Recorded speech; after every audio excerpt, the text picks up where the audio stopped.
the Mercury Theater on the air.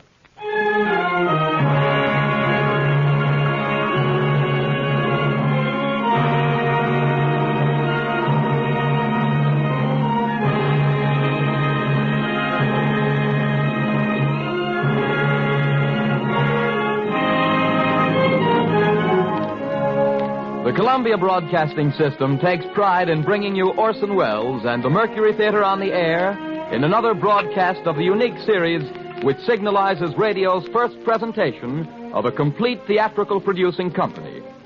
For these programs, the regular member stations of the Columbia Broadcasting System are joined by the coast-to-coast network of the Canadian Broadcasting Corporation. Tonight, the Mercury Theater turns to another of the great narratives and adventure stories of the world of literature, The Count of Monte Cristo by Alexander Dumas. And here again is the director, the star, and producer of these broadcasts, Orson Welles. Good evening, ladies and gentlemen. There is no reasonable explanation of Alexander Dumas. He was a rich man. We note with interest that he went bankrupt in the theater. He was a revolutionary. His grandfather was a marquis. His grandmother was a negress. He was born as Napoleon became emperor. He died in poverty as the Germans marched into France.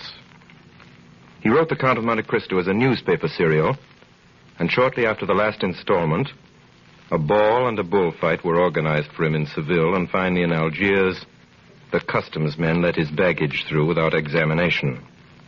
Such things don't and can't happen today, but then, neither does Alexander Dumas himself, the wildest romance of a man who could and did openly maintain at 70 numerous establishments and a literary factory as well, whose quantitative output is equaled in the arts only by Rubens' studio. There's a good story about what Dumas père told Dumas fils. Father, said the inventor of Camille, I have just read your latest book. Have you, my son, said Dumas père. What's it about? I am not sure I have. It is no secret and no shame either that the Chateau Monte Cristo was haunted by many ghostwriters, and that its owner signed his name to more books than anyone could ever write. It is not expected of Pharaoh that he build with his own hands his own pyramids, and the mere blueprint of one Dumas plot is an airtight alibi for a whole career.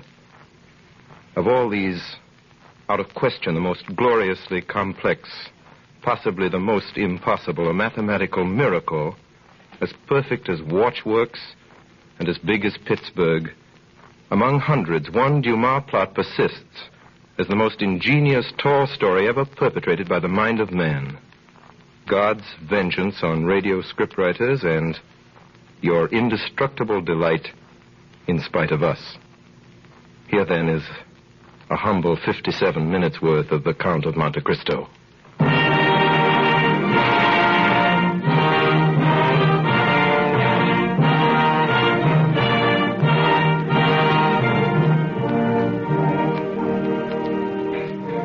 In the year 1815, I, Edmond Dantes, was first mate of the Pharaoh, bound for Marseille from Smyrna, Trieste, and Naples. The day we left Naples, the captain was attacked by a fever and died within 3 days. On the 28th day of September, we sighted the coast of France. Some hours later, we rounded the Chateau d'If and entered Marseille harbor. Monsieur Morel, the owner, came abroad. Good day, Monsieur Morel. Good day, Monsieur Danglars. You've heard of the misfortune that's befallen us, Monsieur Morel? Yes, you mean poor Captain Leclerc. He was a brave and an honest man. And a first-rate seaman, grown old between sky and ocean. Well, a man needs not be old, Danglars, to know his business. Edmond Dantes, your mate there, seems to understand his thoroughly. Hey, let go the anchor!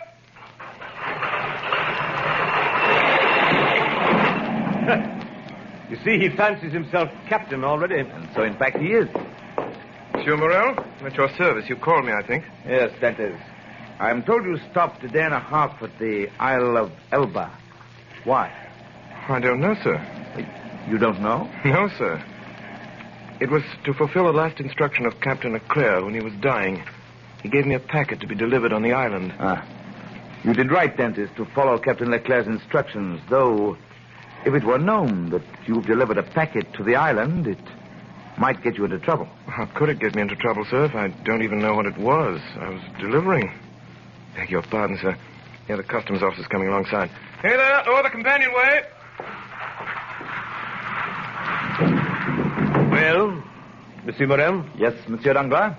Edmond Dantes gave you satisfactory reasons for his landing at Elba? Oh, yes, quite satisfactory. So much the better. Yes, it was Captain Leclerc who gave orders for this delay. Talking of Captain Leclerc, has Dantes given you a letter from him? To me? No, was there one? I believe that besides the packet, Captain Leclerc had confided a letter to his care. Of what packet are you speaking, Danglars? Of that which Dantes left at the Isle of Elba.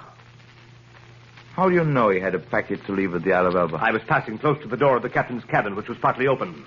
I saw him give the letter and the packet to Dantes. He didn't speak to me of it, but if there was any letter, he'll give it to me. Danglars, you'll report to the office this afternoon with the bills of lading and the storage plans. Good day. Good day, Monsieur Morel.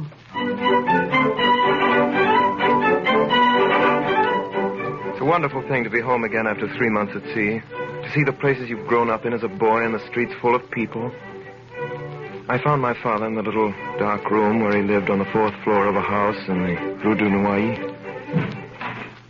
Father. Oh, Edmond. Father. What is it? Are you ill? Father, what's wrong with you? No, my boy, my son, no, but I didn't expect you and the joy and surprise of seeing you so suddenly. Father, listen to me. I'm to be captain at 20, a captain with 3,000 francs pay and a share in the profits. Isn't that more than I could have hoped for? Yes, dear boy. Much more than we could have expected. Smart young dog, your son, eh, Dantes? In the doorway stood our neighbor, the tailor, Caderousse. Captain, eh? I know someone below the church of Saint Michel who won't be sorry to hear about this, eh, Dantes? Mercedes? That's who he means, Father. And now that I know your will, your consent, I'll go to her. Oh, go, dear boy, and heaven bless you in a wife, as it blessed me. In a wife? How fast you go, Father Dantes. She isn't his wife yet, as far as I know. She soon will be. Yes, but you were wise to return when you did, my boy.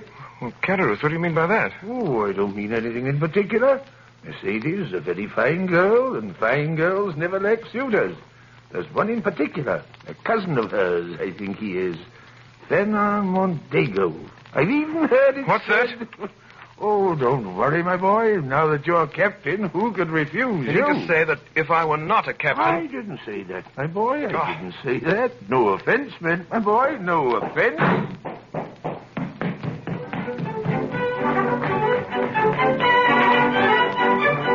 I went into the street, down past the church of Saint Michel, into the fisherman's quarter. Mercedes! Mercedes! Edmond, you're back. We were in each other's arms. The burning sun of Marseille covered us with a flood of light. At first I saw nothing but her face raised to mine. The shining eyes, the eager lips. Then suddenly in the room behind us I saw the face of a young man, pale and threatening. And I saw that he had his hand on a knife at his belt. Mercedes, who is this man? Mercedes, I did not expect to meet an enemy here in your house. He is no enemy. This is my cousin. We've been friends since childhood. Fernando's the man whom, after you, Edmond, I love best in the world. Well, give me your hand, Fernand.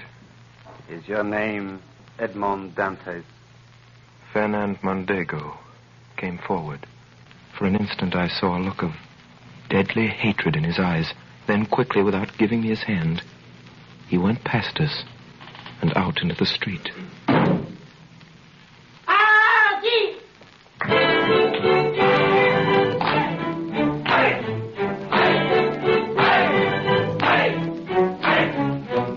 The betrothal feast is a gay affair in the South. Monsieur Morel removed every difficulty. The papers were soon drawn up. The arrangements were simple. Mercedes had no fortune. I had none to settle on her, and the wedding was set for 2. All our friends were there, and the crew of the Pharaoh and Mercedes people from among the fishermen.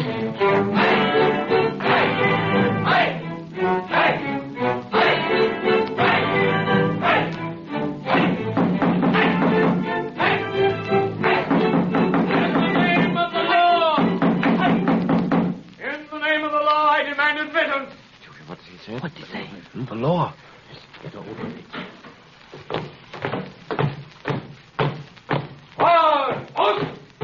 Who among the persons here assembled answers to the name of Edmond Dantes? I'm Edmond Dantes. What do you want of me? Edmond Dantes, in the name of the law, I arrest you. Arrest me?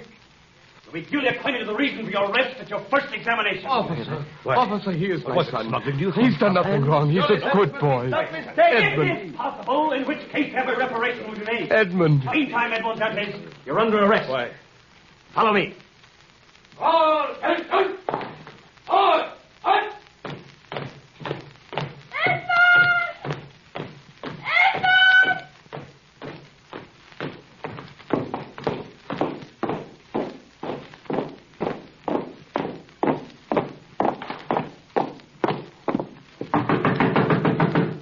Come in. Monsieur de Villefort, here is the prisoner. Bring him in. Wait outside. Yes, sir. What is your name? Are you the King's prosecutor, sir? Yes. Your name? My name is Edmond Dantes. Give all the information in your power. Have you served under the usurper, Napoleon? No, sir. It is reported that your political opinions are extreme. My political opinions?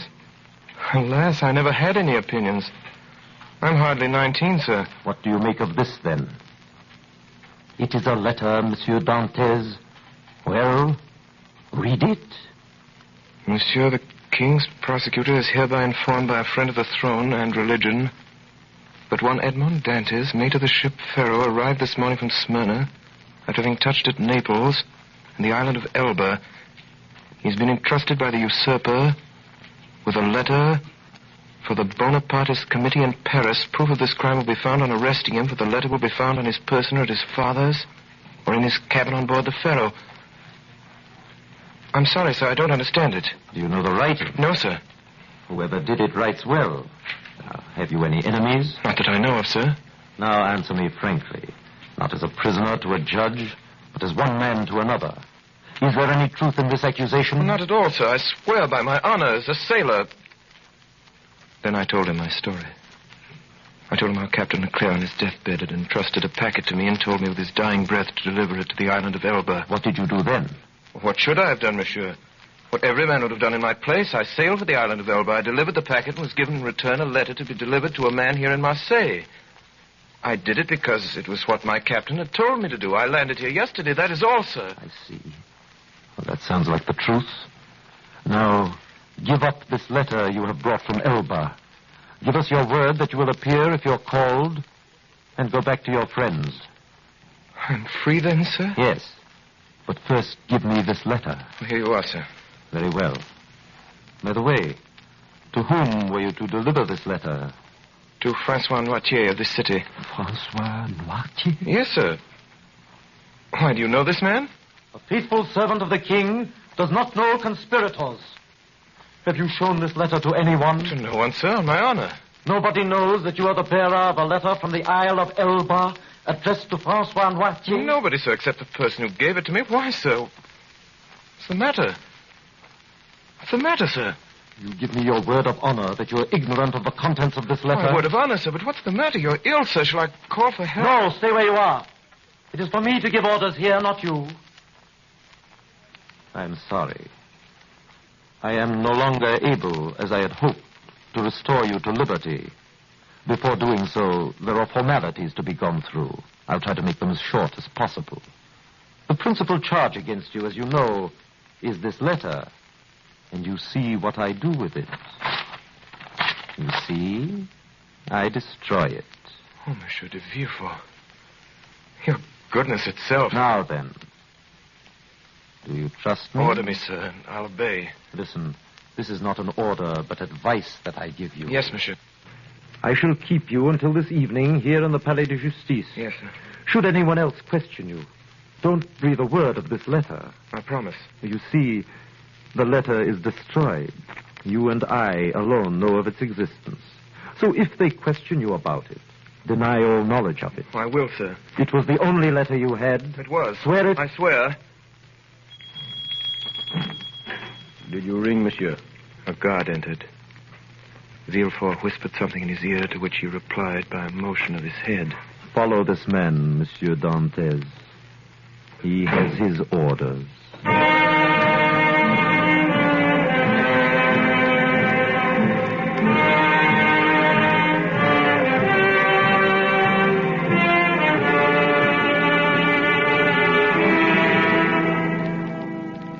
I was taken to a cell. Presently it grew dark. Hours later, I heard steps coming along the corridor.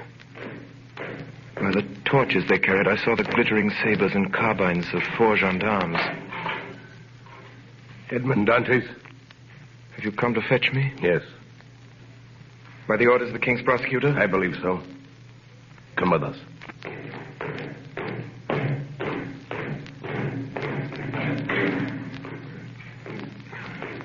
Is this carriage for me? It is for you. Get in.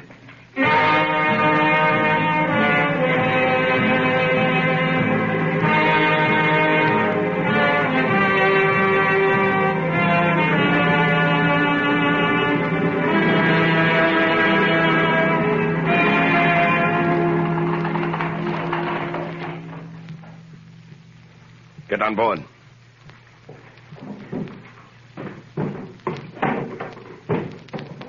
Heave off there!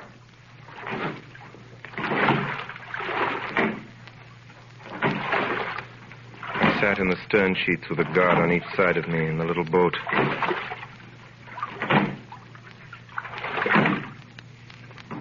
There! King's business! Lower the chain!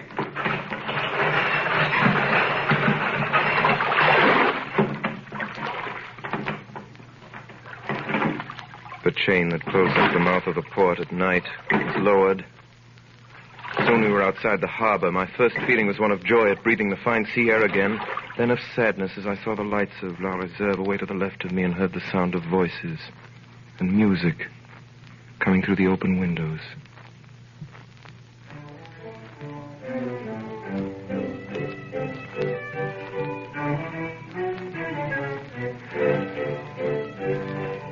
Now we had passed the Tête de Mort. We were in front of the lighthouse. We were about to double the battery. Where are you taking me? You'll soon know. But I want to know... We are forbidden to give you any information.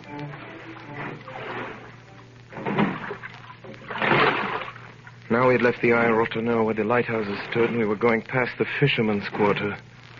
A few lights were visible from the water. If I cried out, perhaps Mercedes might hear me. I remained silent, my eyes fixed on the lights. The boat went on, and presently a rising ground hid the lights. Then I saw that we were out to sea. Comrades! For the love of God, tell me where we're going. You're a native of Marseille and a sailor, and yet you don't know where you're going? I have no idea. Well, unless you're blind or have never been outside the harbor, you must know. No. Look around you. Then suddenly, within 100 yards of me in the night, I saw a dark, frowning rock with a tower on it, like a great black scaffold. The Chateau d'If. Quite right, my friend. The Chateau d'If. Help! Help! Let me go! Help! Help! Help! I'm innocent! I'm innocent! I'm innocent! I'm innocent!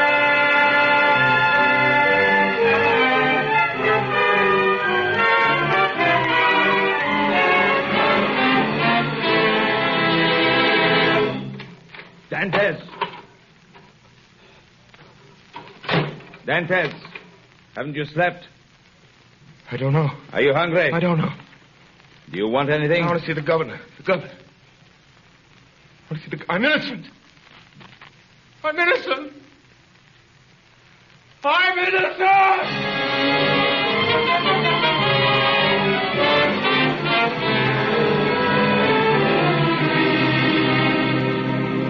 Another day. Another eternity. I threw out my food onto the floor. I walked round and round the narrow cell like a wild beast in its cage. I tore up the straw of my mattress. Dantes! Well, Are you reasonable today? I want to see the governor. I've told you that's impossible. Why is it impossible? It's not allowed. I want to see the governor. Take my advice, my friend. Don't brood over what's impossible. You'll go out of your head. You think so? We had an instance of it here in this cell. The priest who was here before you. He kept offering the governor 1,000,000 francs for his freedom. In the end, he went out of his head. When was he in this cell? 2 years ago. Was he set free? No. He was put in a dungeon. Listen to me. I want to see the governor. If you don't let me see the governor someday, I'll hide behind the door, and when you come in, I'll dash your brains out with a stool. Threats, eh? Hey, put that stool down. Are you going to let me see the governor? Put it down. Put that stool down. Put it down. Where do I see the governor? Yes. You shall see the governor at once. That's better. It's better. Hurry. Hurry!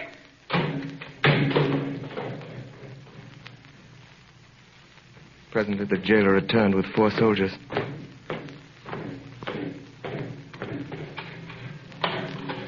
By the governor's orders, take the prisoner to the floor below. The dungeon, then? That's right. We put madmen with madmen. You don't understand it. I tell you I'm innocent. I'm innocent. I'm innocent!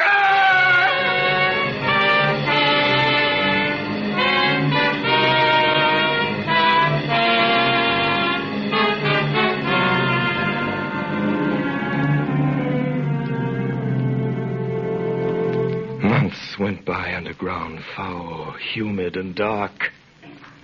Every day, twice a day, morning and evening, the jailer came to my cell and put down the vile food and went away without speaking to me. My hair and nails had grown long, and my skin was white as a leper's. I'd been proud the first months. Now I began to beg. I begged to be moved from this dungeon to another. I begged to be allowed to walk about. I begged for books. Nothing was granted. I spoke to the jailer when he brought me my food. He rarely answered me. But to speak to a man, even though mute, was something. I tried to speak when alone, but the sound of my own voice terrified me. After what must have been 3 or 4 years, the governor of the Chateau d'If was transferred. The new man never troubled to learn my name. I was no longer Edmond Dantes. It was number 34. I took to praying, but not as men pray in prosperity. In my prayers, I laid out every action of my life before the Almighty. Still, I remained a prisoner. Then a deep gloom took possession of me, and then furious rage and savage thoughts of revenge. And wildly, I dashed myself against the walls of my prison. I tore at my own flesh with my nails, and then in the end, I began to think of dying. I swore that I would starve myself to death, so every morning and every evening I threw out through the small grated window all the food the jailer brought me, every bit of it, at first gaily and then thoughtfully, and then with regret. I held the plate in my hand for an hour at a time, gazing at the morsel of bad meat, of tainted fish, of black and moldy bread. Then I remembered my oath and threw the dish away. One day, I found I had not sufficient force to throw my supper out of the window. The next morning, I could hardly see or hear. I knew I was dying. The day went by. I felt a sort of stupor creeping over me. The gnawing pain at my stomach had ceased. My thirst had abated. When I closed my eyes, I saw myriads of lights dancing before them. I was on the edge of that mysterious country called death.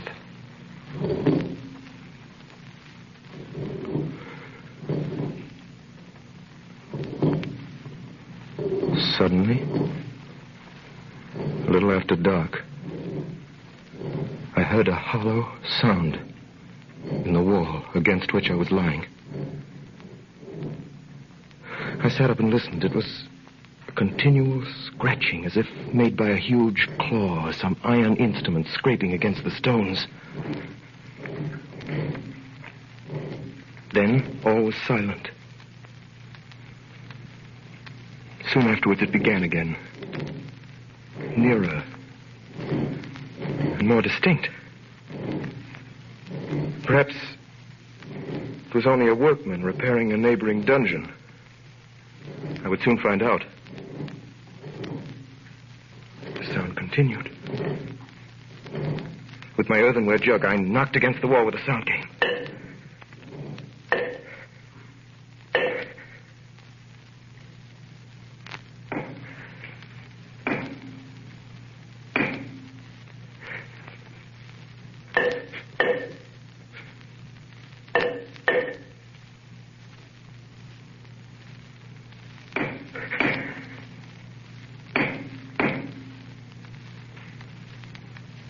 Then, the sound stopped. The night passed in complete silence.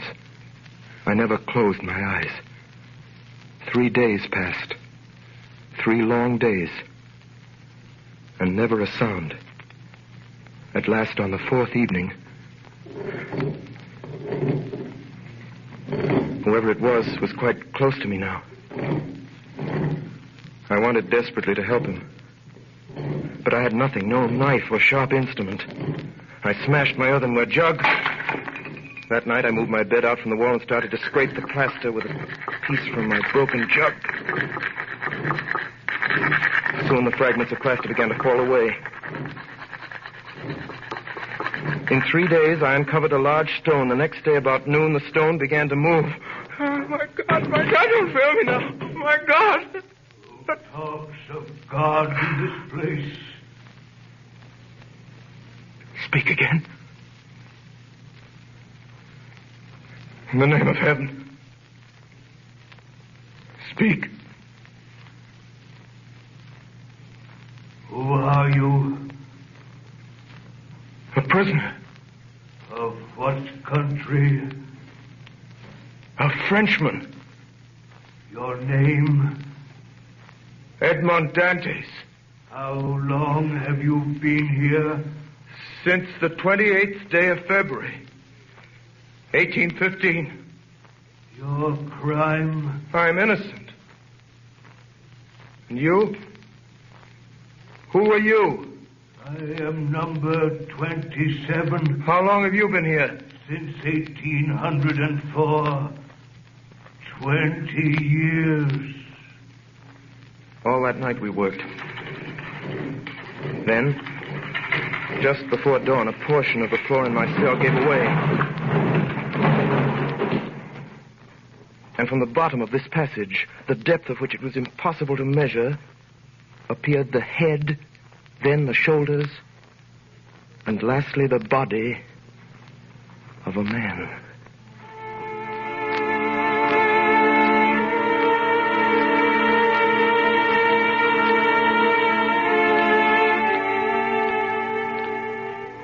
To this man, I owe all that I possess, all that I know, all that I have become. In the prison, he was known as the Mad Priest. I never learned his name. For 8 years, we saw each other every day, using the tunnel he had dug through the solid rock, concealing the mouth of the passage with stones carefully fitted in place. By the sundial he had traced on the wall of his cell, we knew the hours of the guard's visit. The rest of the day we were together. He had been a great scholar in his day, and all that he knew, he taught me with infinite loving patience. Day after day, year after year. Then, one morning when I went down, I found him standing in the middle of his cell. Pale as death. Quick, Dantes, quick. Listen to what I have to say. What is it, Father? Tell me. I beseech you. What's the matter? I am dying. Help me to my bed. See, half my body is paralyzed already. Here, Father. Thank you, my son. Now listen to me. All is over with me. This night or tomorrow, I shall be dead. But, Father... I know the illness. There is no hope. And I shall never leave this place now. Before I die, there's something I want to give you. In his hand, he held a morsel of paper tightly rolled together. A half-burned paper on which were some lines of Gothic character, traced with a peculiar kind of ink. This paper, my child, is my treasure. From this day forth, it belongs to you. Your treasure? Oh, yes. I know what's passing through your mind at this moment. Even now, you, like all the others... But be assured, my child, I am not mad. This treasure exists. Read what it says. This treasure, which may amount to declared April 14. You see? I see nothing but broken lines and unconnected words. Yes. To you who read them for the first time.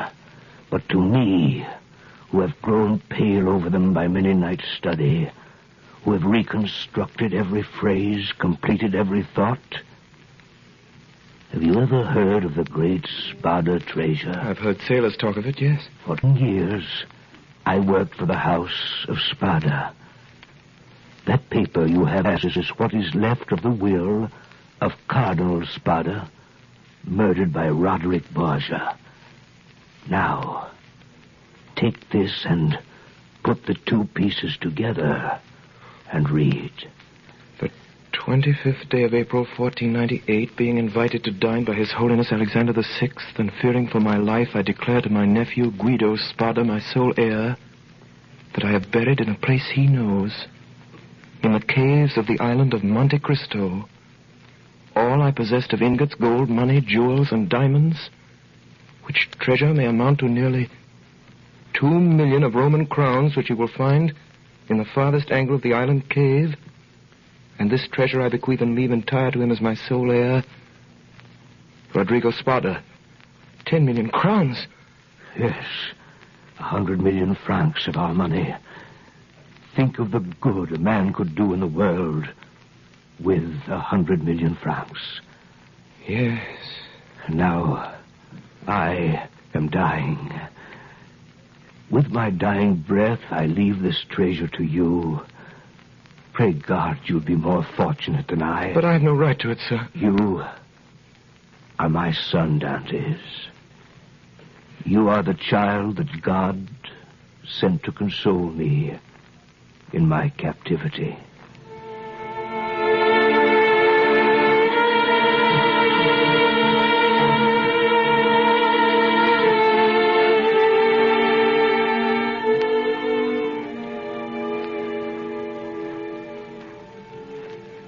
Two days later, in fearful agony, he died. I closed his eyes and laid him out to rest as well as I could. That night, the governor of the prison came down to look at the body. Well, the madman's gone to look after his treasure. With all his millions, he hasn't enough to pay for a shroud, eh? Is the iron heated? Yes, sir. Apply it to the soles of his feet. From where I stood in the secret passage, I could smell the sickening odor of burnt flesh. He's dead, all right. Poor devil. He was a priest. Get him the newest sack you can... What time shall we bury him, sir? The usual. When the cell was empty again, I went in. On the bed at full length, and faintly lighted by the light of a single candle, was visible a sack of coarse cloth. In it was stretched a long and stiffened form. I unlaced the sack, drew the corpse out, and carried it through the tunnel to my cell. I laid it on my bed, turned the head to the wall, and covered it with a sheet. For the last time, I kissed the ice-cold brow. Then I went back to the dead man's cell. Here's a job I could do without. Right you are. Cold as the devil up there in that clearing. I could hear steps in the passage as the guards came down with a stretcher. Quickly, I laced up the sack around my body. I lay stiff, hoping they would not hear the beating of my heart. Here we go. You take the head. I'll take the feet. He's heavy enough for an old man. They say every year adds half a pound to the bones. Forward, march. Careful now. Steady, while I open this door. Lord, it's cold up here. Yeah, pleasant morning for a dip in the ocean. A bit chilly, I'd say. Have you got the weight? Here it is. Tie it on, round his feet. Yeah, that's right. Tight. See if you can do it any tighter. Yeah, that's all right. That'll sink him. All right, now. Are you ready? 1, 2. Hey, wait a minute. Get nearer to the edge. The last one was mashed on a rock. We got the blame for it. All right, then. Come on, I'm freezing it. Ready? Let's go. 1, 2, 3.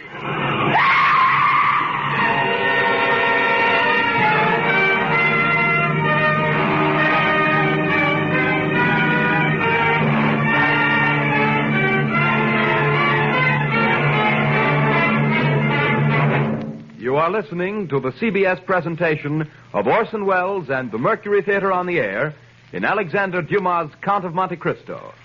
The performance will continue in just a moment. This is the Columbia Broadcasting System. We continue now with the Count of Monte Cristo, starring Orson Welles with the Mercury Theater on the Air. In September 1834, there arrived in Marseille a man of about 38 or 40, of a pallor that was almost livid.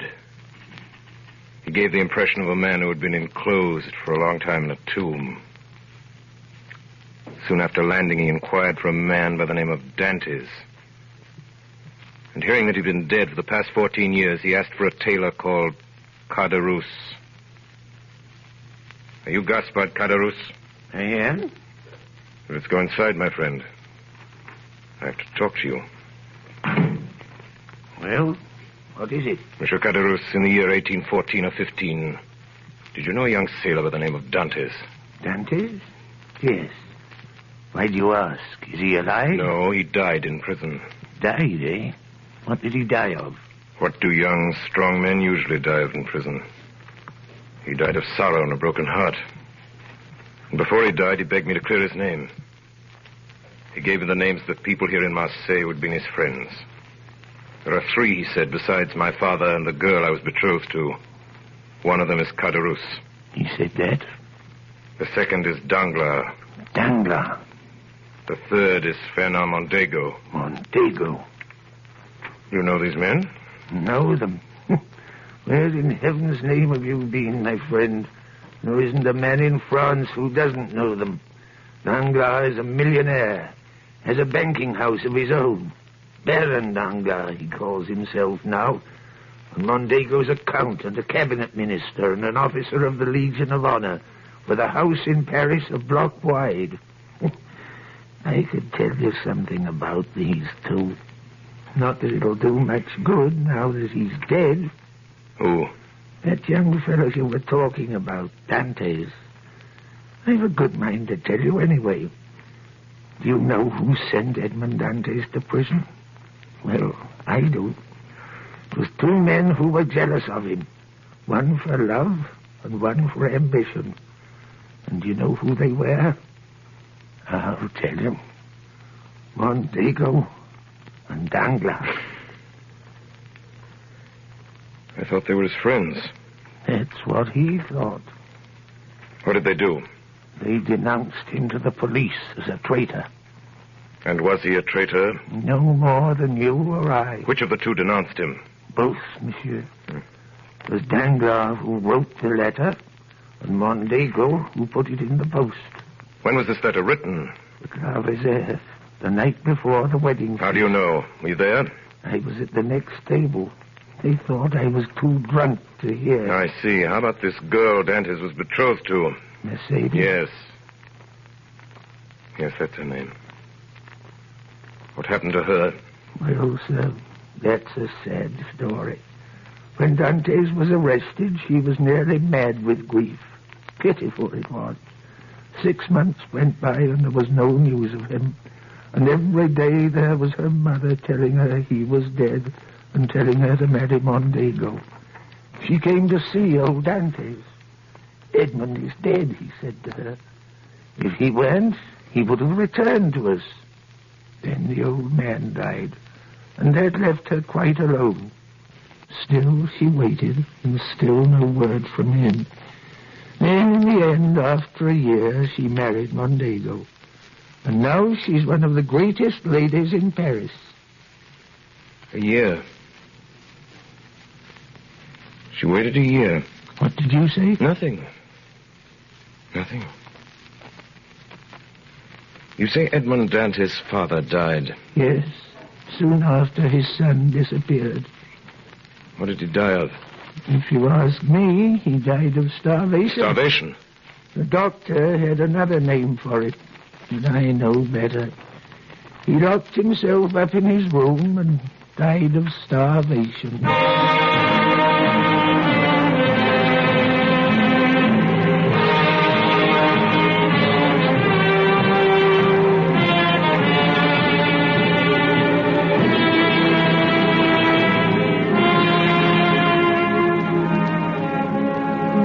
That day, the stranger appeared at the Palais de Justice and asked to see the prison records for the year 1815. He obtained permission to go through the case of a certain Edmond Dantes, imprisoned that year and subsequently reported as dead. He found everything arranged in due order: the denunciation, examination, and the magistrate's marginal notes. He read the examination and noted with surprise that the name of Francois Noirtier, to whom the fatal letter had been addressed, never once appeared in it. There was a notation in the margin which read as follows: Edmond Dantes, an inveterate criminal, to be kept in complete solitary confinement, and to be strictly watched and guarded. It was signed de Villefort. Below, in another hand, was written, prisoner killed while attempting to escape. That night, the stranger left Marseille, going north.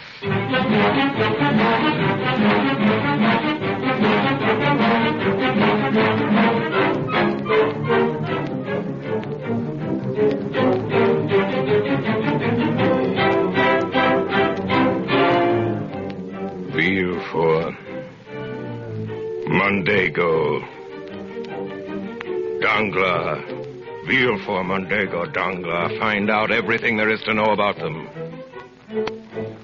Every move they've made. Every word they've said. Every line they've written. Yes, sir. Find out about their homes, their wives, their children, their friends. Yes, sir. Find out where they got their power, how they made their money, whom they robbed, whom they cheated, whom they murdered.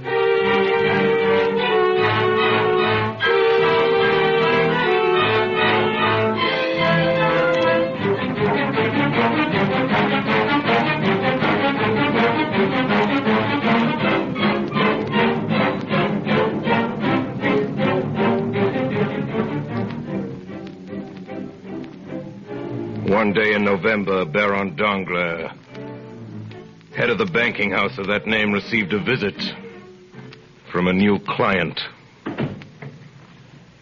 Monsieur le Baron Danglars. I have the honor of addressing the Count of Monte Cristo. You have, sir. Have you been in Paris long, sir? Since this morning. I have a letter here, sir, from the firm of Thompson and French in Rome. A letter of credit in your name. Good. And I take it that beginning today my checks will be duly honored by your house. In this letter, sir, there is one thing not quite clear. Indeed. According to this letter, the Count of Monte Cristo is to have unlimited credit on our house. And what is there in that simple fact that requires explanation? Merely the term unlimited. Are you suggesting that Thompson and French are not looked upon as solvent bankers? No. It was not their solvency that I spoke of. I see. But the word unlimited in financial affairs is so extremely vague a term. To me, Baron, the word means exactly what it says. It means without limitation. I assure you, sir, that up to the amount of $1 million... I beg your pardon. I said that should you be hard-pressed, were you even to require $1 million... $1 million? My dear sir, for a trifle like that, I assure you I should never... trouble to open an account? 1 million francs. Excuse my smiling when you speak of a sum that I am in the habit of carrying in my pocketbook. I admit I am hardly... If you would prefer not to handle this account, Baron Danglars, I have letters similar to yours addressed to Baring of London and Rothschild of the city. You need have no scruples in declining. I assure you I never... No. No, you merely wish to be convinced that your stockholders ran no risk, nothing more. Very sound, Baron Danglars. I understand they include some of the greatest names in France. Am I right? The Duc de Mondego? The Baron de Villefort? It is not generally known that these gentlemen... Of course. Now we understand one another. I should like to draw tomorrow the sum of, shall we say, 6 million francs, half gold, half notes. 6 million francs? As you say, sir. If I should require more, I shall let you know. Oh, by the way, Baron Danglars, buy for me tomorrow 10,000 shares of Austrian Commonwealth. You have some information, sir, about this stock? You will find, sir, that I never gamble, except in certainties.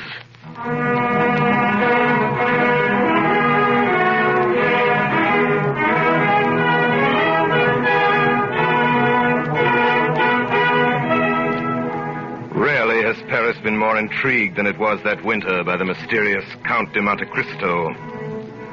Of his title, nothing was known, save that he derived it from a small, uninhabited island off the coast of Corsica. The source of his fortune was equally obscure, yet his wealth seemed inexhaustible. The paintings in his house in the Champs-Élysées were valued at 3 million francs, and it was known that for his carriage wheels alone he had paid 1 million francs, yet far from diminishing. By the middle of December, successful speculation had increased his deposit at Danglars' bank from 4 to nearly 6 million francs. At the end of December, a ball was given by the Count and Countess de Mondego.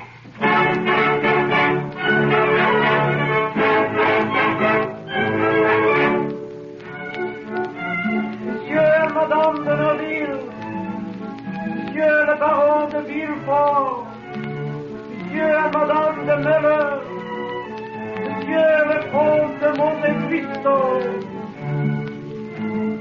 Mercedes, may I present the most talked of man in Paris, the Count of Monte Cristo, Countess de Mondego. I am deeply honored. What is it, Mercedes? What is it? Are you ill? It's nothing, Conan. Perhaps the heat of this room. It was kind of you to come, sir. Will you give me your arm, Count de Monte Cristo? I am honored, madame.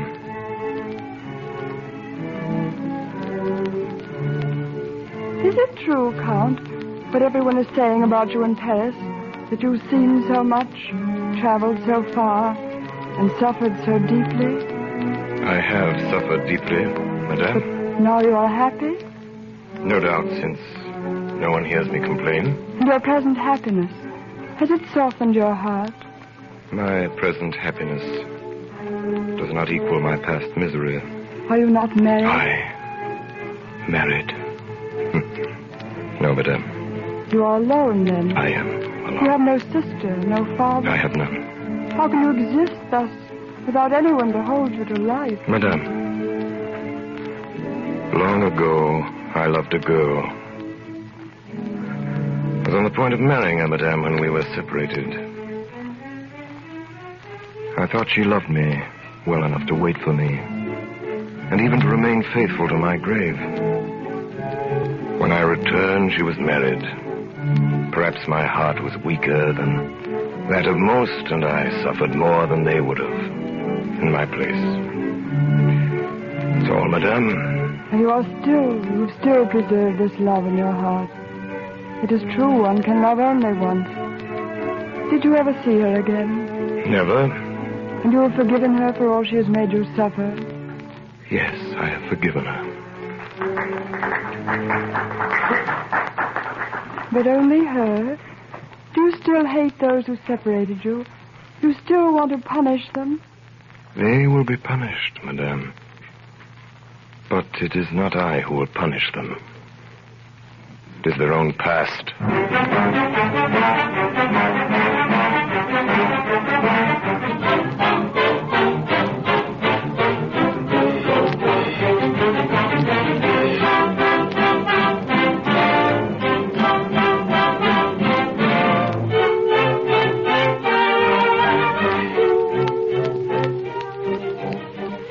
Danglars, Villefort, Mondego.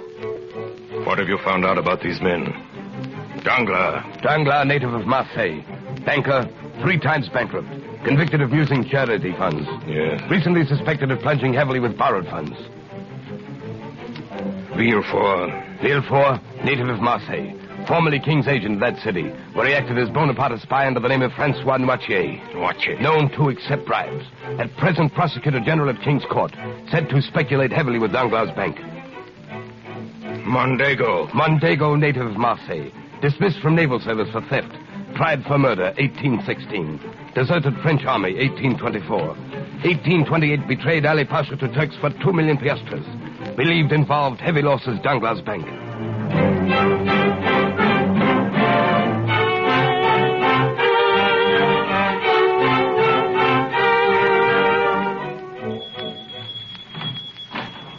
Monsieur Danglars. He's in the private office, Baron de Villefort.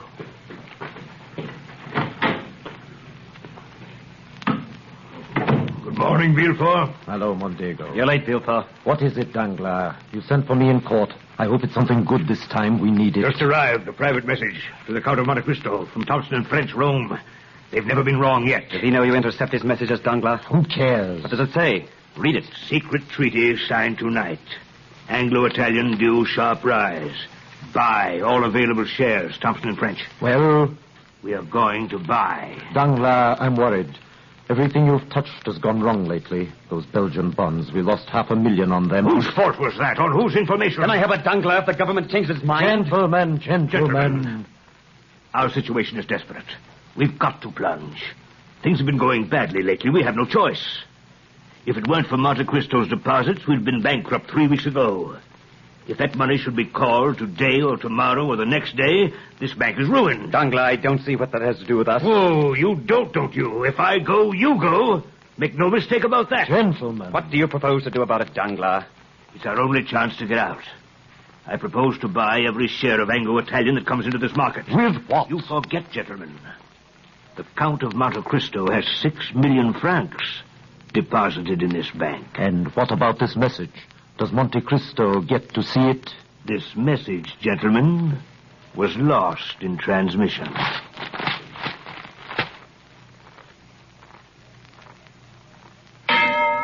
300 shares of Anglo-Italian. 102. 104. 200 Anglo-Italian. 105.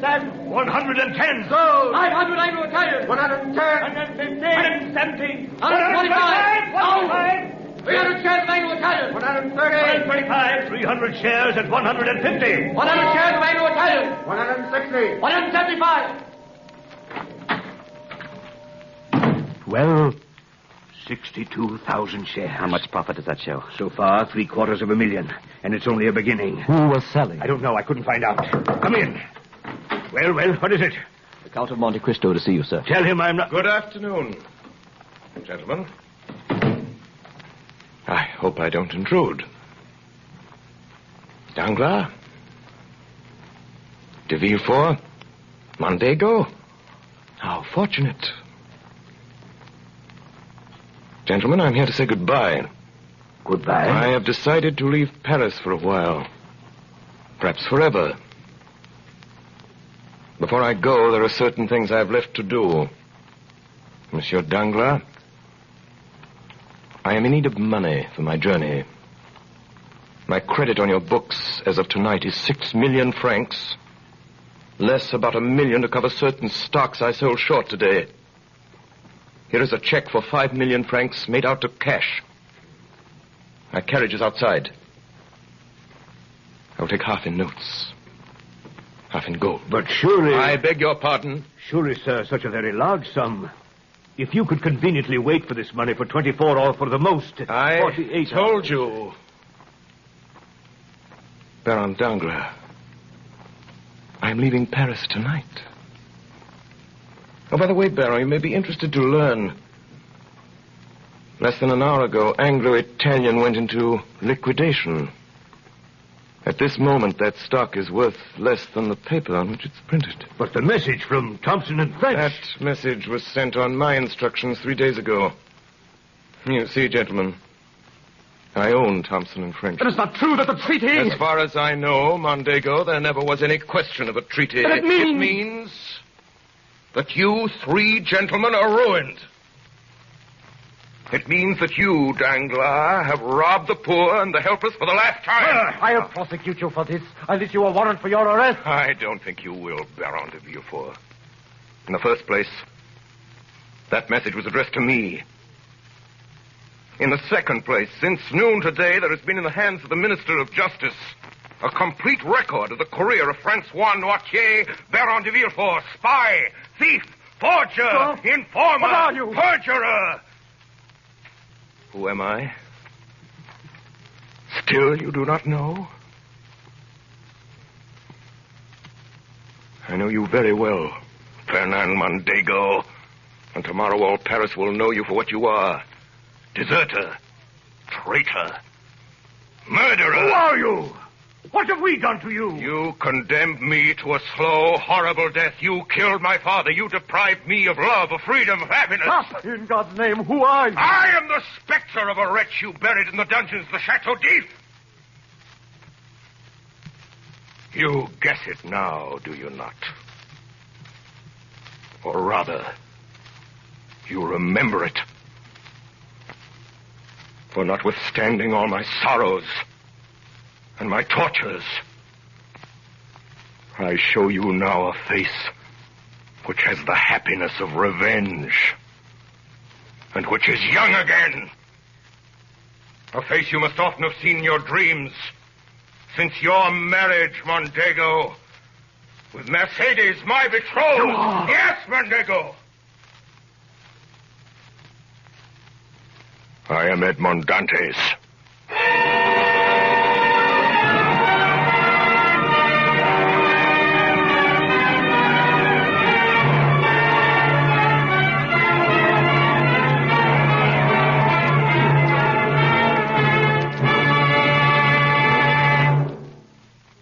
Tonight, the Columbia Broadcasting System, through its affiliated stations coast to coast and the network of the Canadian Broadcasting Corporation, has brought you a performance of Alexander Dumas' great adventure story, The Count of Monte Cristo, as dramatized in the first-person singular by Orson Welles and played by the Mercury Theater on the Air.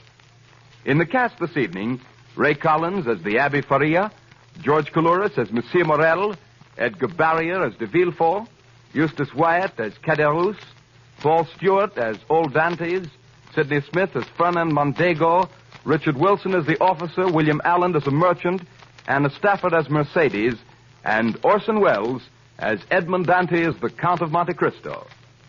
The orchestra was directed by Alexander Semler, and Davidson Taylor supervised the production for CBS. Dan Seymour speaking.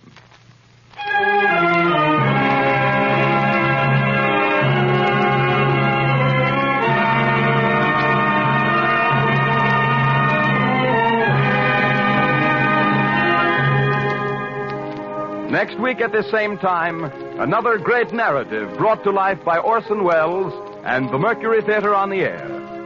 The Man Who Was Thursday by G.K. Chesterton.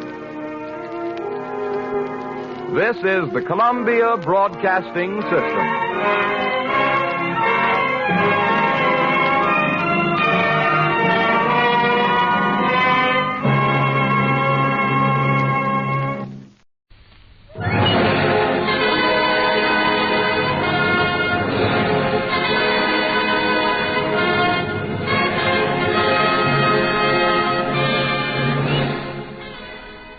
The Man in the Iron Mask.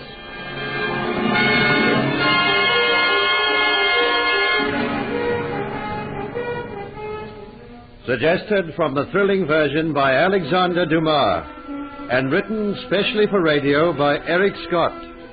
A George Edwards production.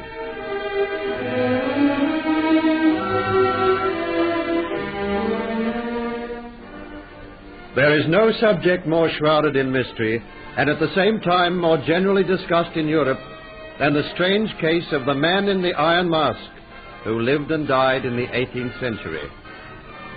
Everybody knew he was an exalted person, and in spite of his activities, he was paid all the respect and homage due to one of high rank. Yet nobody knew his name nor saw him, all because of a forbidding steel mask which locked his face from the world. What was the career which this man exchanged for a life of silence and seclusion? Was it the dissolute life of a courtier, the intrigues of a diplomat, the scaffold of a state criminal, or the renown of some warrior? What had he given up? Was it love? Was it glory? Or was it a throne? History tells us he was placed in the dark arches of the prison of Pignerol and Exilius. The Bastille also hid him, and eventually he was transported to the island Sainte Marguerite, as it was known in those days. A charming island of sandy beaches, wooded groves, marred only by a grim fortress rising high on forbidding brown rocks. Time and death can perhaps erase the pain and suffering which might have been in the life of this mysterious masked man. But time has not effaced the lovely island itself.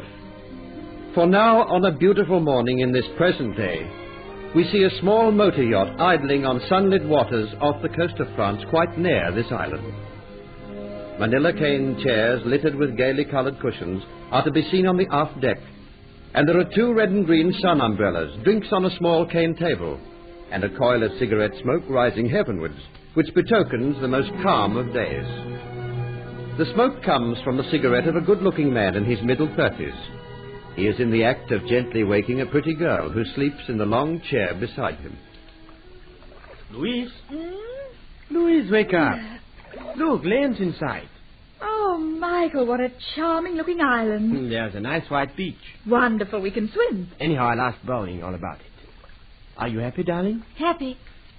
Oh, Michael, when you suggested a honeymoon on your yacht, I never dreamt it would be as wonderful as this. Oh, darling, I'd like this to go on for hundreds of years. Hundreds of years is a long time. Yes. Incidentally, there's something on that island which seems to be very old. It looks like a castle, unless the rocks are playing tricks with my imagination. It's built high up. I can't see. No, but use these binoculars. Oh. Ah, Captain Bowling. I was going forward to have a talk with you. Land's inside. Yes. Louise and I thought we might swim. There seems to be a beach. Michael, that is a castle. I can see the turrets and the walls. Do you know the island, Captain? Yes, I do. When I came through here 3 years ago, there was a sort of caretaker then, a man called Nicholas. I don't know whether the island's inhabited now. Still, we can start up the engine and make for the place straight away. Oh, incidentally, that's where the man in the iron mask spent his last days. The man in the iron mask? Yes, you know about him. Well, I seem to have heard a story about the man in the iron mask. Oh, there's not one story. There are 100, Mr. Dent. 100? Yes. But who was he, and why did he wear a mask? It certainly wasn't his own choice. Apparently, this man was forced to wear a mask and was imprisoned on that island for many years. This old fellow Nicholas can tell you more than I can, really. But whoever he was, his name was kept secret and his face hidden from everybody. Oh, how weird. He was probably a well-known political prisoner. Yes, that is a popular theory. But some go even further than that. Some say that he was the son of Anne of Austria. Anne of Austria? Oh, Anne of Austria, of course, was the wife of Louis XIII. Oh, anyway, I'll give orders straight away and we'll make a landing. It'll be most interesting, darling, won't it, exploring the island and the fortress?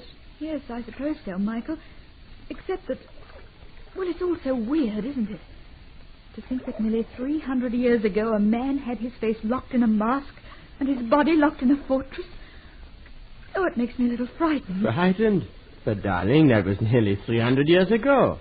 Yes, ghosts of the past, I suppose. But still, people may die and be buried, but some say their thoughts still remain alive. Their hates, their loves, their torments, and their souls, as it were. Did you know that spiritualists believe that a tormented soul often revisits the scene of its torment?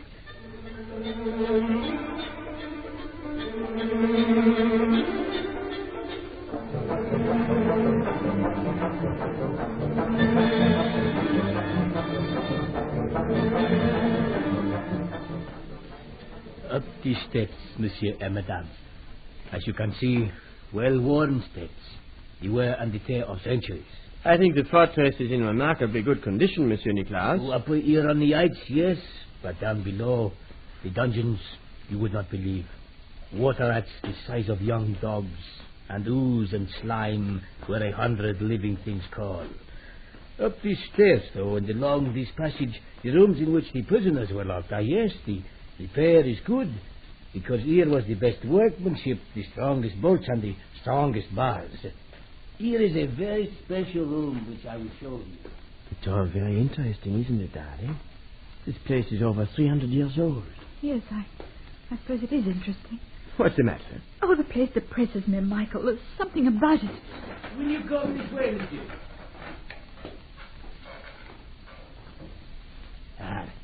This is the showpiece of the fortress, Marguerite. Indeed. You have heard of the man in the iron mask? We've been talking of nothing else on the yacht. Well, this is where he lived, these two rooms. High up on the cliff. The barred windows looking down into that foaming cauldron below. Look, monsieur. Well, come right in, darling. There's no need to stand back. So this is where he was imprisoned, eh? Yes, for some years. This was the sitting room and beyond the bedroom. Some say that he was an Englishman. An Englishman? There is a report that he was the Duke of Monmouth, the natural son of Charles II. But the Duke of Monmouth was executed for organizing an armed rebellion. Ah, monsieur, but the story goes that another man was executed in the place of the Duke of Monmouth. Others say that this man was the son of the Duke of Buckingham. The Duke of Buckingham? He came to France in 1625 to escort to England Henriette of France, the sister of the French king. You are a student of history, monsieur. Oh, although my husband is French, he took all honours at Cambridge. But these are only the English tales. If I could tell you what I have heard. These walls, if they could only speak. It might interest you to know that everybody who came into these rooms to talk with the man in the iron mask always remained standing, always remained bareheaded. Then he must have been a man of noble birth. He had the finest linen, the best of books. Food was always served to him upon silver and gold plate. And when he died, everything was burned. All his belongings, his linen, his clothes, mattresses, bedclothing, and even the bedstead and the chairs. Why? Why? So that none would discover his identity. Even the silver plate was melted down, and these walls here were washed in the fear that he may have written the messages. By even this floor, the stone flagging. Look at it, monsieur, madame. What about the floor? Every piece of flagging was taken up for fear that he might have hidden a note underneath, or made some mark which might disclose his identity. No, monsieur, the more I hear of this man, the more astounded I am. The tales I could tell. Once this prisoner threw his shirt through that window down into those foaming waves below. A servant found the shirt 3 days later, washed up on the sandy beach. And it was covered with writing. Writing, Monsieur Nicholas? Yes, madame. He was brought before the governor and asked if he had read any of the writing. He said he had not, but mark this well. 3 days later, that servant was found dead in his bed. Oh, Michael, it'll be dark soon. You promised to swim. Could we go now? Even this prison door now. The wonderful workmanship. You unlock with the key. But to lock, you just pull the door shut, and it locks automatically. Even in those days, there were clever craftsmen. Now, stay just for a moment, monsieur. Now, I will walk ahead. The candelabra at the stairs has been blown out by the breeze. Amazing. His door locks automatically. What clever craftsmanship. And we think we're so modern. Aren't you coming, Michael? Yes, darling, but I just want to see how this works. Oh, Michael, I'm being a beast. I know I am, and I suppose it's almost terribly interesting, but this whole place depresses me. Even on the yacht, I told you how I felt. The horror of those days, the torment. I've been thinking of that poor tortured man. And what was it you said? Some people believe that the soul comes back to revisit the scene of its torture. Michael, you must come. I'm not staying here another moment. All right.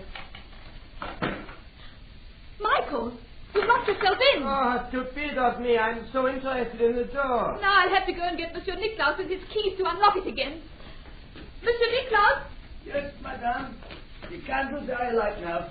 It is a dark turner, sister. Oh, Monsieur Nicklaus, my husband. He was so interested in that contraption, the door that locks automatically, and now he's locked himself in. Will you come back and unlock the door, please? But certainly, madame. You are not pleased with the island? Oh, the island's very pretty, but this place is so gloomy. And no wonder. The broken hearts that have stopped beating within these walls. The torment, for instance, of the man in the iron mask. It is said that sometimes he walks in these rooms. Oh, please open the door quickly. I have not seen him, for I keep well away in my quarters outside the fortress after dark. But there was one woman, my wife's sister. She has heard him wailing, so she said. Oh, it's all such a lot of nonsense. Please, why are you fumbling with the keys? Why, madame, this particular key I have left on the little table inside. Oh, how stupid of me. Your husband, monsieur, then he will be able to open the door from the inside. Michael, the key's on the little table inside. Michael! Monsieur Dan! Michael! Why don't you answer, Michael? Michael, can't you hear me? Can't you hear? But he must hear, madame. 2 small rooms, he must have heard. Michael! Michael, answer me! Michael, what happened? Michael!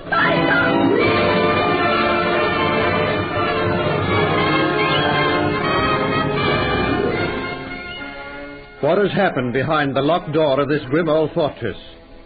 Louise's fear now becomes a most awful panic as she beats her fists against the great oak door. And panic becomes a frenzy as her repeated cries bring nothing but complete silence from the other side.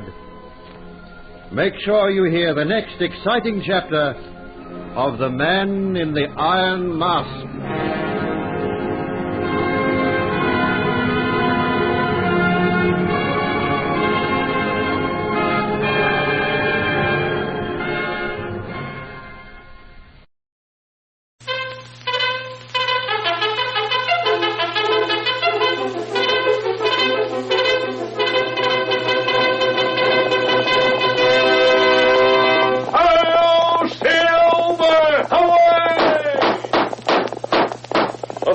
Horse with the speed of light, a cloud of dust, and a hearty hi-yo Silver, the Lone Ranger.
The early settlers in the western United States faced many hardships. They fought hunger and thirst, blazing heat and bitter cold, hostile Indians and the outlaws who roamed the hills and the range country. Their pioneer spirits would not admit defeat, but the West might never have been won if the masked rider of the plains hadn't led the fight for law and order. No one could match his courage and daring, and Hi-Yo Silver came to be the battle cry of justice on the frontier. Return with us now to those thrilling days when adventure lay at the end of every trail. The Lone Ranger rides again. Come on, Silver! Someone's waiting in the trail ahead! Hi-Yo Silver! Away!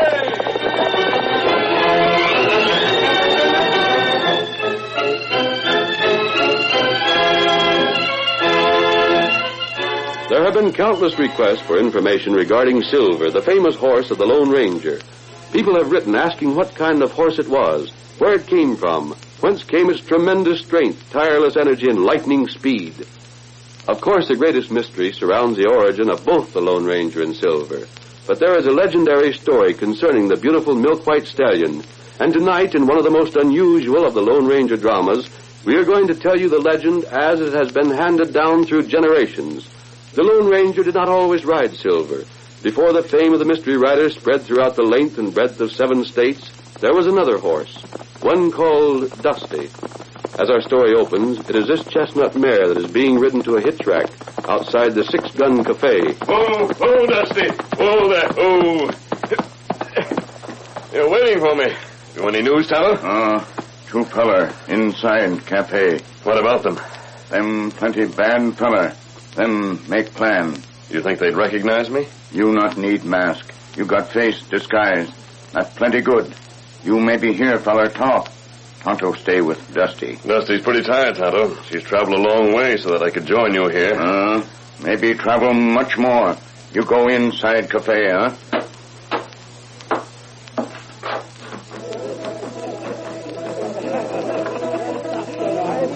Squint, there ain't but one thing can keep us from getting away with the express office money. What's that, Butch? Horses. We might borrow a couple. We might, and we might not. I got a better scheme than that. Yeah? They rope some wild ones. I heard of a valley. Where'd you hear of it? A couple of old Indians told me. Listen, there's a valley 2 days north of here.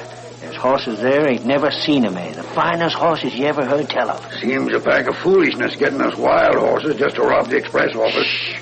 Don't talk so loud. Maybe you're afraid of wild horses. Me?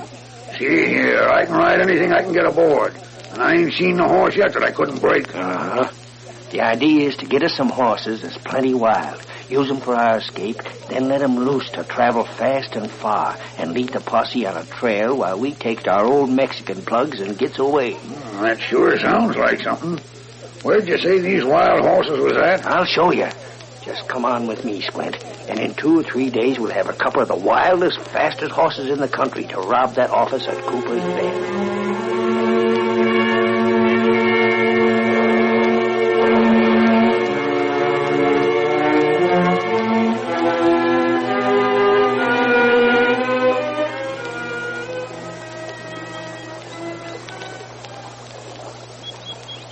Nestled in a valley in the heart of Green Hills was a sanctuary where man had never been. Here the grass grew green and lush, and shady trees spread green boughs to cast soft shade. Here from the living rock came waterfalls, both sweet and pure. King Sylvan and his gentle mate Musa ruled this land. Their court was made up of untamed horses that had never known the restraining bit and binding saddle. Happy, carefree horses that had never seen man nor known his inventions. Sylvan had won the right to rule his followers by might and courage. His was the fleetest foot, the quickest eye, and the greatest of strength. Then there came a day when the mare Musa bore King Sylvan a son. Then Sylvan's happiness was complete. His fleet hoofs pounded the turf, racing, turning, flashing in his joy.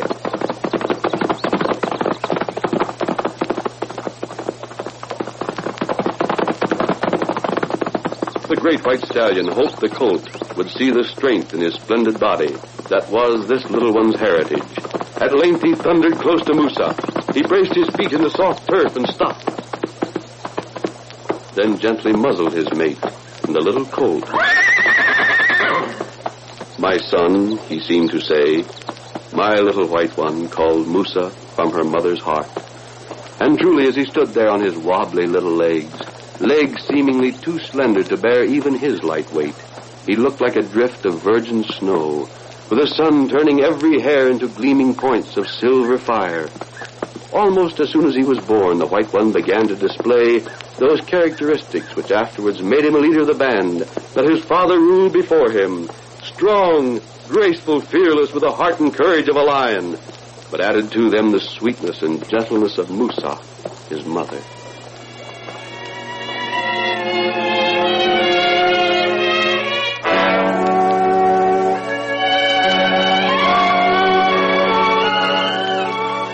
For many months the white one was not far from his mother's side, and his little shadow merged with hers as they moved through the valley, guided by the Sylvan who knew where the water was the sweetest, the grass most tender. Then came the days when his colthood was left behind him, days when he could outdistance Musa and run side by side with his illustrious father.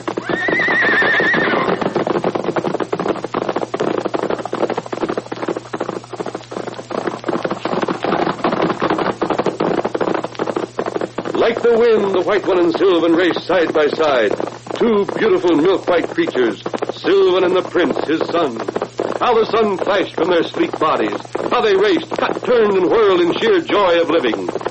Life was good, and the sweet cup of happiness seemed filled to overflowing for the two White Ones.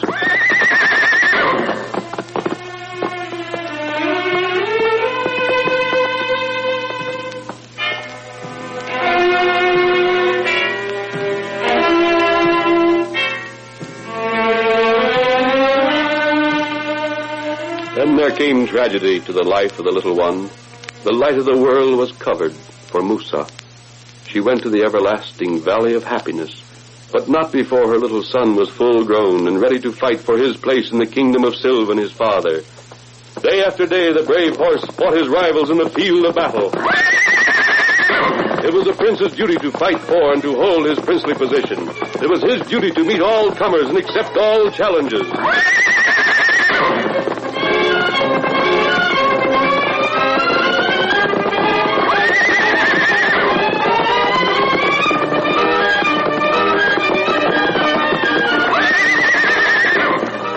Sylvan remained king, but could his White One remain the prince? Battles were furious, no quarter was asked, and none given.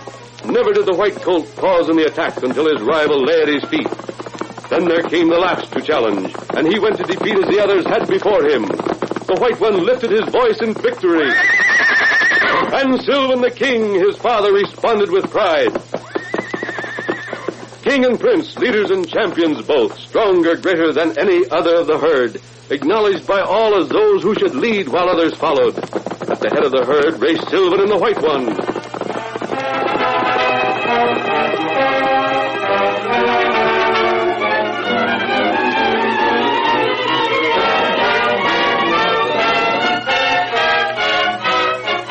Then man came into the valley, bringing pain and misery and tragedy.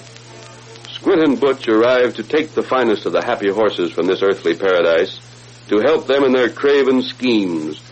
At a narrow gap opening into the valley, they paused to watch the great wild horses and fingered their ropes and guns. Them's the horses. But you was sure right about this place. Yeah, doggone. But they're mighty wild uns. Mighty wild. Ain't never yet been a horse so wild I couldn't tame the critter. Look, them two White Ones leading the pack is the ones we want to get. They ain't seen us yet. Maybe we could drop a loop over their necks when they come close. We'll try. Get ready now. They're coming close. You take the right-hand one. Get ready. Let go of the rope. Got him. I missed. Look out, Squint. They're coming for us. He fell down. The one I roped fell down. They'll kill us. Run for your life. Shoot. Shoot at him. Hurry, get away.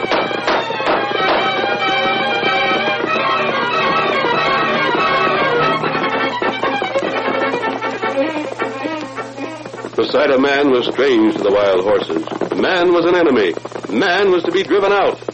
The thundering hoofs surged forward. The White One sounded the battle cry. Thunder roared from weapons in the hands of the men. Wild screams of pain came from the herd. But the fury of those hammering hoofs could not be withstood. The men retreated, running to save their lives. The White One, true leader that he was, had conquered man, as he had overcome members of the herd in gaining his exalted place.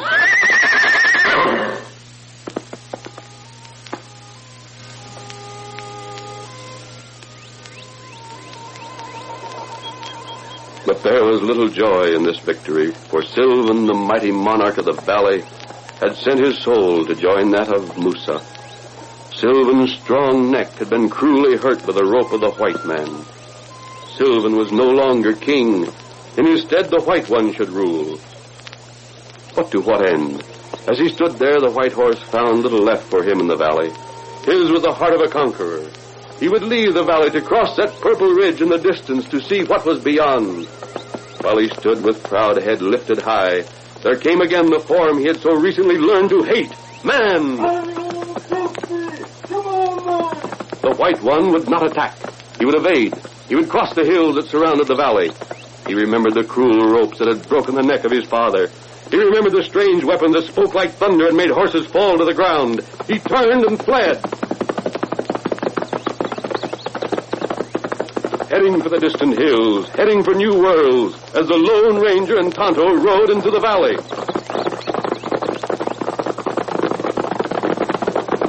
Pull that dusty fool.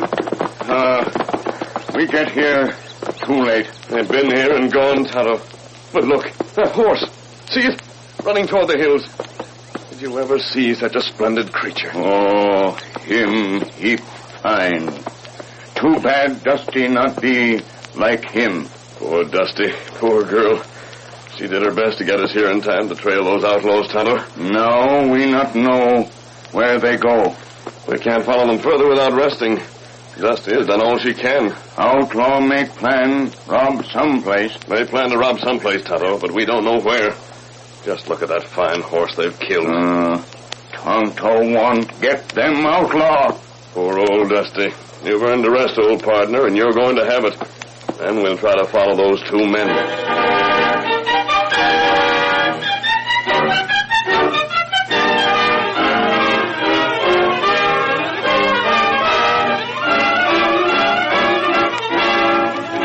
The curtain falls on the first act of our Lone Ranger drama. Before the next exciting scenes, please permit us to pause for just a few moments.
Now to continue the story.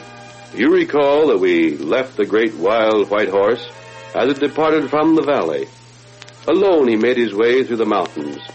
Hour after hour he climbed steep hills, drawing farther and farther away from the valley where he had known joy and peace and happiness, grim tragedy and sudden death. Away from the valley where he had first seen man, his hated enemy, a creature that had killed his father. Here was a new world. For a time he enjoyed the strange sights. But as the trail grew steeper, the path became more narrow. Sharp thorns frequently raked his beautiful white body. Broken, jagged rocks hurt his hoofs that had known only the soft grass of the valley. Strange insects drove their wicked daggers into his muscled flesh, and flecks of red stained the white coat.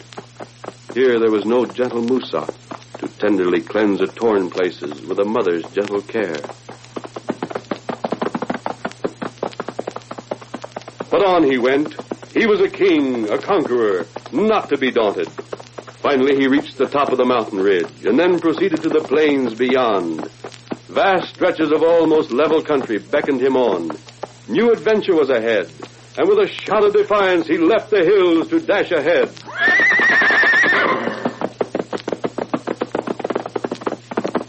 As he raced onward, the white horse remembered stories that his mother had told him. Stories of his ancestors that had roamed these plains, but had been forced to leave them for the safety of the valley. Stories of horrible beasts that roamed the plains, wild buffalo with flaming eyes and fire-breathing nostrils. Then, suddenly the white horse stopped. Just ahead, he saw the foe. A huge, shaggy buffalo, An ugly beast of dull mud color with a tangled mane and a huge hump on its back. Its bloodshot eyes glared at the white horse in hatred, and its sharp hoof feet stamped on the ground in rage. From the horrible beast there came a roar. And then the creature charged with what seemed to be a long pent-up fury.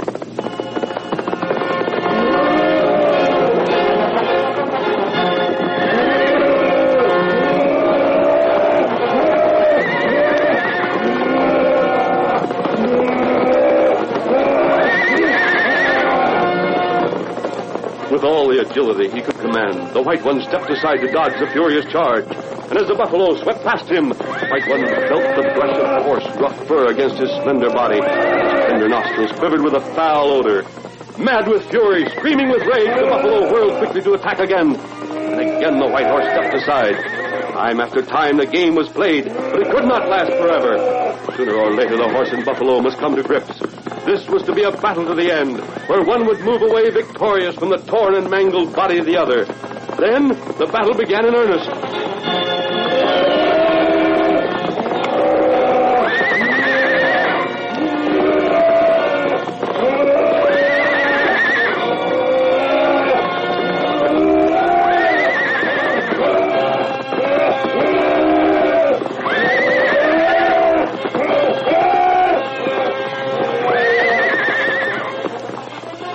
The air was filled with bellows and whinnies of rage and defiance.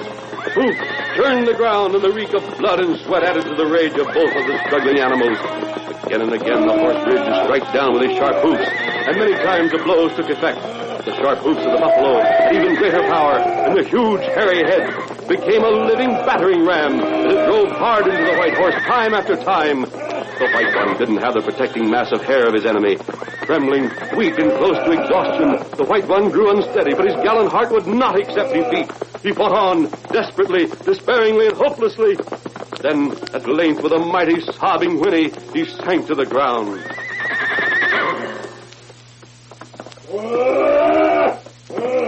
The buffalo stood glaring for a moment at the conquered animal. The evil eyes glowed in savage hatred, in gloating joy at victory. He drew back a pace, the better to strike the blow of death. The white horse, only barely conscious, saw the buffalo prepare to leap in a last thrust of the sharp hoofs that would forever end the reign of the king of the horses. Head down, the buffalo roared and began his charge, but then it seemed as if a miracle had happened. There was another horse approaching, the wild cry of an oncoming rider. Come on, Dusty! Hurry on, Dusty! And then a roar like thunder.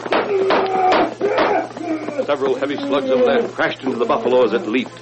The force of the blows turned the rearing animal aside, and beneath it the short legs crumpled. The buffalo fell close beside the white horse, conquered by the Lone Ranger.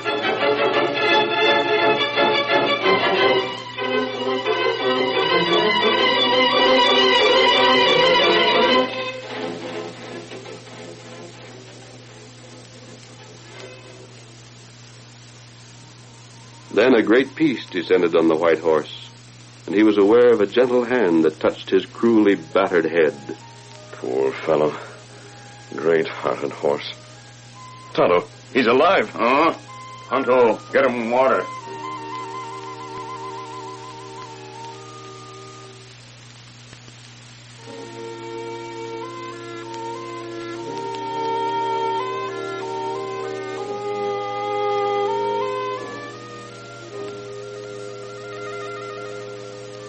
As the White One opened his eyes, glazed with fever and bright with pain, he saw a face, and even in his anguish, he knew that man was not at all times an enemy.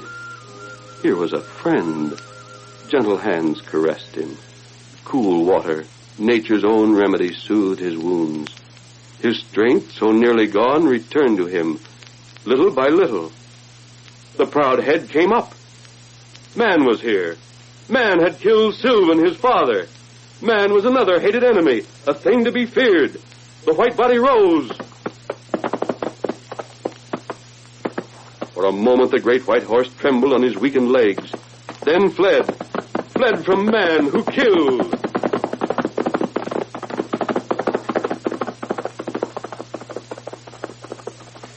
Tonto, there goes the king of all horses.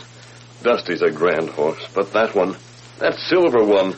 We get on trail crook now, They can't be far ahead of us, Tonto. They must know they're being followed. Town yonder named Cooper Bend. That's where fellers plan to steal money. Then come on, Tonto. We'll head for Cooper's Bend.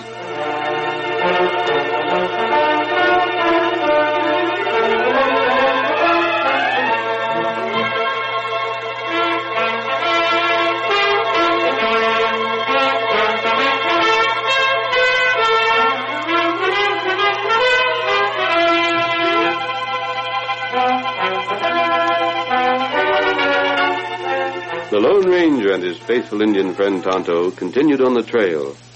As they came into Cooper's Bend, 2 horsemen rode toward them at full speed. Squint and Butch had robbed the express office and were making their escape. The outlaws saw the 2 men that had trailed them and knew there was no time to lose. Squint drew his gun and opened fire. Leap, Tonto, to the ground. Them fellers shoot Dusty. There, the money bag's with them. We're too late. We not get 'em now.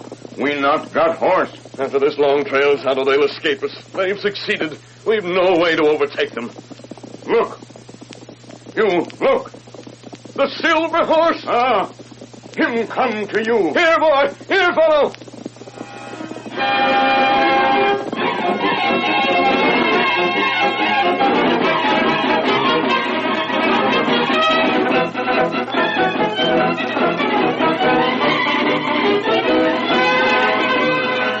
After leaving the Lone Ranger, the great white horse seemed to feel that he had left one who would be a friend. He sought to overtake the man, and never could a horse have been more welcome. On he thundered to where the masked man stood. There he paused, willing to be a servant to this man. The Lone Ranger swung to the white back without saddle or bridle, and turned as one with the white horse in pursuit of the bandits. For the first time, a cry rang out through the still air that was later to echo across the whole country. Hi-yo, Silver! Away!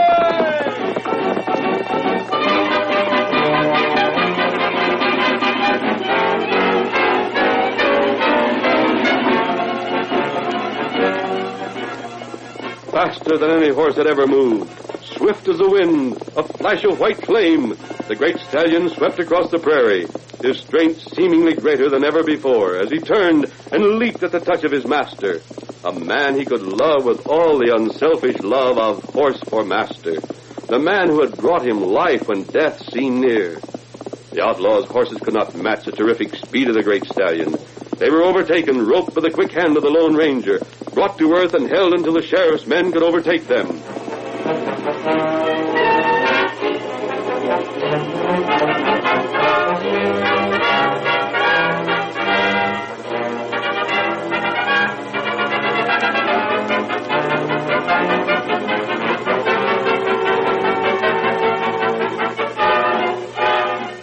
Then, once again, the voice of the rider called to the white one. Whoa, Silver. Whoa, boy. Whoa there, fellow.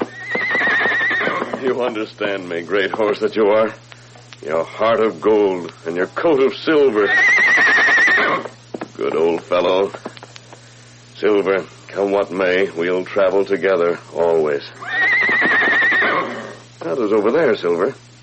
That's your name, fellow. Silver. Let's join Tonto, my friend. Our friend. Hi-yo, Silver! Away!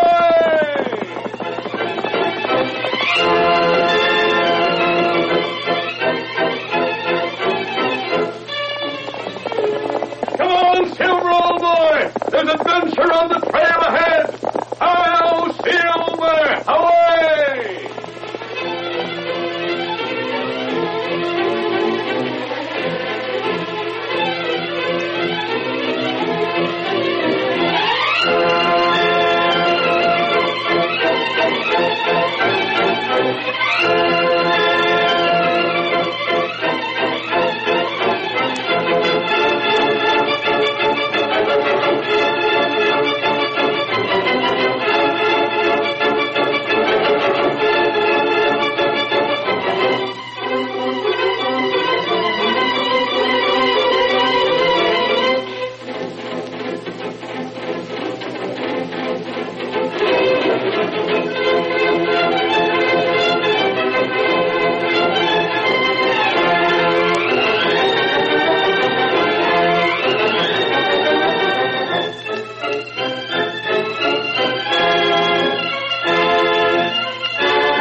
story you have just heard is a copyrighted feature of the Lone Ranger Incorporated.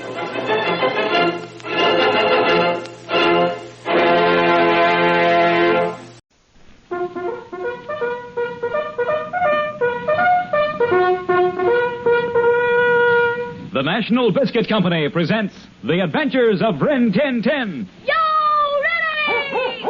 Rin Tin Tin, Rin Tin Tin, Rin Tin Tin, Rin Tin Tin is brought to you by shredded wheat and milk fondue. Rinny and Rusty side by side, loyal, heroic, the regiment's pride. Action, drama, you'll find them in the thrilling adventures of Rin Tin Tin.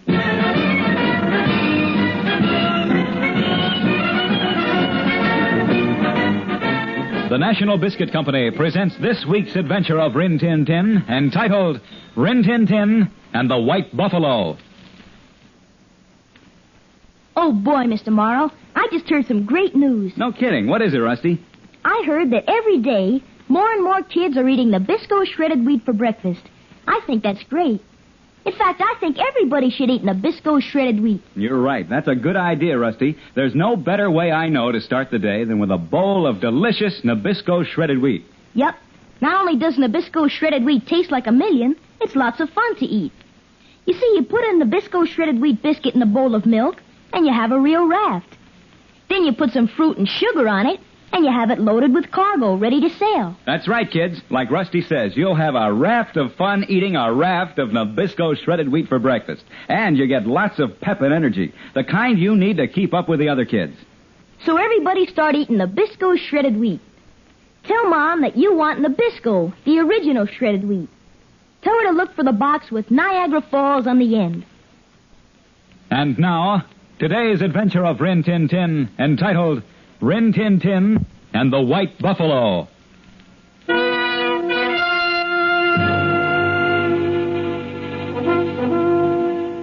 Lieutenant Rip Masters speaking, officer of the 101st Cavalry stationed at Fort Apache. We're known as the Fighting Blue Devils. To keep peace in the territory we patrolled, it was necessary for us to sign treaties with the Indians. These treaties were honored and respected by both the white man and the Indian. To help the Indian, we had been given the detail of surveying the territory and setting up certain boundary markers, so that the Indians would know what land was theirs, and to show the white man which parts of the territory belonged to him. We were at work on this surveying and marking job when we became involved in a very unusual affair. It all began one morning when we were hard at work. The patrol, myself, Rusty, and Rennie. Okay, Rip? Hold it, Rusty. Mark it. 38 degrees west, O'Hara. Got it, sir. Well, so far so good, huh, Rip? Got a long ways to go yet, Rusty. Cut it out, Rip. Can't you see we're busy? Apaches. Headed this way, Lieutenant. At ease, men. They're friendly. How can you tell, sir? They're Chiricahuas. If they weren't friendly, Rusty, you wouldn't see them at all, till it was too late. Gee. I guess you're right, Rip. Looks like they're coming down to powwow. Uh-huh. I'm Komawe, son of Socorro, chief of the Chiricahua. I'm Masters, lieutenant of the 101st Cavalry. We come as friends. Then why do you lead your warriors into the hunting ground of the Chiricahuas? Your great white chief has said this land is ours. You speak the truth. This land was granted to your people under the new peace treaty. Let no man change it. Yet many of your people would change it. That's why we're here.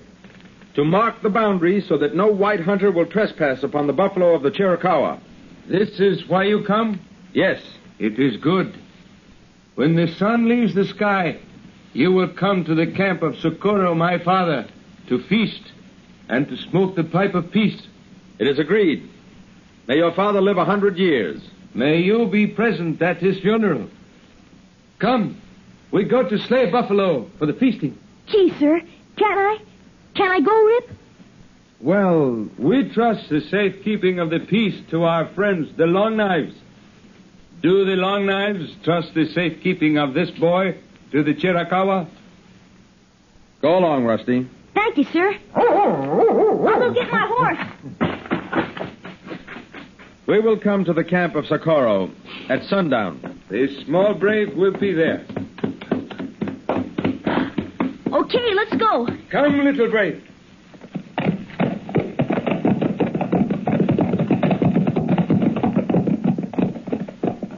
Makes me kind of uncomfortable, sir. Rusty taking off with those Indians. It'd have all been more uncomfortable if he hadn't, Rusty included. The Chiricahuas are mighty touchy. If I'd refused their offer, they'd have been highly insulted. As it is, their honor binds them to keep him safe.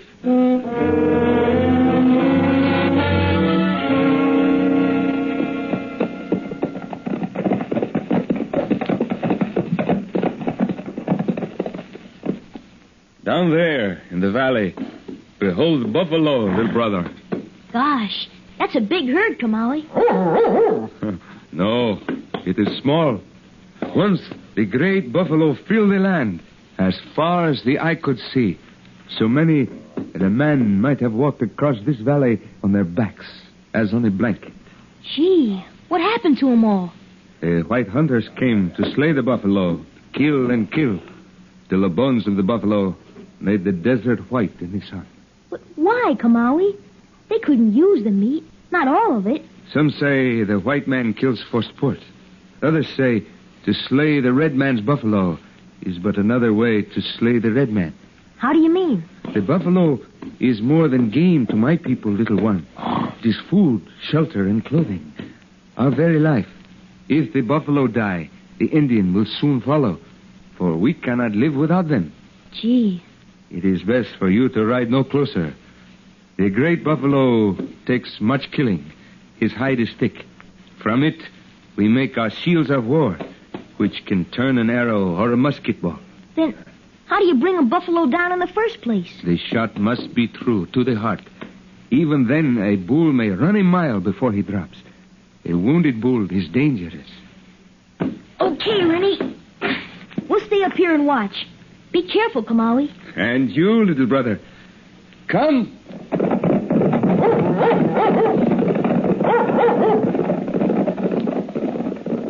Gee, Rennie, we can sure see from up here. How we can watch Kamali get the buffalo. There he goes, after a big one. Look, Rennie, he's ready in his bow and arrow. Bullseye! Come on, Rennie, we can go down and see the buffalo.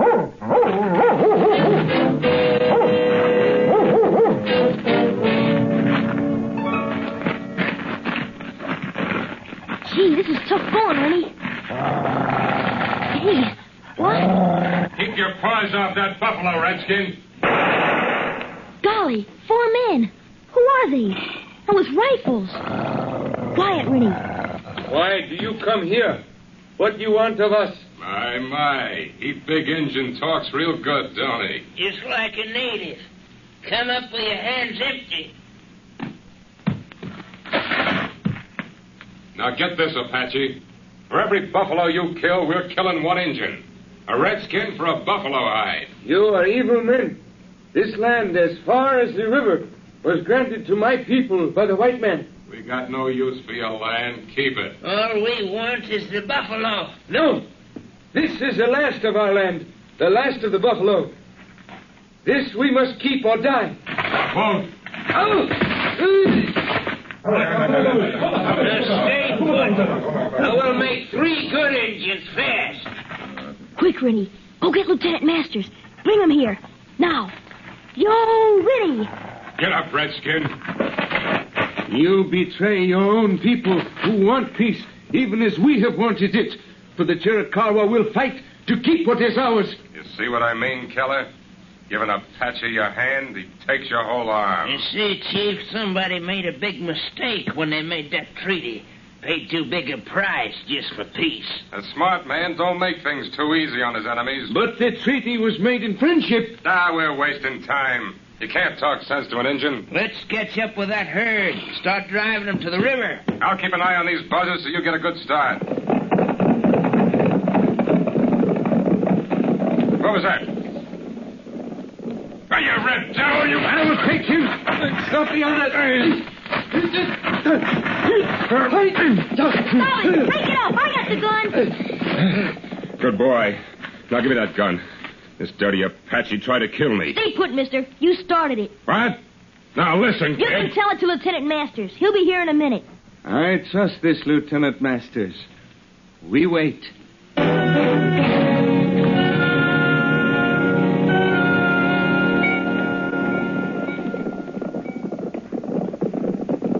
Now you can tell your story. Here comes Lieutenant Masters. I'll talk to him. You will listen. I'll fix you, Redskin. Wait. Come away. He does not worry. I'll take that gun, Rusty. Okay, Rip. What's going on here? My name's Garth, Lieutenant. I'm swearing out a warrant for this Apache. He attacked me in cold blood. I saw the whole thing, Rip. It wasn't Kamali's fault. Yeah, and Rennie saw it too, Rip. All right. Suppose you start over, Mr. Garth. Hey, what is this? Whose side are you on, soldier? Whichever side is right. Understand? He's an Injun, ain't he? Yes, he is. Well, I'm a white man. That makes me right. Right or wrong isn't settled by the color of a man's skin, Mr. Garth. Him and some other man came to take the buffalo, Rip. Where are the others? My braves are bringing them back. Good. See? My braves come. They got those other men, Rip. That's fine. Those are the ones, all right. You'll be lucky, all of you, to get out of this with your skins. Trespassing and poaching on a Chiricahua game preserve in deliberate violation of the peace treaty. We just didn't know, Lieutenant. Shut up, Keller. Lieutenant, you Indian lovers keep asking for it, don't you? The buffalo hunters have done more to stop the Redskins in a year than the Army's done in 30. I've heard that theory. It's no good. When you take a man's living away and back him into a corner, he'll fight. Any man. If I ever see you on Chiricahua hunting ground again, and that goes for the rest of you. We don't want no trouble, Lieutenant. Keller, I told you to... Quiet, you! Lieutenant, you just get us out of this, that's all. Kamawi? Yes, Lieutenant Masters. If you let these men go in peace, I promise you that they will not return. Let them go. On your horse, Mr. Garth. All right. Remember, you owe your lives to these Indians. I ain't forgetting what I owe that Kamawi, Lieutenant. That's for real, sure.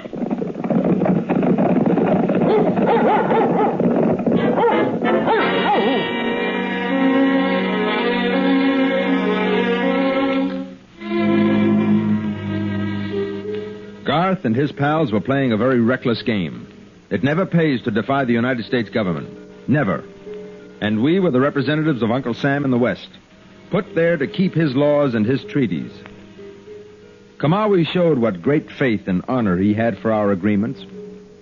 But something happened that same night, something so awful that the Apaches wanted revenge. Revenge in blood, the blood of the white man. I'll be back to tell you the rest of the story in just a minute. Say, kids, if you've been wondering how Rusty trains Rennie to do all those tricks, listen carefully. I'm going to let you in on the secret. First of all, keep the lessons short. Secondly, and most important, give him Milkbone Dog Biscuit as a reward. When your dog knows that he's going to get a reward of Milkbone for learning his tricks, well, you just watch how fast he learns. And Milkbone is good for your dog. It gives him the vitamins, minerals, and proteins that he needs for good health. In fact, Milkbone Dog Biscuit is packed with more energy per pound than prime beefsteak. But Milkbone does even more than supply your dog with the nourishment he requires. It gives him the chewing and gnawing exercise he should have for strong teeth and healthy gums, without the fear of dangerous bone splinters. So just ask Mom to get Milkbone Dog Biscuits in the famous red and yellow box the next time she goes shopping. It comes in 3 sizes, small, medium, and large. A size for every dog. All good dogs deserve Milkbone. And now, back to the adventures of Rin Tin Tin.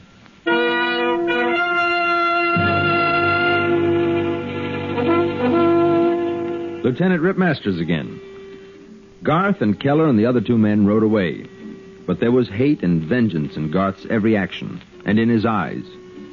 I had a feeling that we hadn't heard the last of them, but I was hopeful.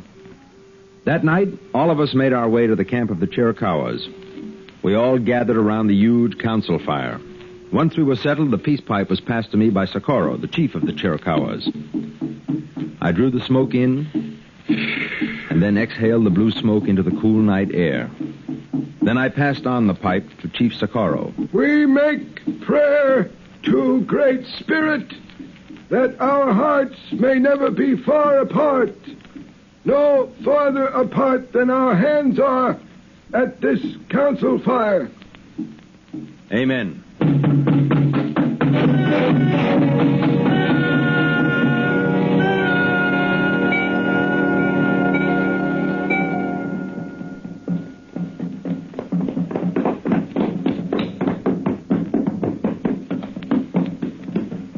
look at the red devils down there. Yeah, I see him, Garrett. Having a hot time, ain't they? Yeah. Well, I'll cool them off. Put that rifle away.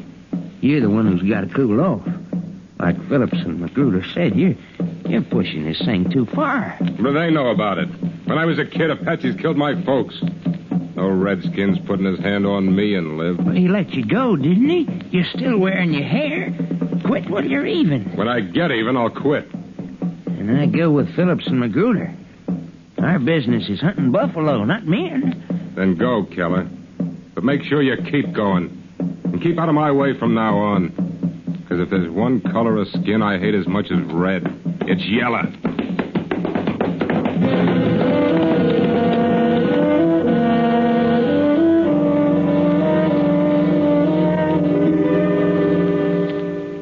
Lieutenant, my son has told me much of the courage and wisdom of this small brave. Corporal Rusty. May his eyes behold the white buffalo. White buffalo? Gee, I've never seen one. Few men have. Among my people, it is told that when the white buffalo appears, the Great Spirit smiles on you. No man may see him more than once, little brother. And then, only when his need is greatest. Rib, did you know about the white buffalo? It's a famous legend, Rusty. Even a song. A song? Mm-hmm. I'm not much of a singer, but I think I do remember the words. Well, go on. Tell the legend, white friend. I have heard many stories from an old Indian friend, and this is my favorite, even though it has no end. Go ahead, Rip. I have to try to remember the lines. There's an old Indian legend I was told long ago. It's about a special valley in the White Buffalo. Thanks, O'Hara. There are few who have seen him, though they've looked high and low. For the trail is long and winding to the White Buffalo. The legend says you'll find him if your heart is brave and true, and you treat all men as brothers, no matter what they do. I have searched for that valley since I started to grow. I won't stop until I find it, and the White Buffalo. For I know it's right to find the White Buffalo. To find the White Buffalo. White brothers, it is good. What happened? Look out! What was that? There he goes! Quick up!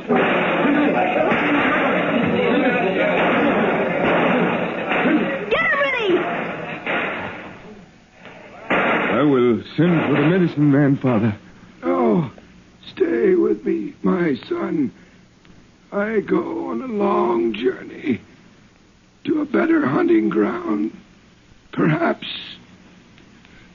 I will see him again.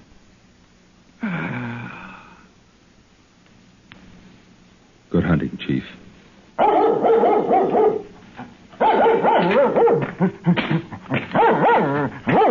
got away, Lieutenant. It was Garth. O'Hara, send Quillen back to the post with the supply wagon. Then alert the entire command. The rest of you men mount up. We're going hunting. Yes, sir.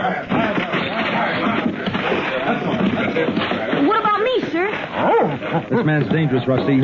You stay here with Rennie till we get back. Yes, sir. Yes, Komawi? It is for me to find him. It is for my people to punish him. He's as guilty by our law as he is by yours. Let him answer to his own people. No. I am the new chief. I will avenge the death of my father. There's been too much bloodshed between your people and mine for either side to dictate the law.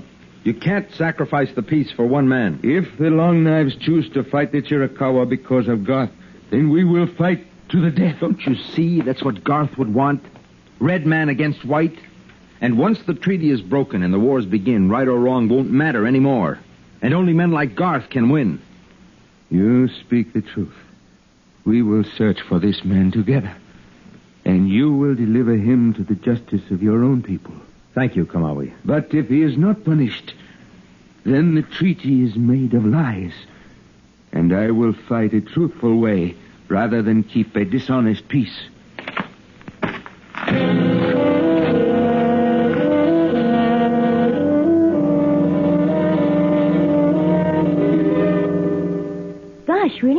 morning already.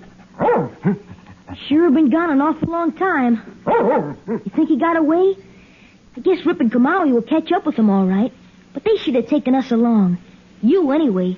You're the best tracker in the territory. If Garth gets away, Kamali's gonna be awful mad. The Chiricahuas might even go on the warpath. Then we'd have to fight them, 'cause we're soldiers. And we don't want that. I like Kamali. What do we do? Hey, I got it. You want to follow his trail? Let me get on my horse. Okay, Rennie. We'll find him.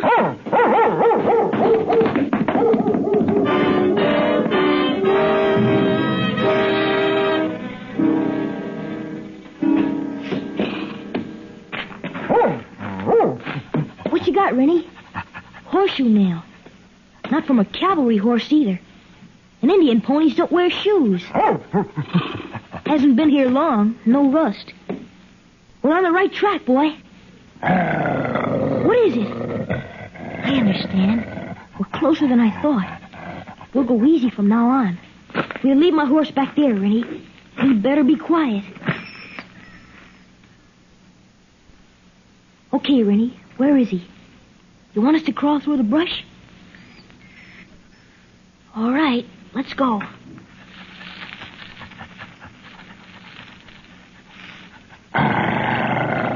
Golly, there he is. Right below us in that gully.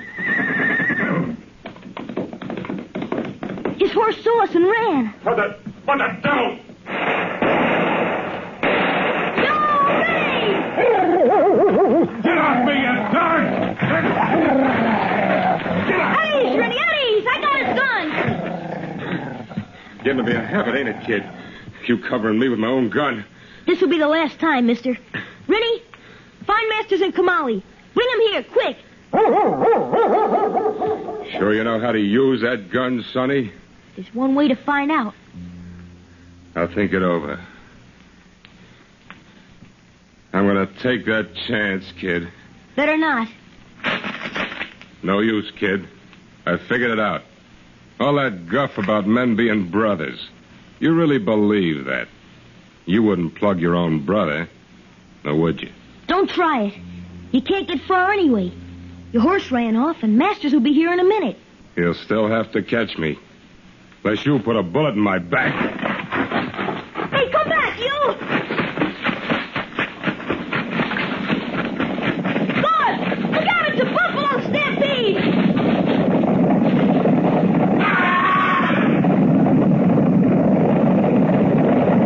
The buffalo rolled right over Guard. Hey, they're turning! Right this way! I gotta get out of here! Gotta get out of the way! In those rocks! Gotta make it! I gotta! I don't know where... Everything's hazy. I can't see right. The white buffalo! The white buffalo!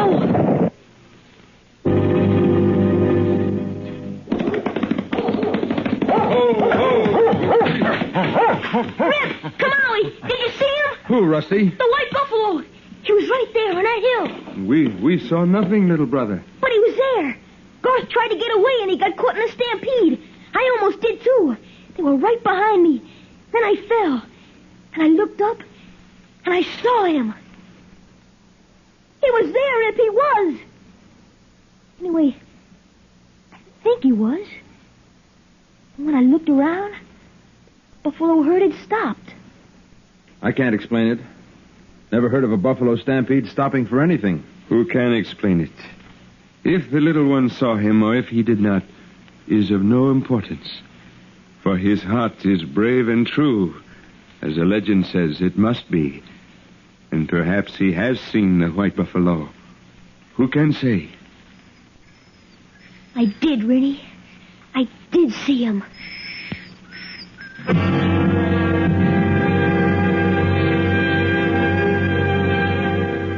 Goodbye, Kamali. We'll come back someday. We will count the days, little brother. Come, braves of Chiricahua!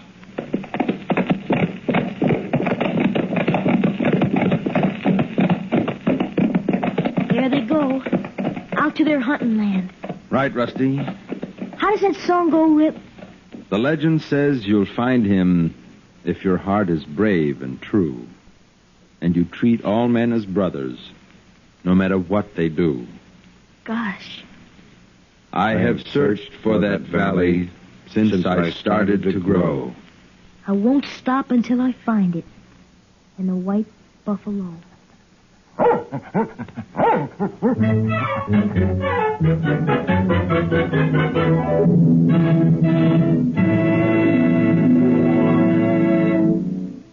Surprise, Mr. Morrow. Hey, Rusty, what have you got there? It's a present for you. All the cast, Lieutenant Masters, Sergeant O'Hara, myself, we all chipped in to give you this wallet. Well, gosh, thanks, Rusty. Certainly was nice. Hey, here comes Rennie with a present. Well, what do you know? Rennie's giving me a box of Milk-Bone dog biscuits. Oh, Rennie, Mr. Morrow doesn't use Milk-Bone dog biscuits. Oh, that's okay, Rusty. I've got a dog at my house who'll really appreciate this present. And besides, I know what Rennie meant. He wanted to give me what he thought was the best present in the world. Like all dogs, Rennie loves Milk-Bone dog biscuits. That's why I always reward Rennie with Milk-Bone. And don't forget, Milk-Bone dog biscuits is packed with proteins, minerals, and vitamins, and supplies more food energy per pound than prime beefsteak. So, kids, ask Mom to get your dog Milk-Bone dog biscuits. There's a small size, a medium size, and a large size. There's a size to suit every dog. And your dog will love Milk-Bone dog biscuits.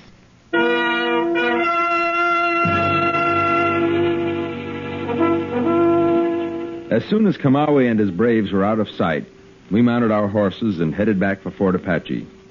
We didn't talk. We just remained quiet with our thoughts. And the words of the song seemed to come back. If your heart is brave and true. Yes, we are all brothers. You know, almost every man has some particularly trying time in his life. And one of our troopers went through such a stage, Corporal Boone. It all began when Boone decided to leave the service and get married. The whole business became quite involved and very exciting. One man in our outfit frowned on the whole affair, one Sergeant O'Hara. Well, after all, anybody can get married, just anybody. What's Boone's wife's name? Oh, Louise. And she's not his wife yet. She's his fiancée. Fiancée? Yeah, that's a French word. It means a girl who's going to get married. Do they have a word for a man who's going to get married? Yeah, but it ain't in French.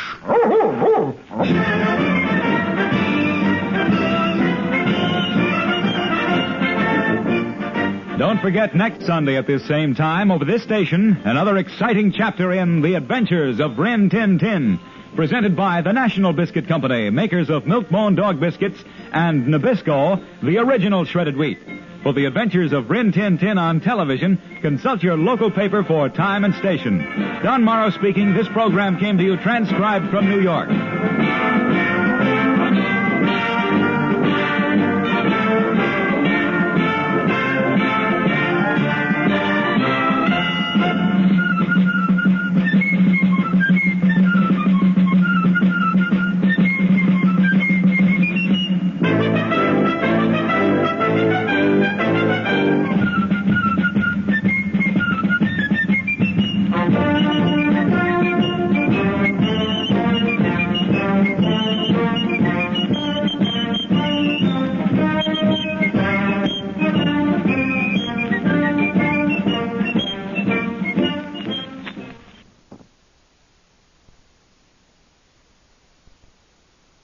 Counterspy.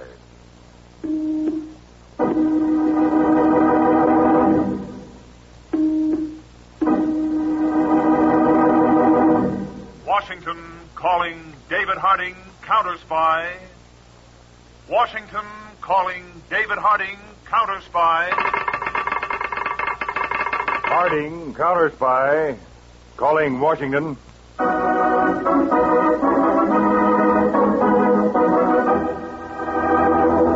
United States Counterspies, especially appointed to investigate and combat the enemies of our country, both at home and abroad.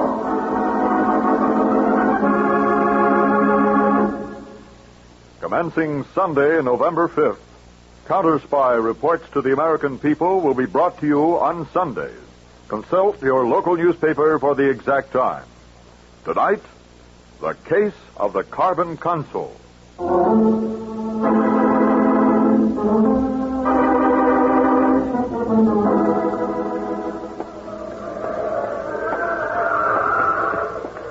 Come on, Horace. Must you walk so slowly?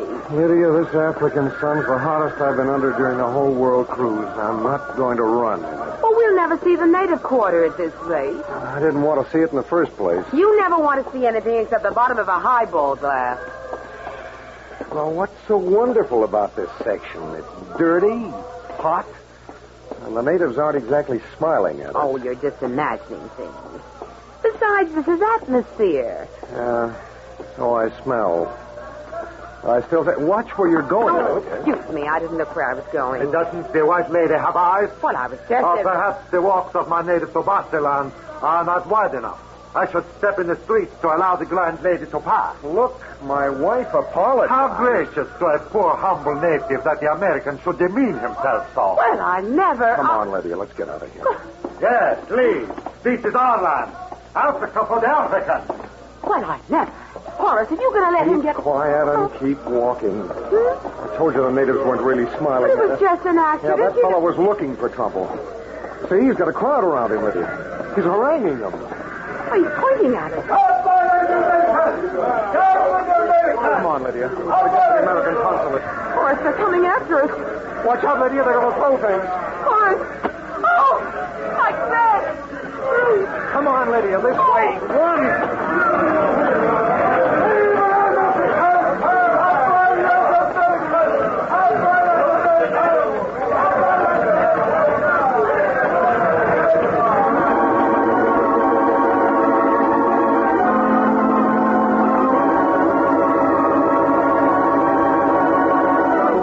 Just the way it was, Mr. Burton. The whole thing started from Mrs. Walters bumping into the native. I see. And then the brute started shouting at me as though I'd attacked him.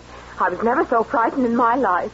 I still haven't got my breath back. And this dress... I'll see that restitution is made for the damage, Mrs. The Walters. devil with that man. You're the American consul here in this heaven-forsaken country. Can't you see that American citizens are afforded some protection? We do our best, Mr. Walters.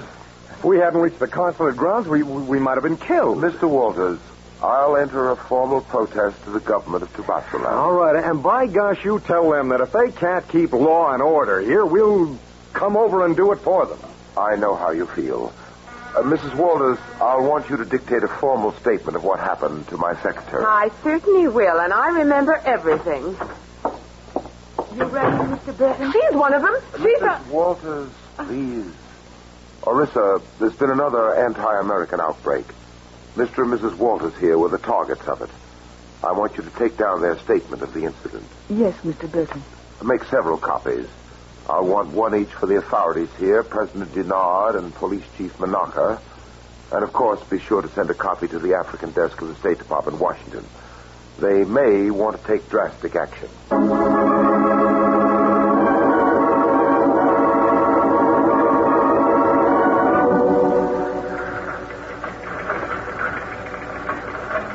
If Mr. Peters is in the Counterspy Statistical Department, will he please report to Mr. Harding immediately? If Mr. Peters is in the Counterspy Statistical Department, will he please...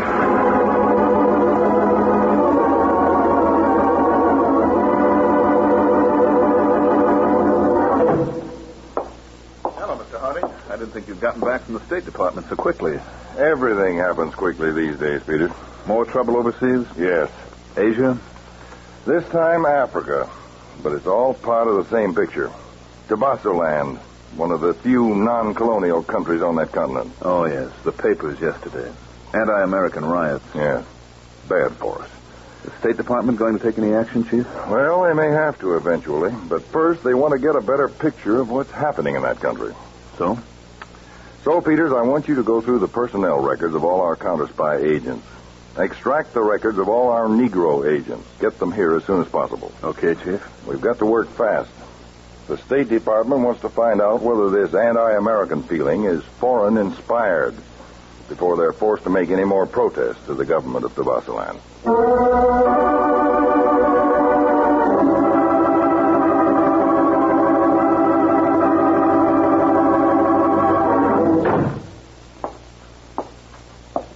President Dinar, my country has asked me as consul to hand you, as head of the government of Tabasiland, this note, formally protesting the treatment of our nationals in your country. I accept the note, Mr. Burton, with regret, and assure you that we will do all in our power to apprehend and punish the instigators of this disorder. And now, Mr. President, may I presume to be less formal?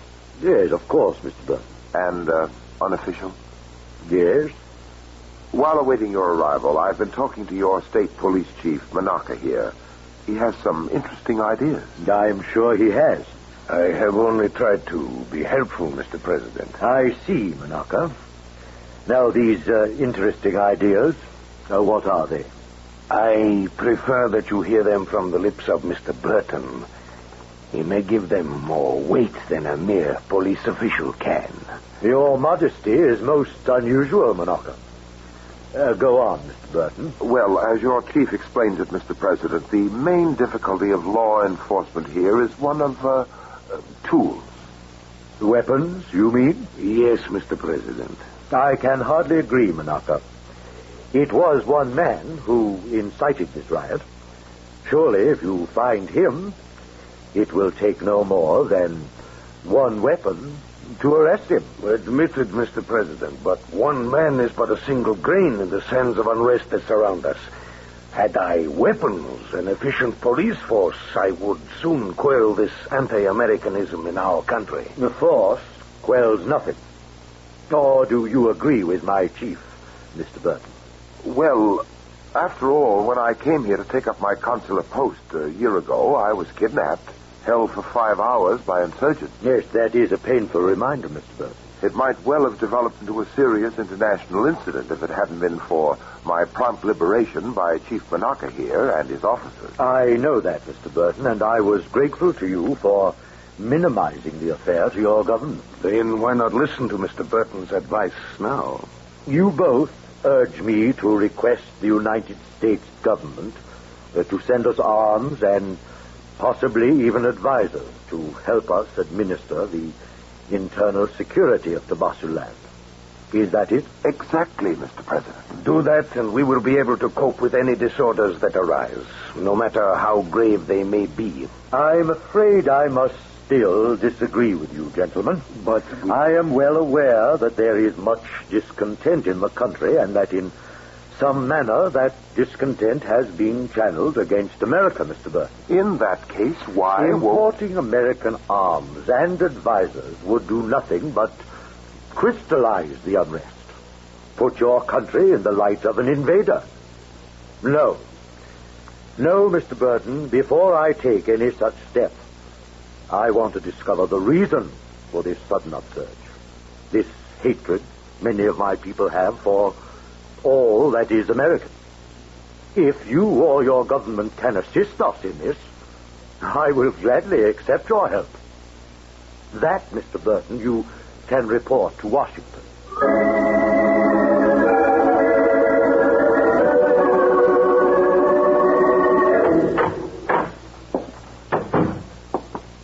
This way, Carter. Right behind you, Mr. Peters. Mr. Harding, this is Agent Lincoln Carter. How do you do, Carter? Hello, Mr. Harding. Have a seat. Oh, thank you. Will you want me, Chief? No, Peters. I'd rather have you set about arranging the details of Carter's transportation, if you will. I'll get right on it, Mr. Harding. Doesn't sound as though I'm going to be in Washington very long, Mr. Harding. No, you won't be, Carter. Not if you're the right man for this job we have. I hope I am, sir. Now, let's see. According to your personnel record, you went to Howard University, got a B.A. and M.A. there. That's right. Then you did postgraduate work at Columbia, earning the degree of Doctor of Philosophy, huh? Yes, sir. Your thesis for your doctorate was on African languages and dialects. Is that correct? Correct, Mr. Harding, but... You, speak these various dialects? Many of them. The study of African culture and history has been sort of a hobby with me. Oh? Something like a Mayflower descendant tracing his antecedents. Yeah, I see. Well, tell me, do you know much about the country of Tabassoland? If it doesn't sound too immodest, quite a bit. As one of the few Negro republics outside of Liberia, I've naturally been interested in it. Yes, so is the State Department. Yes, I know. I've been reading in the papers about the recent outbreaks of anti-Americanism there. You have any opinions on that? Well, frankly, I've been puzzled. The history of that country has always oriented it toward America. We've helped and aided her in many ways. Why this sudden outburst should occur is beyond me.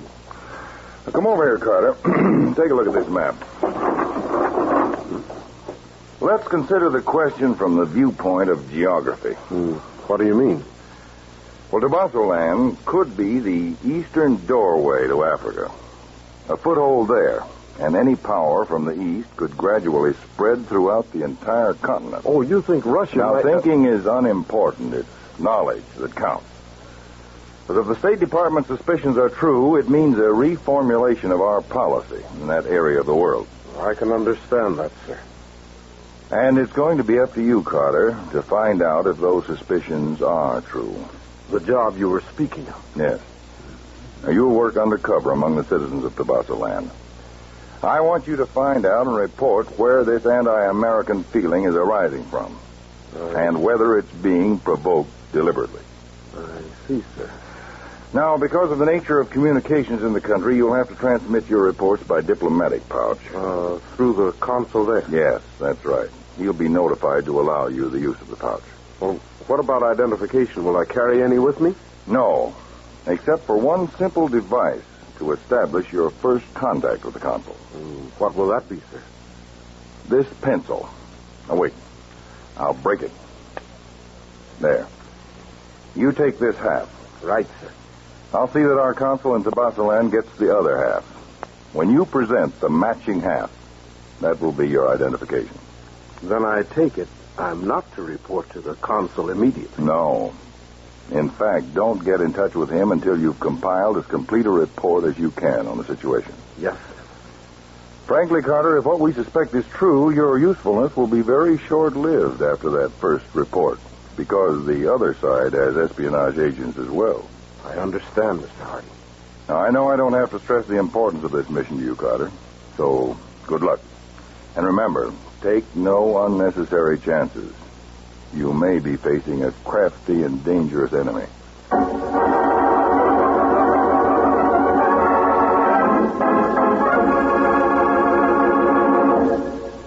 You are listening to the case of the Carbon Consul on Counterspy. This Sunday marks the premiere of The Big Show on NBC. Not just any big show, it's The Big Show. NBC's hour and a half of comedy, music, and drama, the best of each. The Big Show will be heard every Sunday evening over most of these stations, with Tallulah Bankhead as the mistress of ceremonies. Your stars for this Sunday's broadcast include Jimmy Durante, Fred Allen, Ethel Merman, Frankie Lane, Mindy Carson, Meredith Wilson, Danny Thomas, and a host of others. All this and Tallulah, too. No wonder it's The Big Show. Now, back to Counterspy.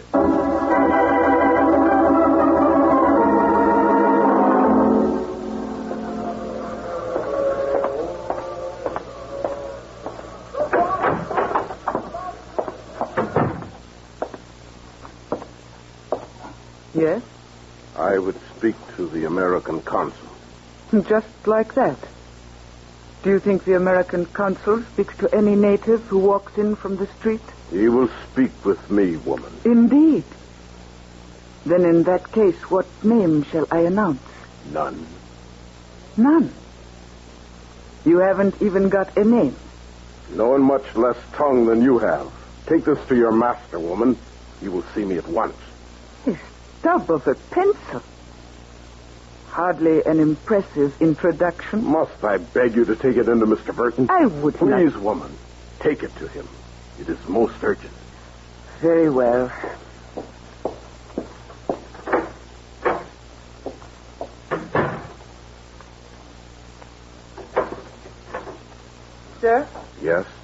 In here.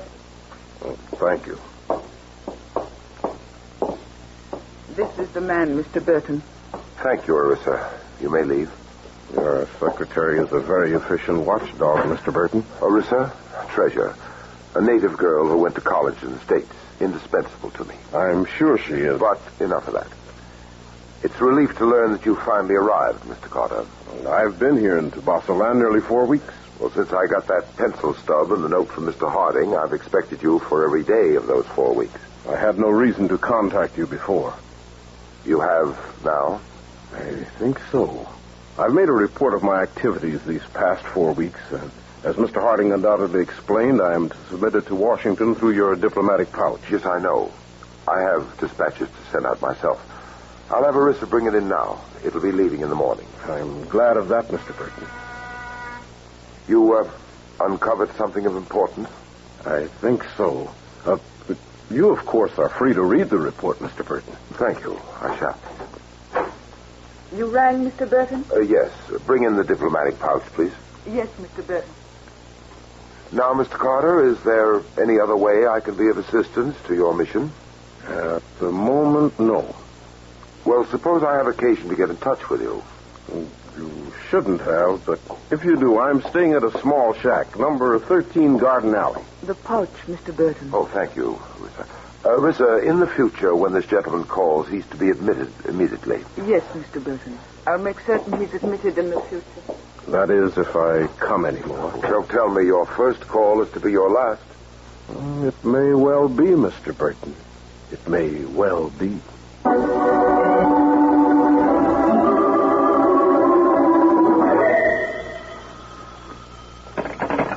Hello. It is Police Chief Monaco who speaks. Oh, yes. I see. He knows much? Bad. What? You know where he is. Excellent. The address? 13 Garden Alley. It will be taken care of immediately. Goodbye. Bernardo. Yes, Chief Monaco. There is work for you. More Americans arriving in our land? Yes. It will be simple. Each successive riot becomes easier to incite. I only hope they are as apt targets as those Walters tourists were. This is not work for a sharp tongue, but a sharp blade.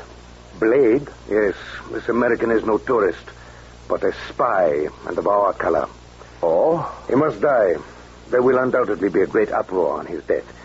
So it will be best if you take to the jungles after the job is done. Yes, Malaka. I will get word to you when it is safe to return. As you say. Now take your blade and call on the man. His address is 13 Garden Alley.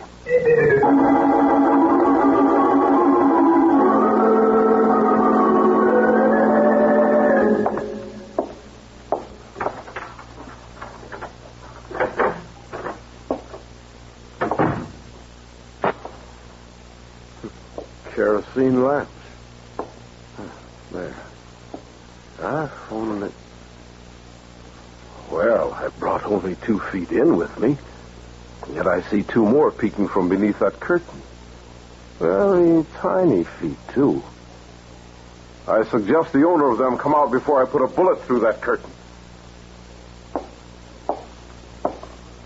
Orissa, it's such a pleasure and a surprise. Seems I won't need my gun after all. Hardly. Come a little closer to the lamp, please. The flickering kerosene light scarcely does you justice. To what do I owe the pleasure of this visit? Curiosity. A woman has much of that. Still. You were expecting somebody? No. Well, I certainly wasn't. We shall see. You've got the knife! No, you don't. Watch out! Cut your heart out! Yes, you won't. The lamp is falling! Let go! The floor! The curtain! Fire! Damn it!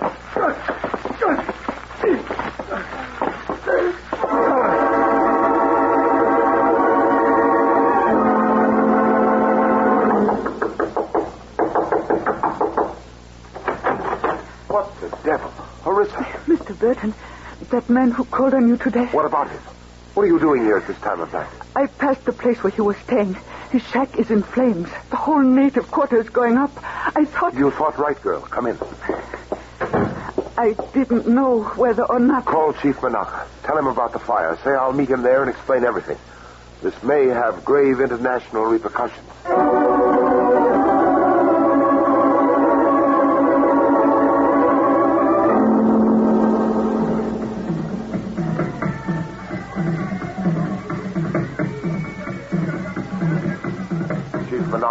Mr. Burton.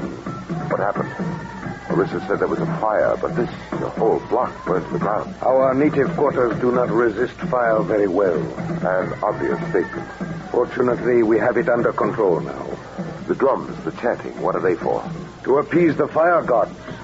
Many of my countrymen still place their faith in the ancient customs of their fathers.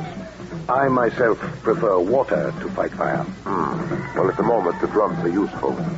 I think we can talk safely under their cover. We can, Burton. And we have nothing to fear. The Counterspy agent is dead? Yes. We recovered his body. Banada's knife deep in his heart. You have a most efficient sergeant, Monte. Your country, and I don't mean America, naturally, will pay well for this. I hope. Extremely well. What about the report you told me about over the telephone? Will that reach the Counterspy chief? I shall see that it does. But it will be my version of what's happening in this country, not his agent. Good. And that, coupled with the death of this agent, will force President Denard to request American arms and men. And that should provide you with a revolutionary situation that you can exploit to the utmost. And I shall, Mr. Burton. As long as you continue to make it worth my while. I'll continue. With good fortune and a little effort, we may be able to turn this incident into a long and costly guerrilla war involving the great United States.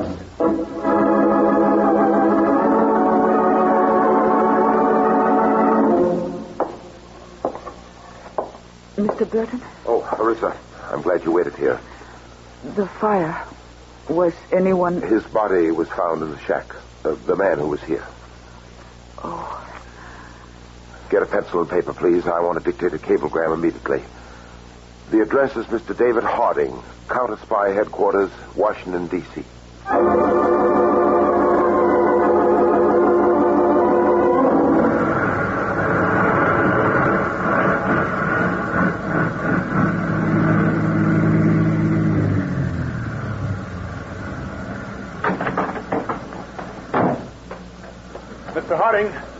Mr. Harding. Oh, you made good time, Peters. Did you get all the material? Here it is in this envelope, Chief. The complete personnel records of all employees at our Tabassalan consular office. Good. Now, I don't know how long I'll be gone, so you take over from me here. Right, Chief. If anything urgent comes up, get in touch with me through the consulate. All right, sir. And good luck. I hope you manage to make someone pay for Carter's death. I intend to, Peters. So long, Chief.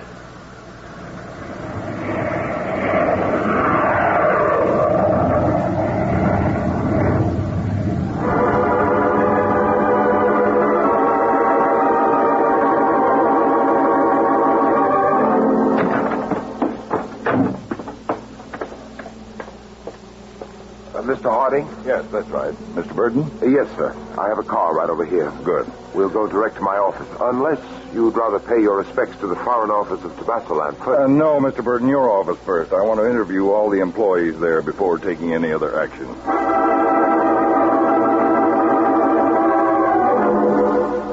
And this, Mr. Harding, is the only employee left to interview. My personal secretary, Orissa. How do you do, miss? You be seated. Thank you. I imagine you want this to be private. If you don't mind, Mr. Burton. Not at all, Mr. Harding. I'll be outside if you want me.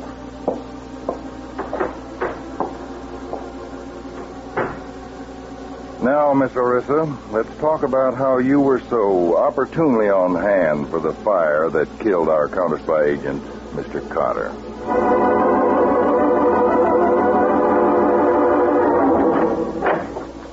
Mr. Burton. Yes? I've finished here. I wonder if you could arrange an audience for me with the president and the police chief of Tobasaland. Right away, Mr. Harding. Will you, want me there? Yes, Mr. Burton. I definitely want you there.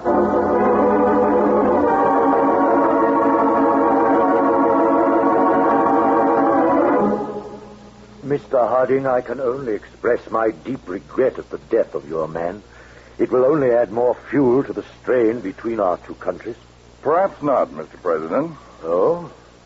You're aware of what Mr. Carter's mission here was? To investigate the rise of feeling against the United States among my countrymen. Yes, that's right.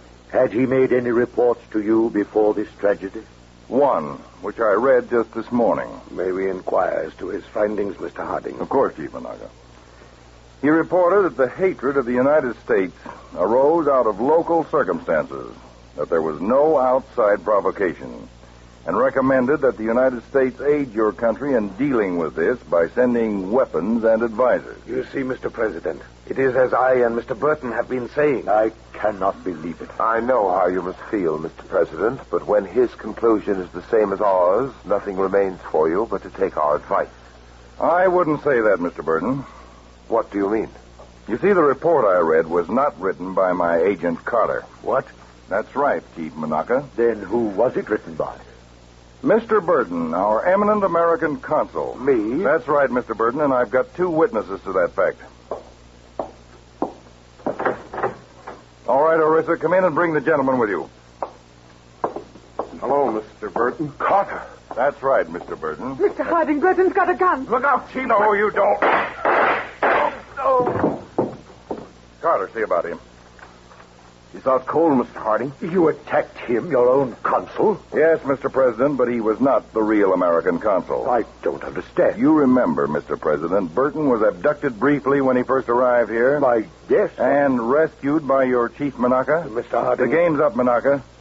You're assisting another foreign power, the power whom the so-called Burton was spying for. You sent that man to kill me, Chief Monaga. Orissa recognized him as Sergeant Benata, a member of your own police force. And when Carter killed him instead and the fire started, he decided to use that fact as a trap for you and Burton. But how did Carter know Burton was on the other side? Because Burton was the only one besides Orissa who knew Carter's address. You'll never... Stop him, Carter. You're not getting away. Let go. Well, you've got a nice right there, Carter. Mr. President, Monaga is a citizen of your country. I'm sure you'll know how to deal with him. I will, Mr. Harding, but please, one more point. Yes. If Monaga and Burton were the instigators of the anti-Americanism, why did they keep insisting on my seeking your country's aid in suppressing that feeling? Because they were aware, Mr. President, that once such a policy was started, we would have to keep sending more aid and more arms. It would have been another drain on America's might, and there's nothing the power he represented would like better than drain off our strength to weaken us for any major conflict that may eventually come. Well, this at least is one spot where they failed in that strategy, and we'll see that they fail again.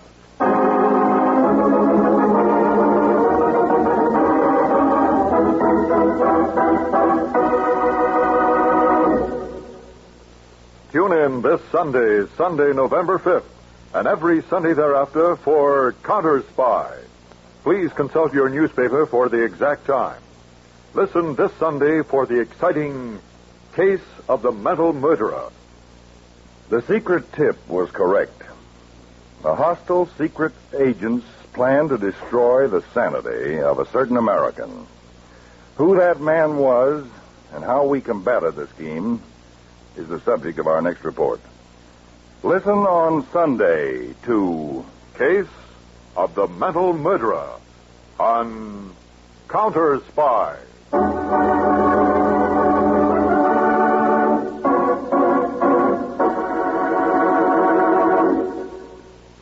Tonight's Counterspy program originated in New York, was directed by Marx B. Loeb, dramatized by Palma Thompson, and featured Don McLaughlin and Mandel Kramer. Counterspy is produced by Phillips H. Lord.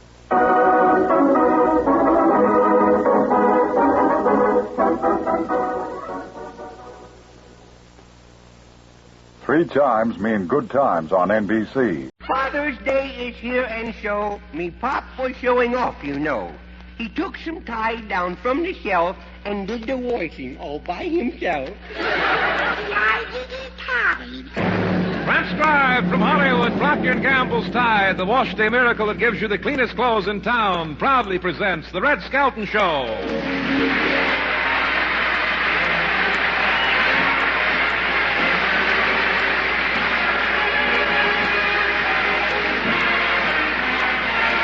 With Red Skelton, David Rose and his orchestra, Lorene Tuttle, Pat McGeehan, and Dick Ryan will be me, Rod O'Connor.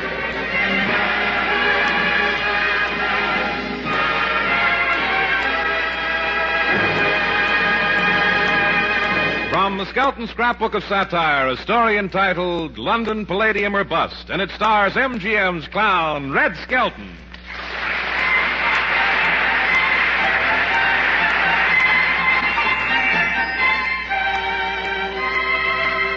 Well, Red, next week we fly to England to appear at the London Palladium. Aren't you excited? Rather, old chap, rather.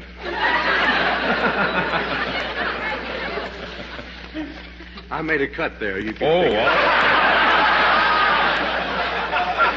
Hey, where did you get the British accent? Ronald Coleman loaned it to me just for the trip, you know. I'll say there, Bonita. Would you care for a spot of tea? I see you have a spot on your tie.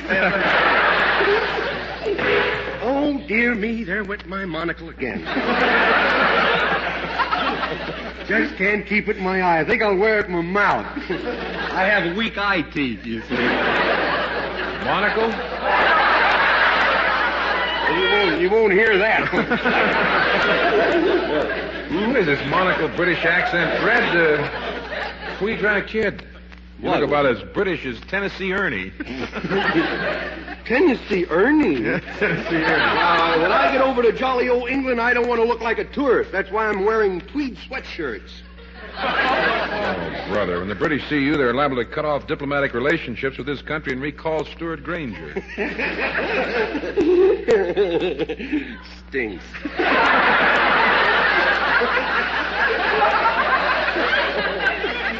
Well, I think they'll like me. The British people are really crazy about comedians, you know. I know, but what's that got to do with you? What? You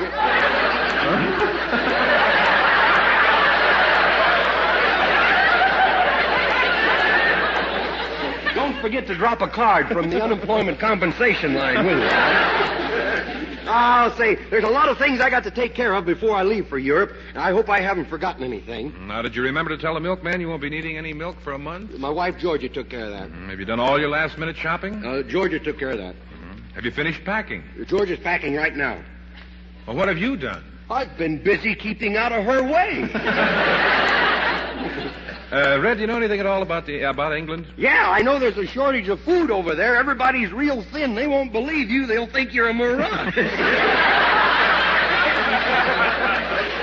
have you ever been to England before? Have I ever been to England? Are you kidding? About 6 years ago, I went over there on one of those scenic cruises that the Army conducted. Hey, I was on a troop ship called the West Point, see? And they landed in Southampton, into Taranto, Italy. And the British were stationed there, see? So they said, do you think the boys could give a march right down the street? He said, it would boost up the morale. So these guys, they said, well, they had a pretty rough voice and everything. But the full field pack now, you see, they had the full field pack in their carbines and stuff. They looked like $1 million marching down the street. And some Englishman yelled, "Hey, Yank, what's that on your back?" He says, "Bunker Hill, you bum."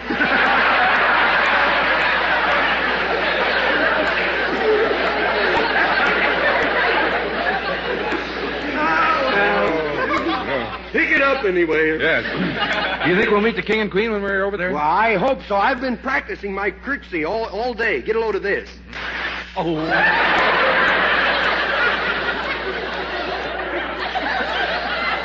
That's what I get for drying them on a heater. Oh, Red, men don't curtsy. They bow like this. Copycat? Well, there's one joke we won't take to England. Too subtle. Well, you know, Red, you never hear the English laugh much because they're too polite, you know. They've been brought up not to make any noise when they laugh. Oh, really? Mm-hmm. Well, from the 5 jokes you've told this evening, I'd say we have quite an English audience here. Say, do you know what the British word for gas is? Come again? I said, do you know what the British word for gas is? Yeah. I beg your pardon.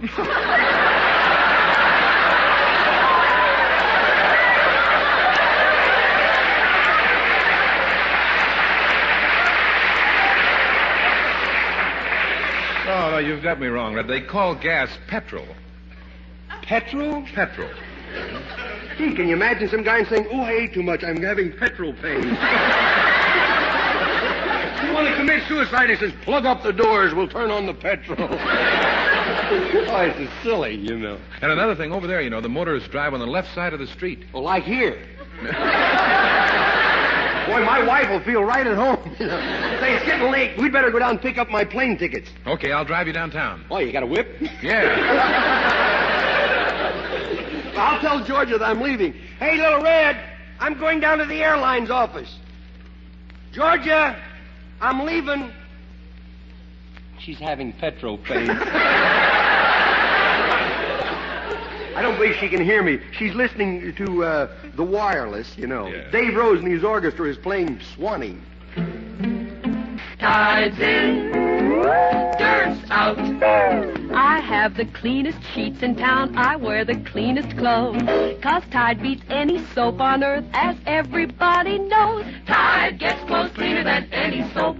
Any soap? Yes, any soap. You get the cleanest wash in town with T-I-D-E, Tide. Now, there's a little song that makes a lot of sense. Tide gives you the cleanest wash in town. You know, there's a reason for that. You see, Tide is the amazing miracle product that not only gets ordinary dirt out of your clothes, but removes dingy soap film as well. We've proved that in the laboratory, testing Tide against soaps of every description. And every test proves this point. Tide gets clothes cleaner than any other washing product sold throughout America. Millions of you women have proved that for yourselves, washing and rinsing your own clothes. You've seen the miracle of Tide in the cleaner clothes your family wears, the cleaner linens in your home. You've discovered how kind Tide is to your hands, too. Yes, ma'am, when you put Tide in your washer, out comes the cleanest wash in town. Tide gets clothes cleaner than any soap. Any soap? Yes, any soap. You get the cleanest wash in town with T-I-D-E, Tide. T-I-D-E, Tide. T-I-D-E, Tide.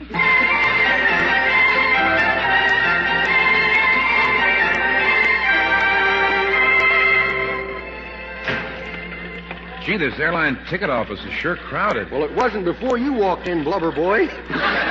Pull in your stomach. You got everybody pinned to the wall there. Oh, look, there's somebody at the ticket counter ahead of us. It's Willie Lump Lump, and he seems to be giving that clerk a lot of trouble. Now for the 10th time, Mr. Lump Lump. What can I do for you? And for the 10th time, wouldn't you like to know? What I want to know, Nosy, is what time does the next plane leave for the La Brea tar pit? Are you serious? No, I'm a little blotto, right? Come on, tell me, when does the next plane leave for the La Brea tar pit? I ain't got all day, you know. I'm due back in bed any minute. Well, there aren't any planes going to the La Brea tar pits. May I ask why not, sir? I smell petrol.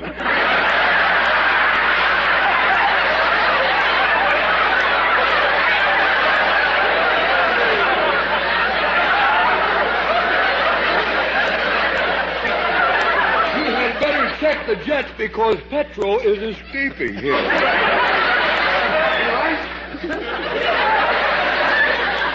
I've seen a lot of snooty guys in my life, but you happen to be the snootiest guy I've ever seen. Both of you. Both? But there's only one of me. Are you insinuating that my bloodshot blue eyes are deceiving me? And another thing, sir. What have you got against petrol? The La Brea Tar Pits never did anything to you either, you know. No, I've got nothing against La Brea Tar Pits. Well, I have. You know, that's where I met my wife, was the La Brea Tar Pits. I was looking for those prehistoric monsters, you see. And along came little old Cold War. You know what my wife's maiden name is? The Thing. Look, if you want to go to La Brea Tar Pits, why don't you take a bus? I don't want to take a bus. I can't stand those petrol fumes. Well,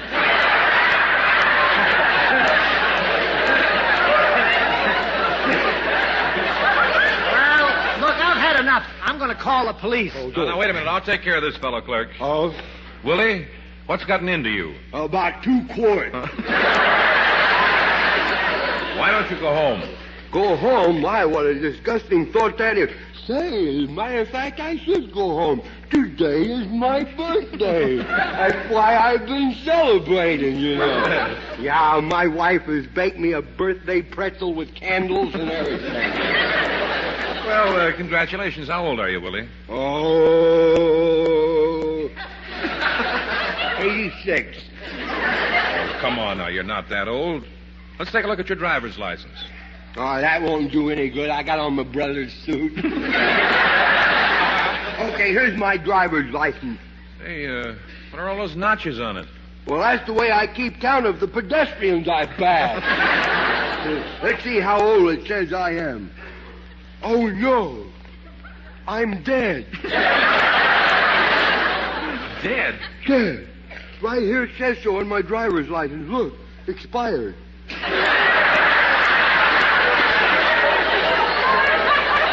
I'm dead.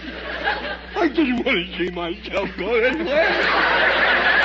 Oh, go on home, Willie. Hey, look, core kid. I'm the bouncer in this office, and I don't like the disturbance you're causing. Now get out. I am not leaving until I get what I came in here for. I said get out. This is no way to talk to a dead man. I am not leaving until I get what I came in for. You wise guy. Here, put me down! Well, they ain't what I came in for, but it will have to do.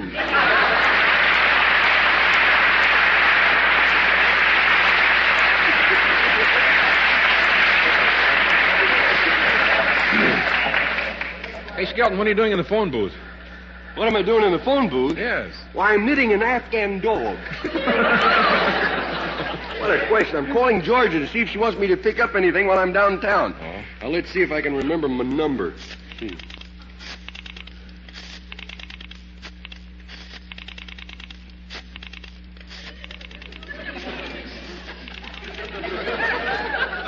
That's the prefix.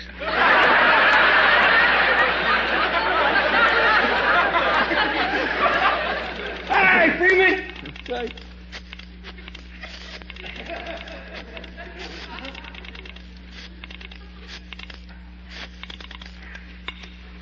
Hello? Oh, I'm sorry.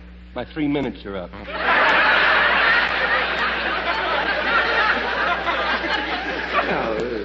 Hey, there's somebody at the airline ticket counter now. Go pick up your tickets. Okay. Oh, look who the clerk is. It's that old lady who's so nearsighted. Oh, yeah. Well, what can I do for you, madam?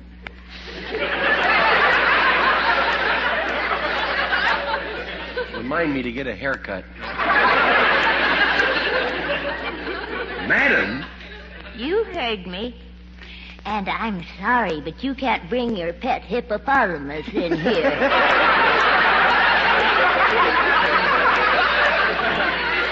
Lady, I'm Rod O'Connor. Oh, Rod O'Connor. What a cute name for a hippopotamus. Do I dare pet him? No, you better not. You better not. His distemper shots didn't take. Look, I've come to pick up some plane tickets. Now, here's the check for them. Whoa, no. Just a second. This is a rubber check. Look how it stretches.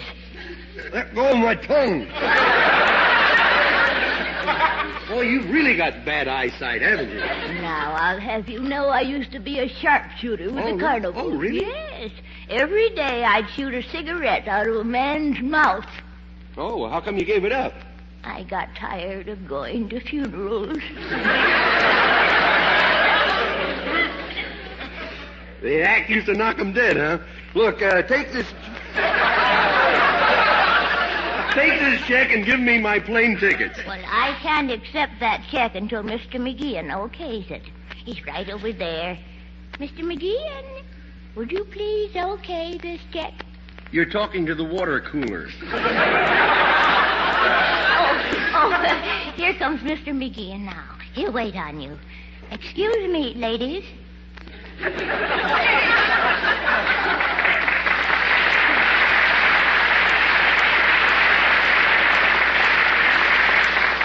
Can I help you?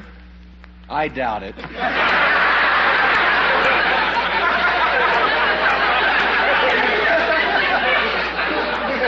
Remind me to get a haircut.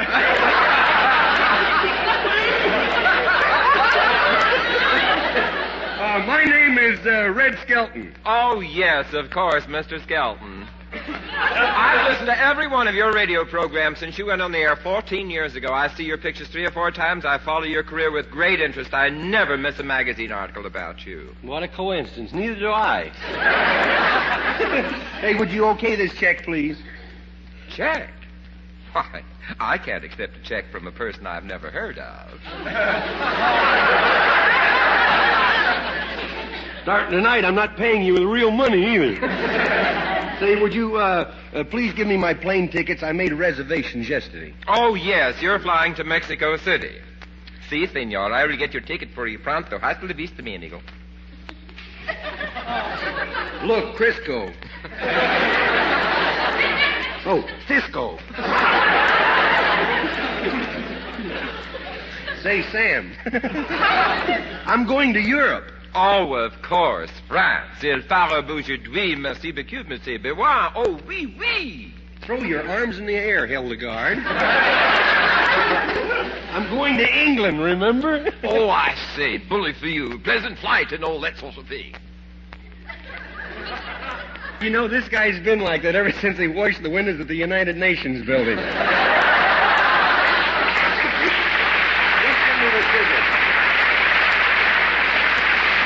Come on, Rod. Let's go over to the Hall of Justice so I can pick up my passport. Si, senor. Oh, cut that out. Oh, look, there's Lorene Tuttle with Junior, that mean little kid. Junior, I've had about enough. Now, you come on with me. You stop putting me here, will you? You're big enough as it is. Goodness, you want people to think you're the mother of a baby elephant? Close the door. Okay. Junior! You broke the glass door of the doctor's office.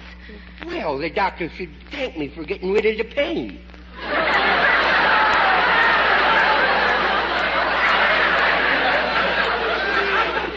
Oh, why is it you break everything you touch? Well, I don't know. It's just a gift, I guess. I just can't seem to control myself. I'm full of petrol.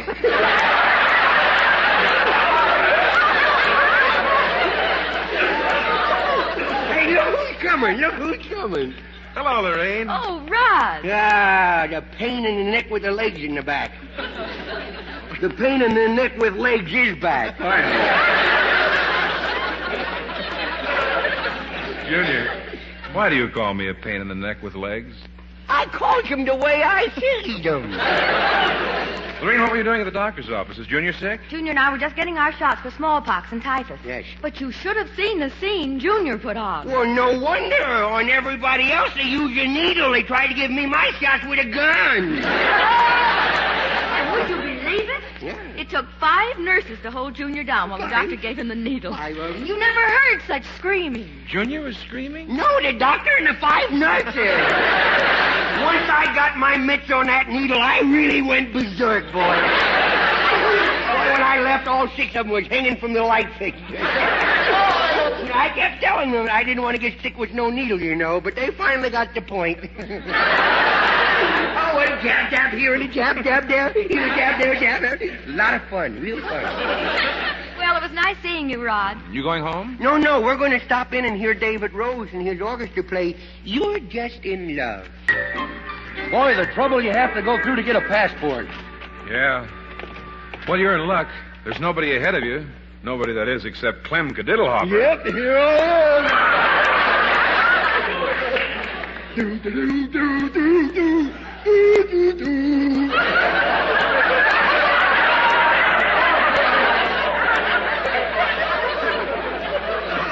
Oh, the last time I saw Paris, scared them half to death.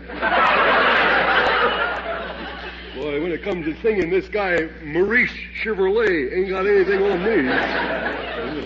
Well, what can I do for you, lover boy?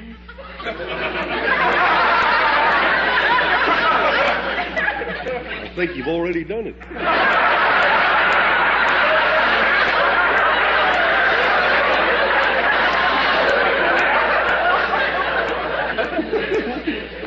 Yeah, if it's all the same to you, I prefer dealing with one of the men clerks. Did you come in to see about a passport? Oh, may I see your birth certificate? That's for dang sure.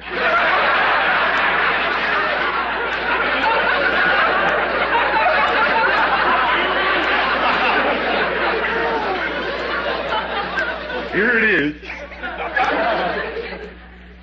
So this is the way you spell Cadiddlehopper. No, I spell it with an X. In fact, I spell everything with an X. I remember my school days. The years passed, but I didn't. Now, I'll have to ask you a few personal questions, Mr. Cadiddlehopper. Oh, really? Where were you born?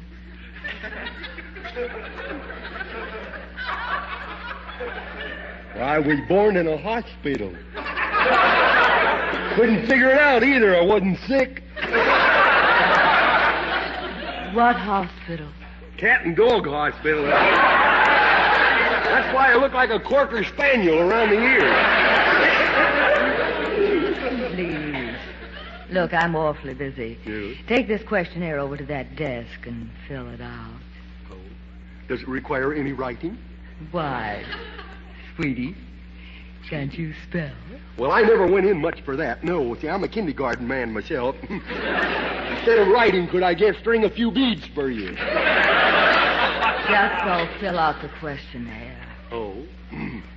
Well, here goes nothing. Oh, boy. Them's the kind of girls I dream about. You ought to see what I get. Howdy, Clem. What are you doing in the passport office? I'm going to Europe. You're going where? Europe. You see, I bought a little real estate in London. And, as a matter of fact, I made a fast deal with a guy I met at the bus depot a few minutes ago. Yes. He sold me the Windsor Castle. Dirt cheap, too. But, Clem, the King and Queen of England... $45 I paid for it. Of course, I had to throw in my rabbit's foot and my jackknife. Clem, the King and Queen of England live in Windsor Castle. That's why I'm going over to collect the rent. One thing about me, I'm always on my toes. All 18 of them. Well, skip to Malou. Yes.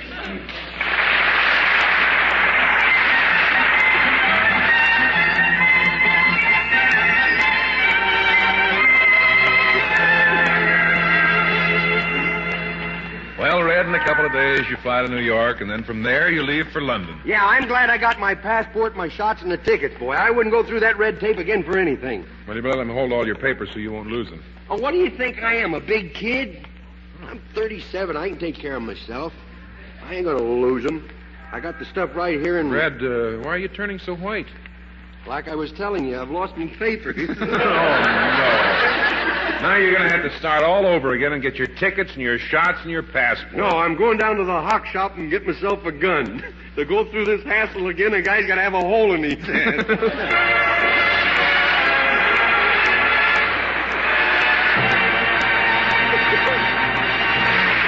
Now, ladies and gentlemen, until next Sunday. This is Red Skelton saying goodbye now, and thanks for listening, and thanks for buying more and more of the Wash Day Miracle Tide. And this is Rod O'Connor reminding you that Tide gets clothes cleaner than any other washing product sold throughout America. That's why... You get the cleanest wash in town with T-I-D-E Tide. T-I-D-E Tide.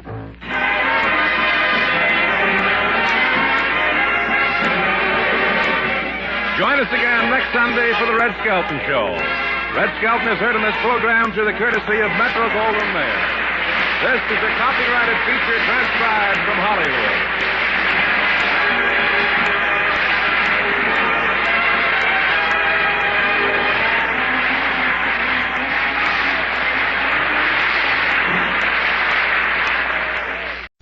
The story you are about to hear is true. Only the names have been changed to protect the innocent. Dragnet.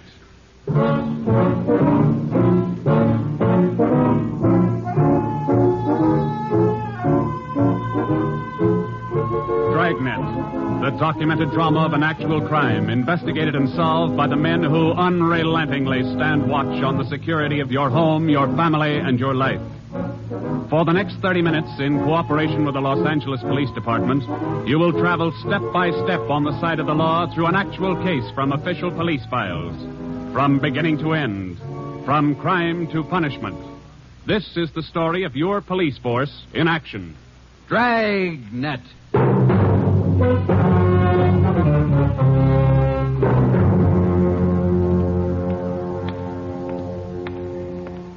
It was Tuesday, March 25th. It was cold in Los Angeles.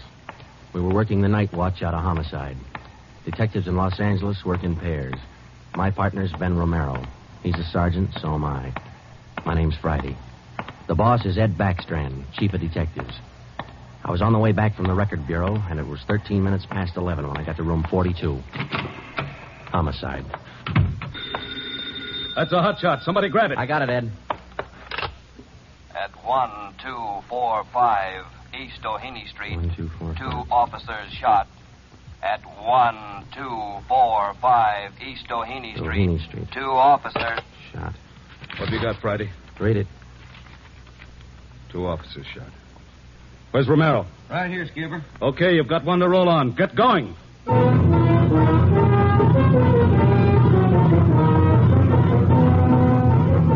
Both Ben and I knew where we were heading. We'd recognized the address.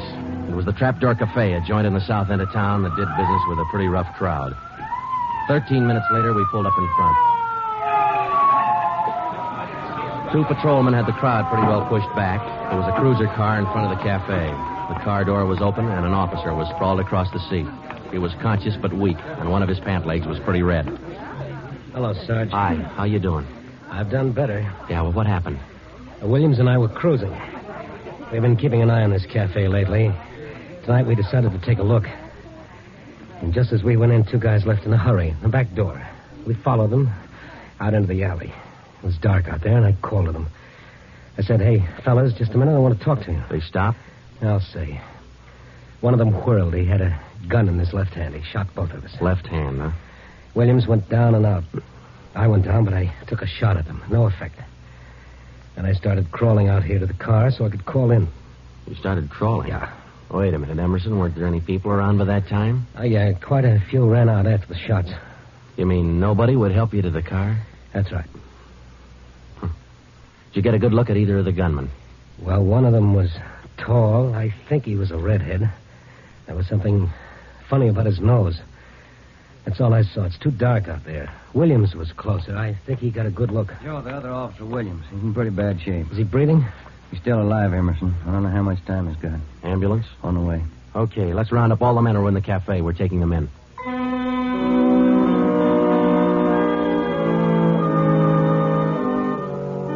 We took all the men back to the city hall. There were 23 in the Trapdoor Cafe at the time of the shooting. We questioned all of them. One of them said there had been a redhead in the place, but he couldn't describe him. Ben and I left the interrogation room, and we went back to the squad room. Friday, Romero. Got a minute? Yeah, Ed. Come on, Ben. Sit down. Okay. You get anything from those people you questioned? Nothing we could use. Oh. How's Williams? Pretty bad. When do they operate? As soon as he comes out of shock. Probably in the morning. You boys will be there. Yeah, we will. When the surgeon digs that slug out, get it and mark it for evidence. Yeah. Skipper, them 2 men shot without asking any questions. They must be hot. Yeah. Same thing occurred to me. When we get that slug, the ballistics can tell us whether that gun's been used on other jobs. We got enough of their modus operandi to have the statistician give us a run-through on the IBM now. One of them is left-handed, and he shoots quick. Okay, be in surgery tomorrow morning at 9.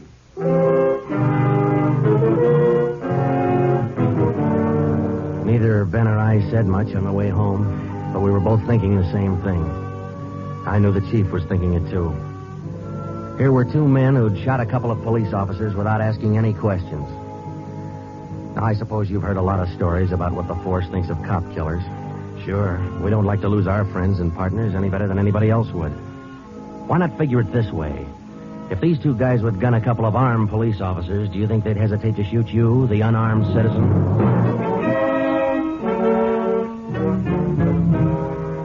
The next morning at 9 o'clock, Ben and I had scrubbed up and we were in surgery. Williams was on the table. The surgeon started in. A lot of minutes later, he got the slug.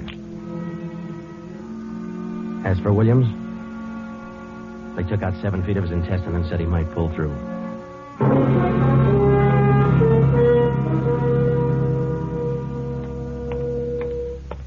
Joe, here's the report from ballistics. The slug they took out of Williams come from a .44 Smith & Wesson. The same gun was used in a liquor store killing about a month ago. You call the statistician? Yeah, She's running all the cards on previous shooting through the IBM machine. She ought to be through about now. Let's take a look. Okay, come on. Hi, Helen. Just a second. Okay.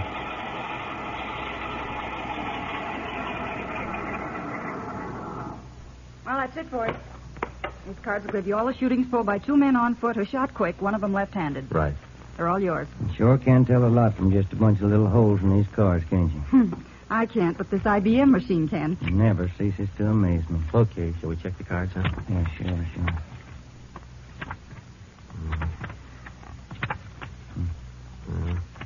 Wait a minute, Ben. Here we are. Huh? Yeah. Here's that liquor store killing ballistics tied the Smith & Wesson in on. Same gun that Emerson Williams was shot with? Well, it checks out. The liquor store was in the same neighborhood as the Trapdoor Cafe. Same gun, huh? Got to be. How long ago? A month ago, yeah. Ben, take the DR number off this card and let's pull the crime report on that job.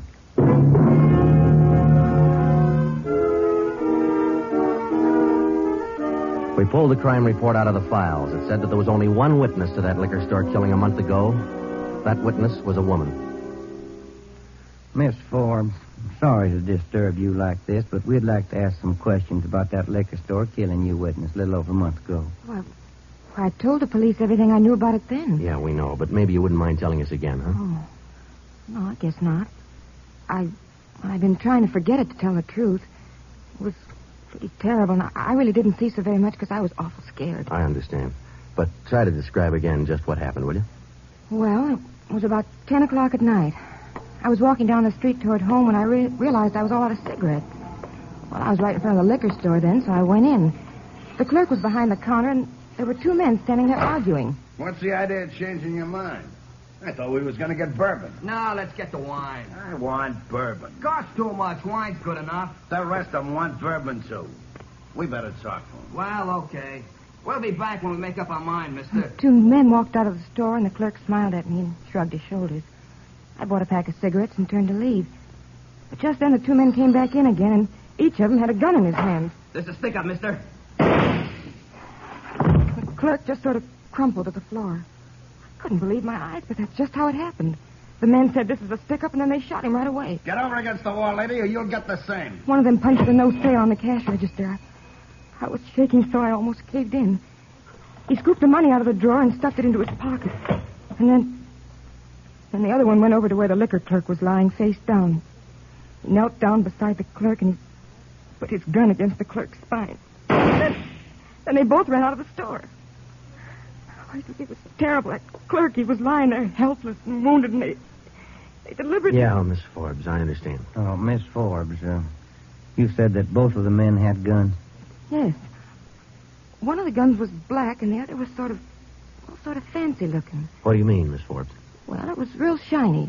Nickel-plated? I wouldn't know about that, but it was shiny. There were 2 guns, huh? Yes. Well, now about the men themselves. Well, I was so scared their faces just didn't register with me. The one who shot the clerk in the back was sort of stocky. That's about the best I can do. Well, you mentioned in the report that one of the men was left-handed. Yes, I do remember that. Uh-huh. Look, Miss Forbes, this is very important to us. One of the men was a redhead? Redhead? Why, no, I didn't see any redhead.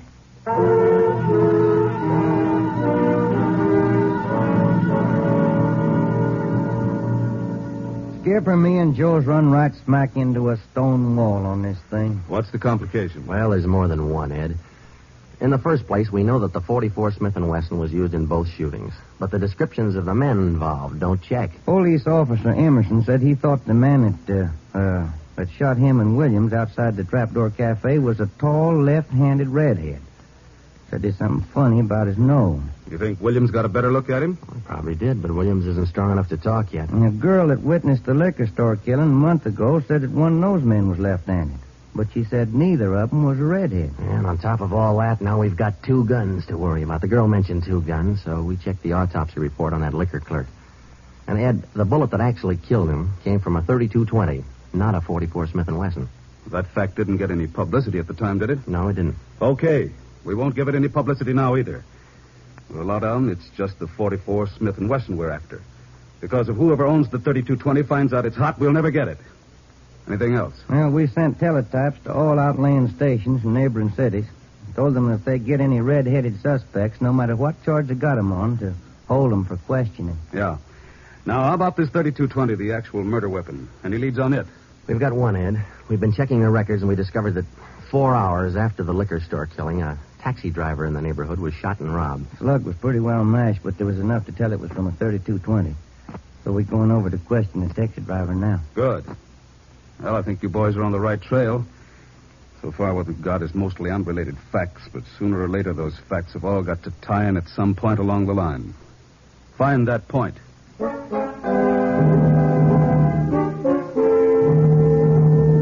find the point. Find the tie-in. Well, Ben and I went over to see the taxi driver, a guy who was living on borrowed time. Yeah, it was about 2 o'clock in the morning when it happened. I got a call to pick up a fare near 105th and Avalon, you know. Yeah. Mm-hmm. Well, I got there, somebody came over, pulled open my cab door and said, "This is a stick-up." Then blew it. You let me have it. Just like that, huh? Yeah, just like that. Same deal as others, Joe. Itchy trigger finger. Yeah. Did you get any kind of a look at the fella? Look, no, it was too dark. Uh-huh. Hey, according to the report, you got shot in the chest. Yeah, that's right. Oh, you're maybe wondering how come I'm still alive, huh? I'll tell you, pal, it's like something you'd see in a bad movie, you know? I'm carrying a few silver dollars with me, 9 of them to be exact. So I decided to stick them in my breast pocket. Well, mister, that just saved my life. The slug hit them silver dollars. It's one for the book, huh? Yeah, you said it. Well, thanks very much. Say, incidentally, we had a little trouble finding you today. You weren't at the stand you operated out of last month. Well, look, I'm not only not at my usual stand, I'm not driving a hack no more. Oh? Look, after what happened, are you kidding?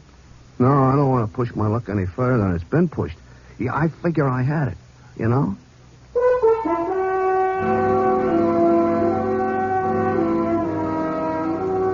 And about that time, Ben and I were beginning to figure we'd had it. We were getting nowhere fast. We had a few informants nosing around, but so far they hadn't come up with any leads. Well, Ben and I followed up all the teletypes that poured in. We just got back from Santa Ana, where we'd been questioning a red-headed suspect, and we'd flopped in the squad room when Chief Backstrand's door opened. Friday. Romero. Got a minute? Yeah, Skipper. Any luck with the Santa Ana redheads? No, none at all. I guess you haven't heard the latest. We just now got back in town, Skipper. Early this morning, another cab driver got shot. What? Yeah. Man came up to his taxi, opened the door, said, "This is a stick-up," and shot him. Bullet went through one leg and into the other, but the driver managed to start his cab and drove over to a cafe. He called in from there. Boys recovered the slug? Yeah. It came from the same .44 Smith & Wesson that was used in the other 2 jobs. The cab driver get a look at the gunman? Yeah, briefly. Was it the redhead? No. Oh, the stocky guy. He wasn't redheaded and he wasn't stocky. That's all the driver knows. Well, that's great. Skipper, this is beginning to sound like a Gun of the Month club. You reckon somebody's renting them guns out? Well, they're passing the guns around all right, but I think they're working together. The way they operate indicates that. Yeah, the trigger-happy routine.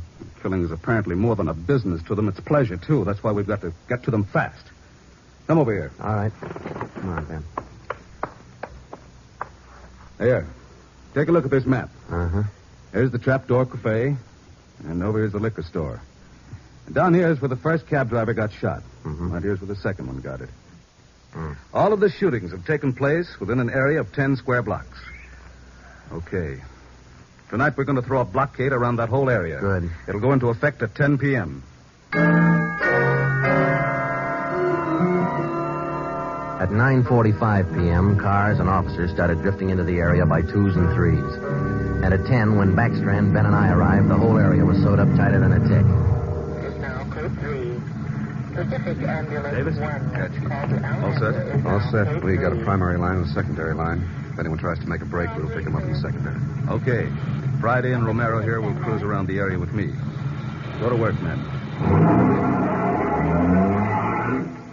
Every car in the area was shaken down. The same process was also followed on all persons on foot. The blockade went on all night.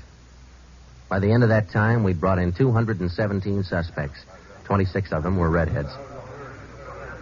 What's your name? Henry Wagner. Where do you work? Lumberyard. Which one? First star. What time did you get through work last night?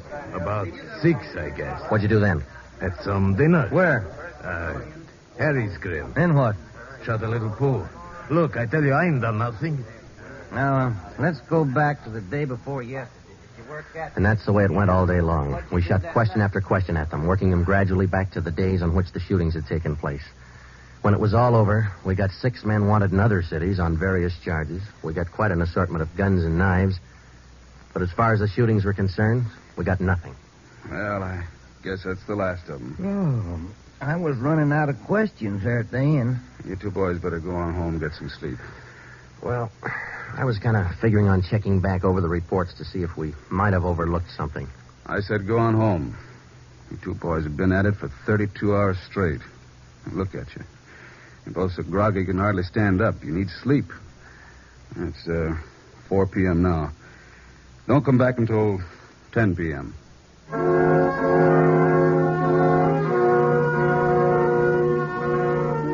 When I walked into the squad room at 10, Ben was already there.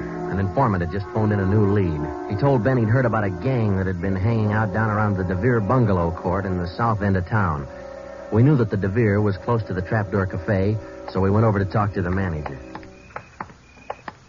Joe, I've been meaning to ask you.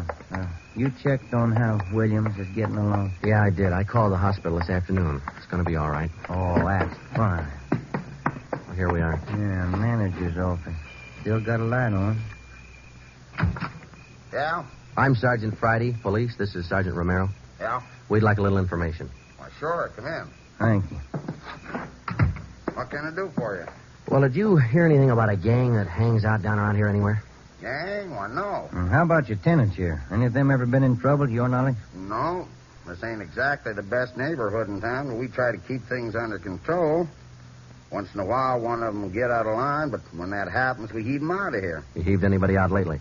Yeah, I did. Fellow and his wife a few weeks ago. They had a fight in one of the bungalows. She took a shot at him, but she missed. Party by the name of Stuba, Carl Stuba. What did this Stuba look like? Oh, sort of tall, skinny. Was he a redhead? No. Now, we'd like to take a look at that bungalow that he lived in. Sure. Help yourselves. Down the end there, number 5. Still vacant.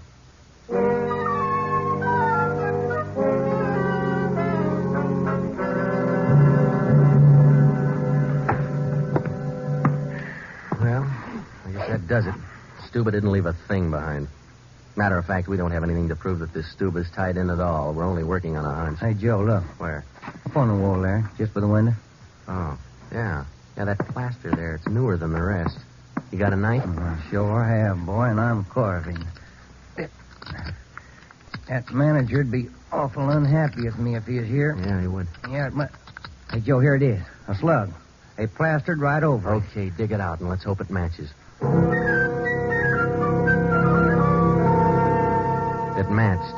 The slug from the wall came from the same .44 Smith & Wesson that had been used in the other shootings. So now we had a name to work on, Carl Stuba. But he'd done a good job of dropping out of sight. Well, the next day, Ben thought he had another lead. I've just been talking to another informant, Joe. He says he heard that there's a fella down in that neighborhood been trying to sell a gun lately. What kind of a gun? Nickel-plated with steer horn handles. Nickel-plated? Well, maybe that's our .44 Smith & Wesson. Maybe. Did the informant know who this man was? Said the feller's name was Alonzo. Yeah. Alonzo who? Just Alonzo. That's all he knew.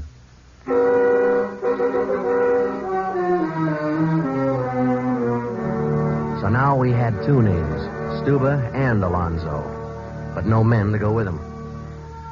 So we went back to making the rounds of the substations, interviewing red-headed suspects. We took a few of them to Williams, who was home from the hospital by now, but he couldn't identify any of them as the man who shot him. Still, we kept checking. Finally, we got around to the 77th Street station. We questioned the suspects they were holding there, and we just started to leave when one of the officers called us. Hey, Sarge, we're holding somebody else you might want to look at. Redhead? No. What's the charge? Suspicion of burglary. Small job. Oh, I don't know. What do you think, Ben? What's special about him? He lives in the same neighborhood where those shootings took place. All right. Where you got him? Down here. You admit anything? No. He's pretty surly. Here we are. Thanks. Hi. What do you want? I'm Sergeant Friday. This is Sergeant Romero. We'd like to ask you a few questions. Look, I already told the other cops all I know. I didn't steal no radio from that jerk. What's your name? We've been through all that once. Come on, what's your name? Jackson. Alonzo Jackson. Alonzo. I looked at Ben, and Ben looked at me. This could be the Alonzo who'd been trying to peddle that Smith & Wesson. Ben and I both knew here was one suspect we'd have to be real careful with. Alonzo, according to the records, this burglary you're suspected of took place on the night of the 27th. Look, how many times do I have to tell you guys they didn't have anything to do with it? You got an alibi for that night? Sure, I got an alibi. I was out with a couple of friends, I can tell you. What's your friends' names, Alonzo? One of them's Crandall, the other Stuba. Stuba, the guy who used to live in the bungalow court. Well, we told Alonzo he'd have to produce his two friends to give him an alibi for the burglary charge, and he bit. He went with us, and he pointed out where Stuba was living now. No wonder we hadn't been able to find him. It was a little shack at the back of a lot behind two houses. We thought it was a chicken coop at first. We took Alonzo back to the station, then we picked up Stuba. He was surprised to see us and not very happy. We took him in. Next, Alonzo gave us Crandall's address.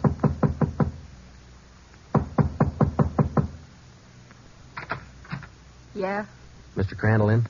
No. Will he be back soon? I don't know. Who are you? Sergeant Friday, Sergeant Romero, police. What do you want with him? Oh, nothing important, lady. We just wanted him as a witness. Oh. Well, I don't know just when he'll be back. Probably an hour or two. Okay, thanks.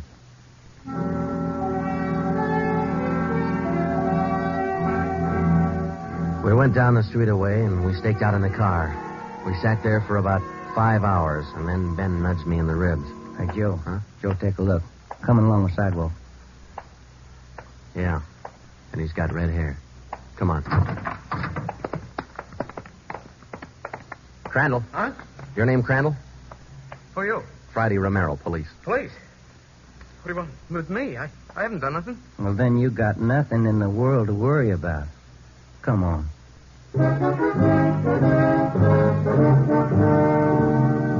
We questioned Crandall for an hour, but he wouldn't give an inch. Denied everything.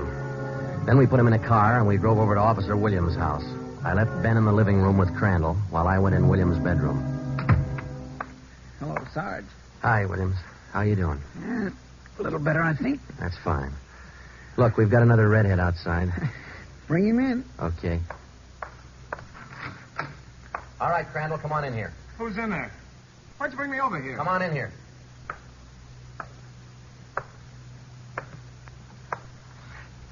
How about it, Williams? That's the guy. No, that's the guy that shot me. Well, Crandall? No. Yeah. It was an accident. I didn't mean to shoot him. It was an accident. Once Crandall got started, he talked his head off. He also admitted being in on the liquor store killing, but insisted he was only the lookout. We took him back to the station and got his whole story down on a tape recorder. Yeah, he was left-handed. Then we went back to Alonzo, who didn't know we had Crandall's confession. We met the chief in the hall outside the room where they were holding Alonzo. You about ready to tie the knot? Oh, hope so, Chief. But Alonzo hasn't given any yet, and we still haven't found those guns. We've got one of them. Which one? The Smith & Wesson. Stuber popped about that one 10 minutes ago. Said he left it with his girl. A couple of the boys are on their way over to get it now. That's good, Ed. That leaves just the 32-20. You haven't mentioned the 32-20 to Alonzo, have you? No. He still thinks we're after that Smith & Wesson, and that's the way we're going to play it right now. Go ahead. Look, how much longer are you guys going to hold me here? Didn't you check with those friends of mine? Alonzo, we got a tip that you've been trying to sell a gun lately. A gun? Yeah, 44 Smith & Wesson. Oh. No, it's not true. That Smith & Wesson's been used in a couple of robbery jobs this month, and we think it's your gun. That's a lie. Any proof of that? Why, yeah. Sure, I got proof of that. I used to have a gun, but it wasn't a Smith & Wesson. Look, if I tell you where it is, that ought to convince you, shouldn't it? It'll help things. Okay. I sold it to a neighbor of mine. He gave me $7. I'll give you his address. You sure it's not a Smith & Wesson? Sure, I'm sure. It's a 32-20. Yeah, it worked. We went to the neighbor's address, and he admitted having bought the 32-20, but said he'd lent it to a friend who'd never returned it. The friend had hocked the gun to a barber. The barber gave him $15 and a haircut for it. We finally got it from the barber, and we came back to the station. I'm all set, Joe. I'll be in the next room. Just give me the nod. Okay. Hello, Alonzo. Hey, you got the gun. Yeah, we got the gun. Well, now maybe you'll believe I'm on the level. Okay if I go now? I guess we won't be able to hold you here much longer. You can say that again, brother. You could have saved a lot of time if you'd have listened to what I've been trying to tell you all along. I guess you're right, Alonzo. Sure, I'm right. You know, you guys would be a lot better off if you believe guys like me the first time we tell you something. But on the liquor Instead store of job, running... I was only a lookout. I was outside. It was the other two who pulled that one. Stuber and Alonzo. Alonzo killed the clerk. Hold it, Alonzo. All Dirty, right, Alonzo, that's enough. Now, come on, how about it? What's the use?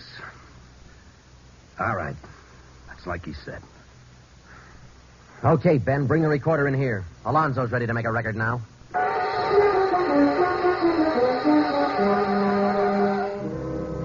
By playing back Crandall's statement that we'd recorded earlier, we got a full confession from Alonzo. We took the three of them out and had them reenact the 4 shootings, and we photographed it on sound film. Crandall, the redhead, was the one who'd shot the 2 police officers, but he was only the lookout for the liquor store killing, which explains why the girl witness didn't see him in the store. Stuba and Alonzo were the ones who pulled that job. And Alonzo, the worst of the bunch, was the one who put the 32-20 against the spine of the wounded clerk. The 3 of them took turns at shooting the cab drivers and robbing them. That accounted for the mixed-up descriptions, including all that left-handed business. 2 of the 3 suspects happened to be left-handed. Well, that was the crop. Crandall, Alonzo, Stuba. 4 shootings, 3 robberies, 4 attempted murders, 1 murder. The 3 men were tried and convicted. They're all in the state penitentiary. Crandall's there for life. Alonzo and Stuba, they'll be executed next week. File it, will you, Ben?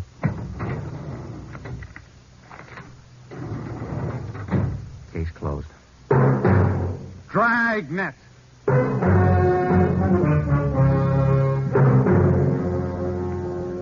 The story you have just heard was true. Only the names were changed to protect the innocent.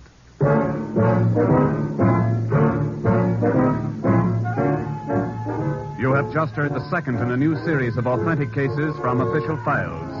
Technical advice for Dragnet comes from the office of C.B. Horrell, Chief of Police, Los Angeles Police Department. Tonight's program is dedicated to Radio Officer Delmer E. Cook of the Los Angeles Police Department, who, on the afternoon of December 6, 1948, gave his life so that yours might be more secure. Dragnet came to you from Los Angeles. This is NBC, the national broadcasting company.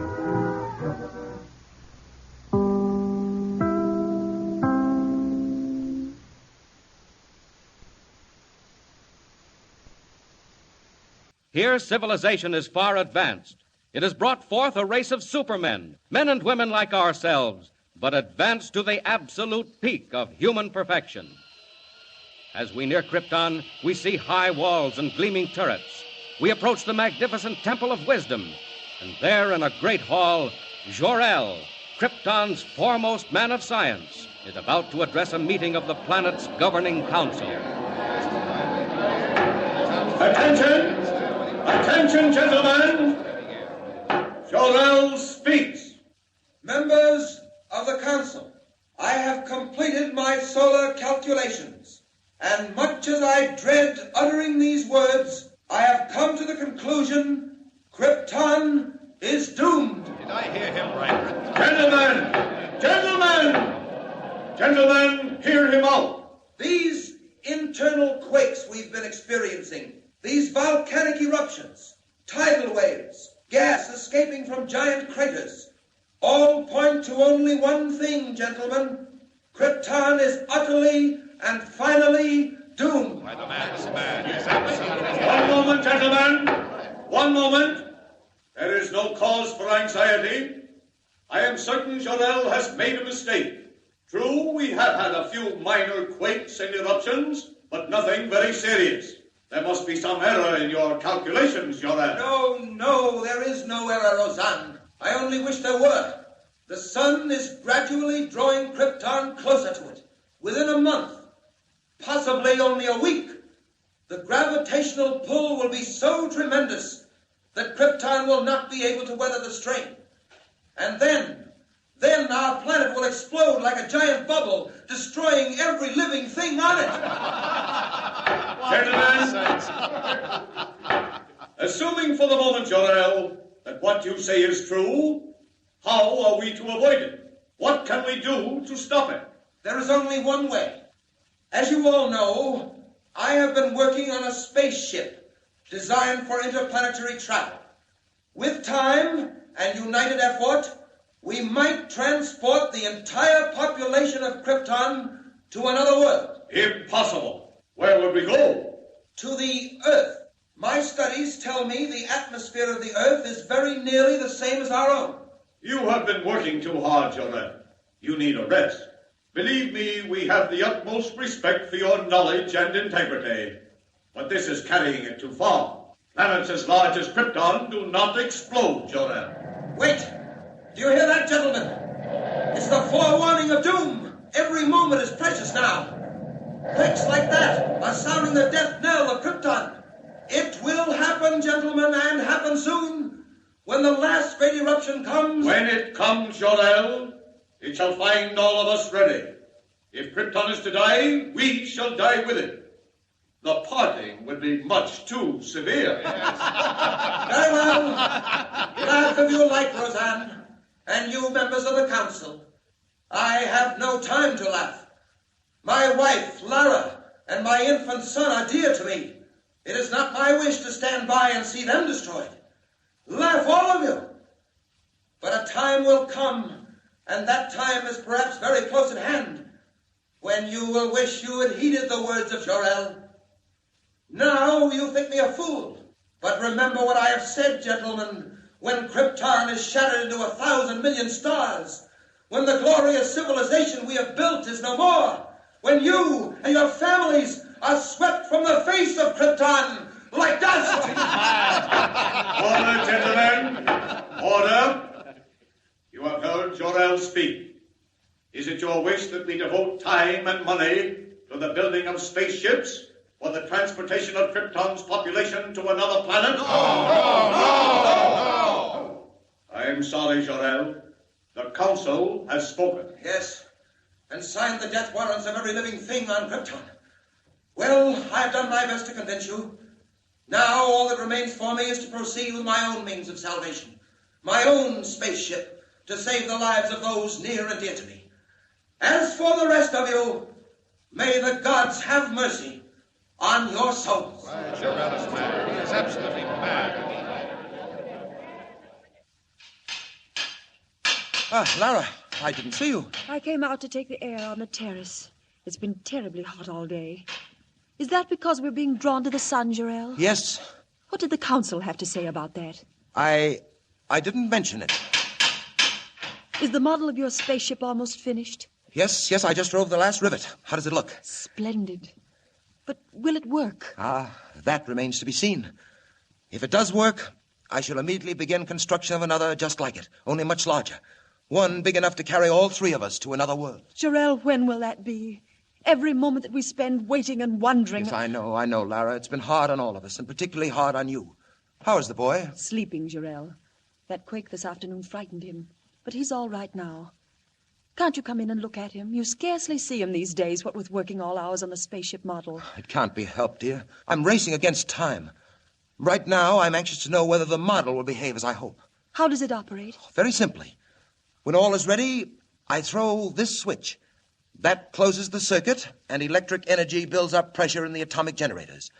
Then, at the final moment, the pressure forces the ship from its carrier and speeds it on its way. But where does it go? Wherever it's pointed. This one I'm directing to the planet Earth. Earth? What is that, Jarell?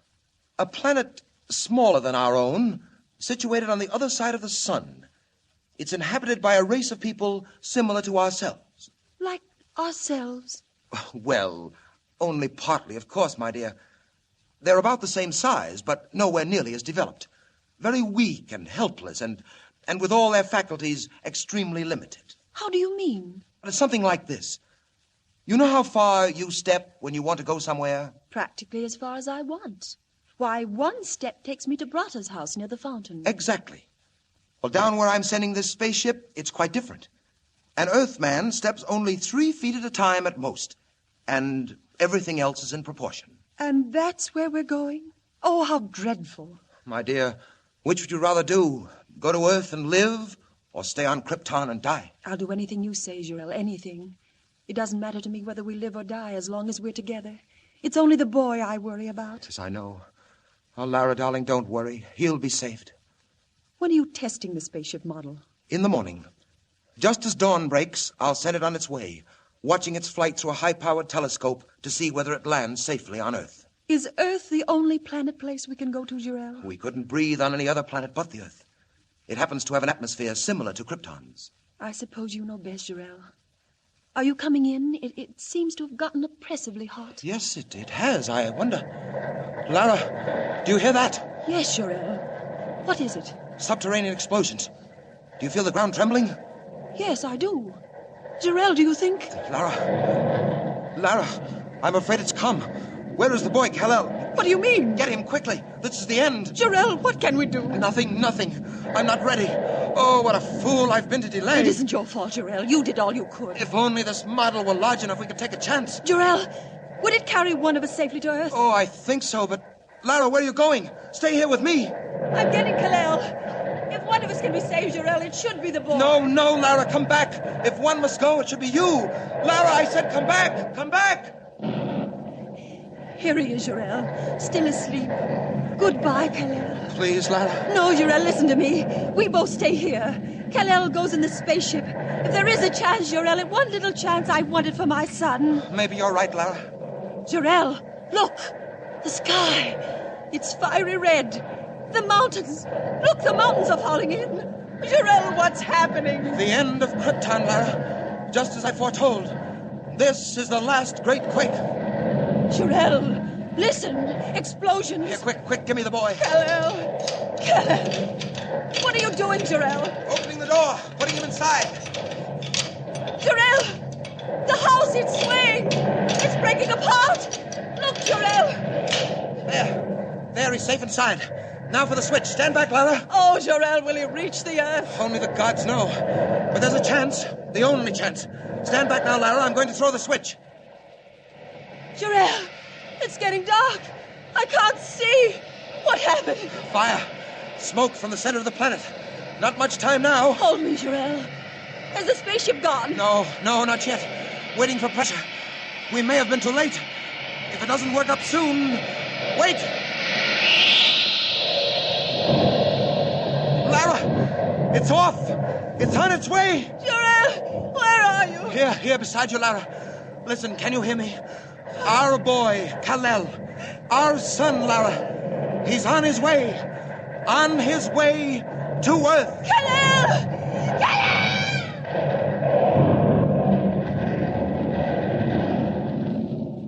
So the tiny rocket ship roars into the uncharted heavens as the mighty planet of Krypton explodes into millions of glowing fragments, glittering stars to remain forever in the night sky. Jor-El and Lara, devoted parents of the tiny boy, perish in the giant quake that destroys Krypton. But what of the rocket ship? Does it reach the Earth?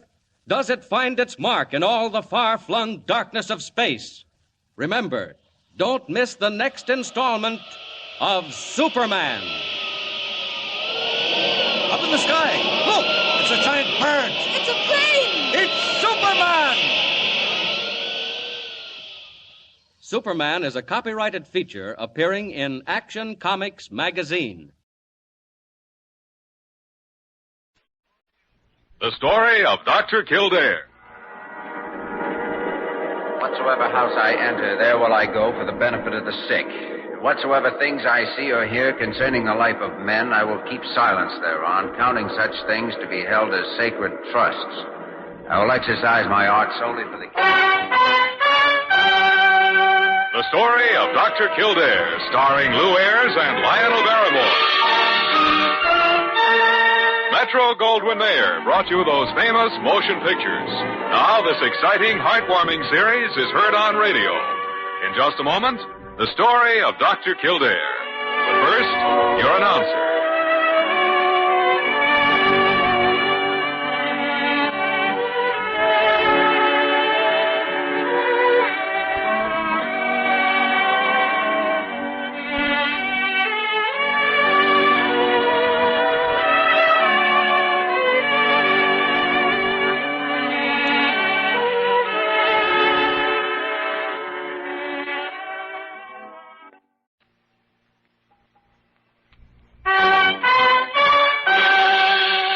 The story of Dr. Kildare, starring Lou Ayres as Dr. Kildare and Lionel Barrymore as Dr. Gillespie.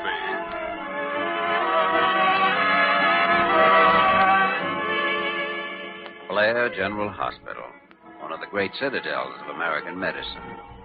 Clump of gray-white buildings planted deep in the heart of New York. A nerve center of medical progress where great minds and skilled hands wage man's everlasting battle against death and disease. Blair General Hospital, where life begins, where life ends, where life goes on.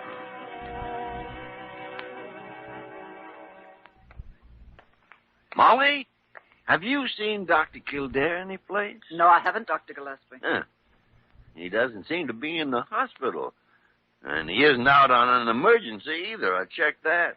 Wait a minute. Wait. I'll bet I know where he is. I'll bet I know just where he is.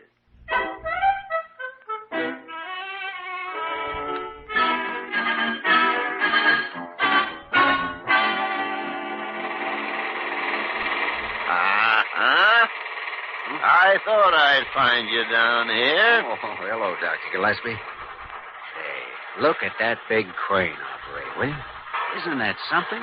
I should say it is. And look at the way those girders are being lifted up just as though there weren't any... Jimmy Kildare, you have no business down here. You're on duty at the hospital, and no one at the hospital has known where to find you. Well, I just walked down here for a minute to watch. Has anyone wanted me? They certainly have. Who? Me. You? Yes, me. And when I want you, I'm supposed to be able to find you. Yes, Doctor. There goes that crane again. Look at that. You know, as long as I've been at the hospital, no one has had to go looking for me during working hours. And another thing... Well. Here are my two naughty boys. Good morning, Dr. Good morning. Drew. Now, where should we be right this minute? Come on, Kildare. I told you that you shouldn't I be... hope you aren't teaching Dr. Kildare bad habits, Dr. Gillespie. You hope I'm not? Every time a new building has gone up anywhere in the neighborhood, Dr. Kildare, we've had the same trouble with Dr. Gillespie. He's like a big, overgrown boy. Can't keep away. Oh, that's not true. That's ridiculous. I never... Come on now. Back to work. Come on. So you've had this kind of trouble with Dr. Gillespie before, have you? If I hadn't come along just when I did, heaven only knows how long he would have stood there. Ah, pickles. You talk as though I were a delinquent minor. Well, dear fellow, as head of the hospital, I must administer the scoldings as well as the pats on the head when they're needed. Oh, Dr. Kildare, a patient just arrived for you. I put him in your office. Mr. Mallory. Oh, thanks, Molly. I'll go right in. Now, you stay at work, Dr. Kildare. Don't you let Dr. Gillespie lead you astray any longer. Fiddle-dee-dee. I'll do my best to keep Dr. Gillespie from leading me astray, Dr. Yeah. That's a good fellow. Oh, Mr. Mallory? Yeah. Oh, I'm Dr. Kildare. Oh, sit down, won't you? Oh, thanks. Well, what seems to be the trouble? Well, I haven't been feeling very good. My wife's been after me to come to a doctor. Well, tell me about it. Well, I haven't had much appetite. I get these pains in my stomach. Severe pains? Yeah, pretty bad. When did they start? Oh, about 3 weeks ago. Have the pains become worse as time passed or remained about the same? They've become worse. My wife kept taking my temperature, but I didn't have any. Then a few days ago, I got this sort of tingling sensation in my wrists and hands. It's gotten tougher and tougher for me to use them. Oh, is that so? Yeah, I've been trying to go right on working, but the day before yesterday, I kept getting dizzy. So I went home. Oh, I'm thirsty all the time, too. I see. Well, Mr. Mallory, would you go in the next room over there and then undress? I want to examine you. Yeah, sure. And I'd like to have Dr. Gillespie examine you, too. He's a fine diagnostician. Okay, whatever you say. Oh, my wife is sitting out in the waiting room. Would you tell her I'll be a little while yet? Of course.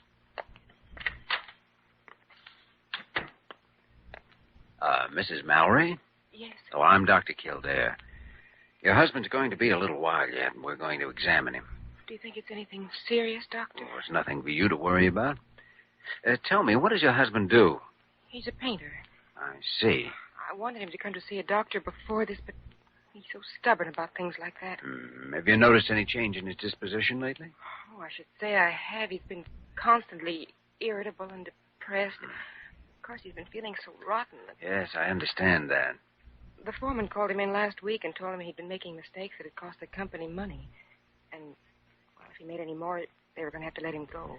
Well, that's because of the way he's been feeling. It won't last. Where's he been working? On the building project across the street. Oh, yes. Oh, Dr. Gillespie, this is Mrs. Mallory. How do you do, Doctor? How do you do, Mrs. Mallory? I wonder if you'd have a look at Mrs. Mallory's husband with me, Dr. Gillespie. I'd like your opinion. I'd be glad to.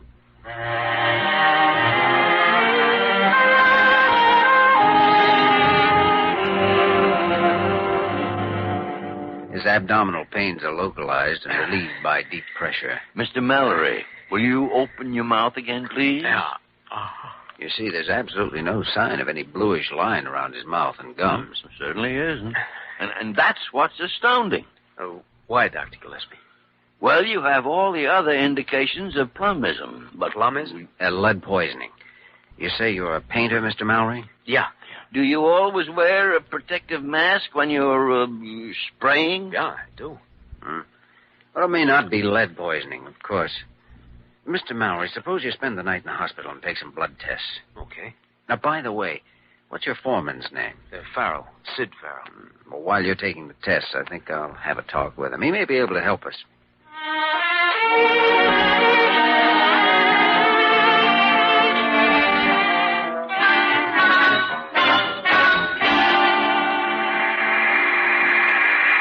Mr. Farrell, I'm Dr. Kildare from Blair General Hospital. This is Dr. Gillespie. Well, how do you do?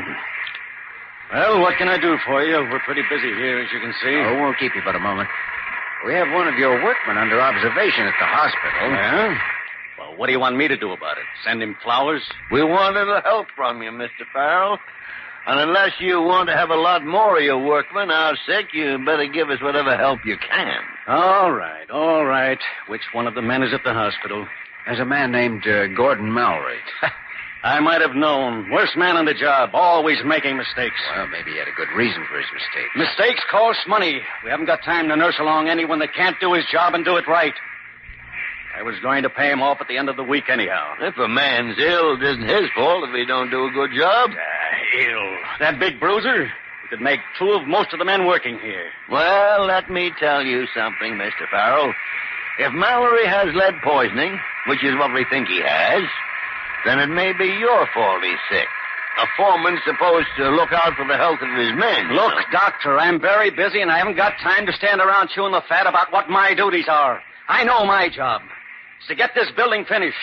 Your job is to take care of sick people. So you take care of Mallory and I'll take care of my business. But don't you see, you should be taking preventive measures of some sort for the protection of your other work. My workmen are all right. Now, if you'll excuse me, I have to get back to work. Hey, watch where you swing that crane. Come on, Jimmy. We aren't going to accomplish anything here. I guess you're right. Now, what do I see here? I thought we were on our honor to stay at our jobs. We're down here on a case, Carew. One of the workmen's in the hospital. Oh, well, of course, that puts a slightly different face on the matter. And while we're on the subject, what are you doing down here? Oh, I was just passing by. Just passing by. Oh, I think that whole building project could bear a little investigation. Dr. Kildare, please. Not on hospital time. I'll bet you anything you care to name that before the week is over, we get some more of those workmen in the hospital. Earl doesn't give 2 cents for the welfare of anyone. I'm afraid you're right. I wonder if Mallory does have lead poisoning. We should learn that from those blood tests tomorrow.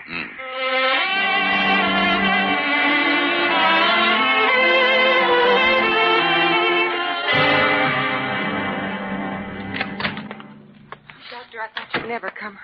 I got so nervous when they phoned and said you wanted me to come over. Oh, sit down, Mrs. Mallory. There's nothing to be upset about. No, your husband's going to be all right. Now, we have found out that your husband does have lead poisoning. Oh? It's a chronic type, which has developed over a long period of time.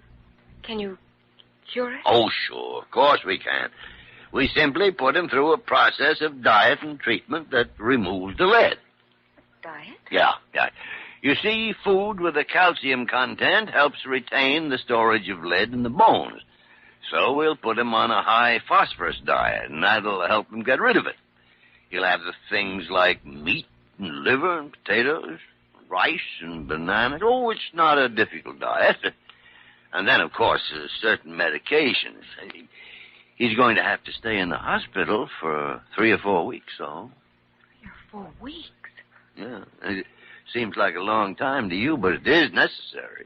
Well, it's just that financially things have been a little difficult for us. But we'll manage. Huh. Doctor, how did he get it? Haven't been able to figure that out yet. I do believe that the construction company is responsible for your husband's illness, and yet he said he did have his mask on all the time, and that should have given him adequate protection. Yes, a real puzzler, all right. Yes. There's an emergency case in the receiving room, Dr. Kildare. One of the workers from the building project. What happened? I don't know. They said he suddenly was seized with convulsions. He's delirious now. Oh, come on.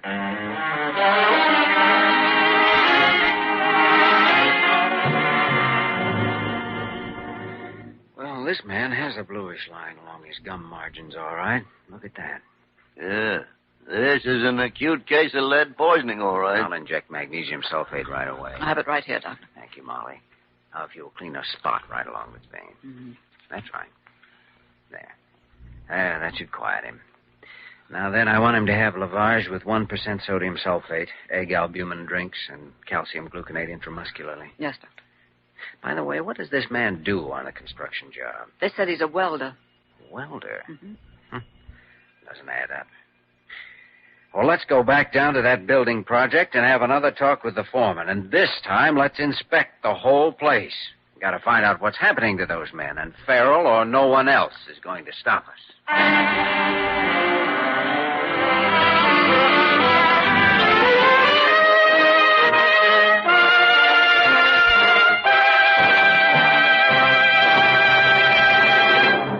In just a moment, we will return to the story of Dr. Kildare.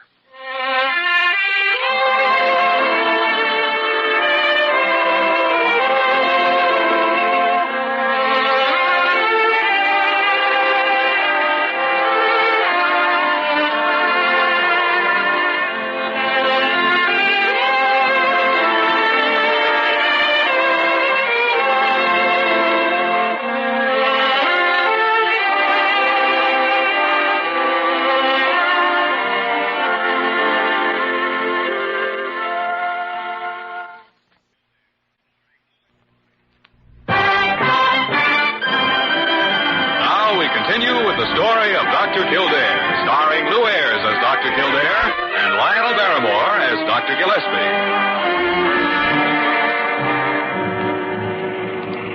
Look, I don't know what you two doctors have got against me. But whatever it is, I haven't got time to play games with you. I'm working against time as it is. We're already behind schedule on this business, and you keep coming down here and interrupting me. Now, see here, Mr. Farrell, you've got a job to do. Okay, so have we. But 2 men from this outfit are in the hospital with lead poisoning, and it's our job to find out why. And also to see that more of them don't end up the same way. Watson didn't look too good when I took him on the job. I shouldn't have hired him. I can't understand you, Mr. Farrell. Why don't you want to help your man? I haven't got any more time to waste talking, Dr. Whatever your name is. Do you realize that Watson might have died? In fact, he would have died if science hadn't only recently discovered antidotes for poisoning of this sort. Before, in cases like his, when a man had convulsions and delirium, he died within a few days. Watson has the cerebral form of plumbism. All right. What do you want me to do about it? We want to inspect the places where both Mallory and Watson work. I'm not going to have you walking around bothering my men. We won't bother anyone. We simply want a chance to observe their working conditions. No, I'm not going to start anything like that. Mr. Farrell, if you don't permit us to inspect this building, we're going to take the case to the State Board of Health and have them inspect it. There's nothing going on here that would concern the Board of Health. I'm sorry, but we think there is. All right. Look around if you want to. Hey, Joe. Yeah, Miss Farrell? Show these 2 gentlemen over the whole layout, will you?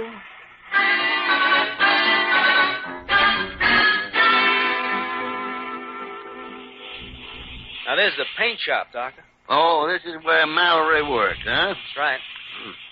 Men are wearing protective masks, all right. Well, I have to. Company wouldn't let a man work without a mask. Oh, lunchtime, huh? Well, for some of the men, it's a rush job. They only take 30 minutes for lunch in shifts. These men eat right here on the spot, do they? Yeah. They don't lose any time that way.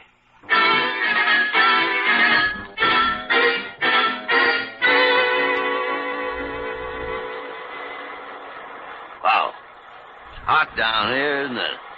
What are those men doing? They burn the rivet holes. Oh, yes. This is where Watson works. Huh. How can they sit here and eat in all this heat? Oh, they get used to it. They certainly must. I couldn't take it for very long. Well, come on, let's get out of here.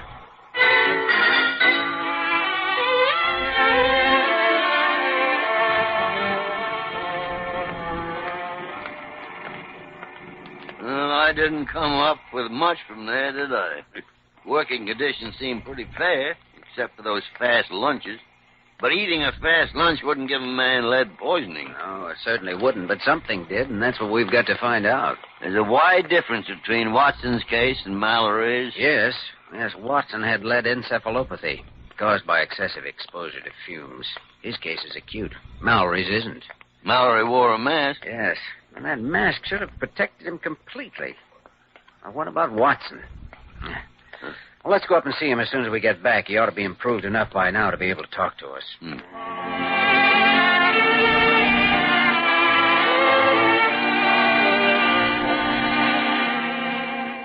How do you feel, Mr. Watson? Wow. What hit me? Lead. Somebody throw it at me? No. You did this yourself. You crazy. You don't think I'd slip myself up, Mickey, do you? Well, you did, son. Pretty hot where you work, isn't it? Yeah, but you get used to it. How do you feel now? A little unsteady. I got the doggonest metallic taste in my mouth. Oh, well, that'll pass. How long you been working on this job? Oh, about a month. Where'd you work before? I just wound up a job in Brooklyn. You did the same sort of work over there, huh? Yeah. Burned rivet holes. That was a rush job, too. No kidding. Tell me, what happened to me? Well, I can't tell you. You've had a pretty severe attack of lead poisoning. You see, you were constantly exposed to the fumes of burned red lead. Of course, you were only wearing a welder's hood, and those fumes were what caused your attack. Well, I guess that'll teach me. What happens to me now? Well, you'll stay here in the hospital for a short period of treatment.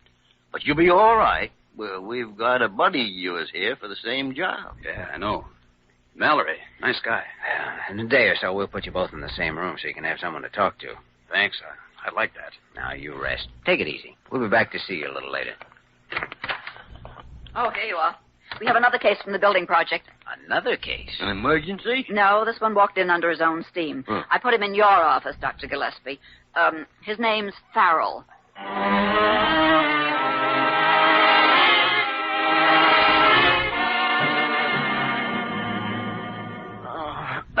Oh, that hurts. Oh, pressure hurts, does it? Oh, after you left, I got hold of a book on lead poisoning and read up on it. It'd be pretty serious at that, can't it? It's a very serious matter, Mr. Farrell. What are you going to do about me? I don't know. What do you suggest, Dr. Gillespie? I've been turning the matter over in my mind, Dr. Kildare. You'll have to put me through that de-leading process, won't you? I don't think that would help in your case. Do you, Dr. Gillespie? No, I'm afraid not, Dr. Kildare. You mean nothing can be done to help me? None of the antidotes for lead poisoning will do a thing. Why not? Because you don't have lead poisoning. I don't? No. But I've got all the symptoms. Acute abdominal pains, weakness, dizziness. Those are also the symptoms of acute indigestion, Mr. Farrell. And that's all that's wrong with you. Acute indigestion? You got a bellyache, Mr. Farrell. You're sure of that? Positive. Now, put on your clothes. We want to have a little talk with you.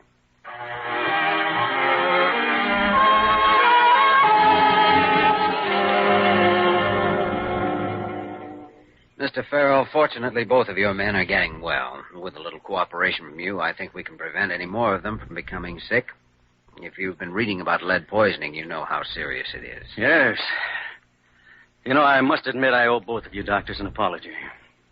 Now, Mr. Mallory has a temporary paralysis in his wrists and hands, but as soon as the de-leading process is completed, he'll be given massage and exercise, and he should recover pretty quickly. Do you know what caused Mallory's illness? It couldn't have been the fumes because he wore a mask. Well, that's right. It was quite a problem to Dr. Kildare and myself, but we finally figured it out. Mallory ate his lunch right where he worked. While he was eating, other men were spraying. Over a long period of time, he was exposed to the gradual amounts of fumes and absorbed enough to cause a poisoning. Well, did this just happen on my job? No. This happened over a period of about 3 years. Mallory always ate close to the job. It never occurred to him not to. I'll talk to all the men about it right away. Watson's case is a little different. He was overcome by the fumes from the burned paint, and his illness is much more serious than Mallory's. Absorbed lead is transferred in the bloodstream and may be found in the liver, the spleen, the kidneys. It's a great threat to the tissues. We have to force the bones to store the lead in order to prevent damage to the brain tissues. Can you do that? Yes. It's a little complicated to explain, but we can. We'll be able to help both men. Well, what can I do for the protection of my workmen? Well, for one thing, you can see that any men you hire are given a physical to find out whether they've already absorbed any lead in their systems, because if they have, then you're running the risk of lead poisoning. I see. And you should insist that all your men be examined regularly every 3 months. Tell them always to drink a lot of milk. Well, I sure will. No, I never realized my men were in any real danger. I didn't want to baby them, but, well, I'll watch out for this now. I promise you that. I'm sure you will, Mr. Farrell. And we'll be round to see that you do, Mr. Farrell.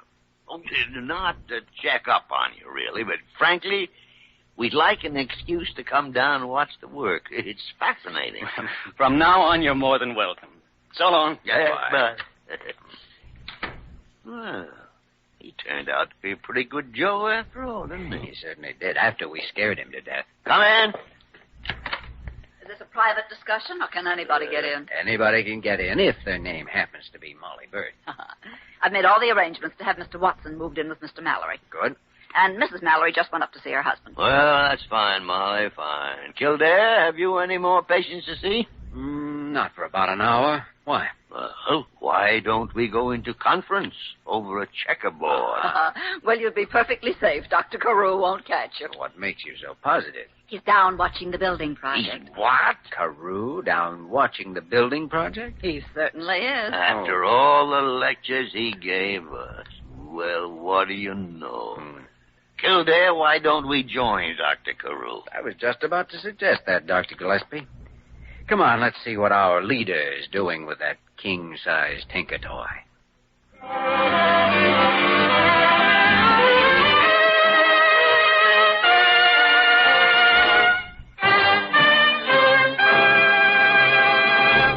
In just a moment, we will return to the story of Dr. Kildare.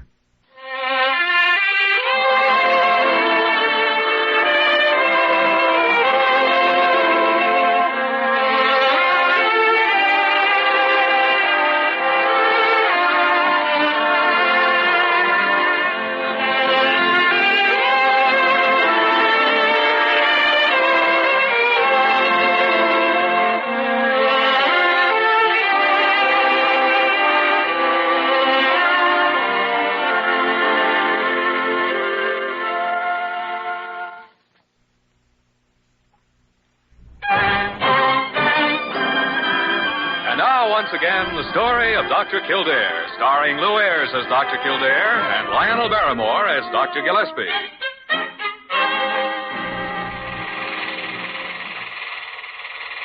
Well, Dr. Carew, what a surprise to find you here. Yes, we didn't know you were interested in things like this. Oh, you dear fellows. Well, I'm not really here, you know. You're not really here. You mean it's not our leader we see, but a mirage?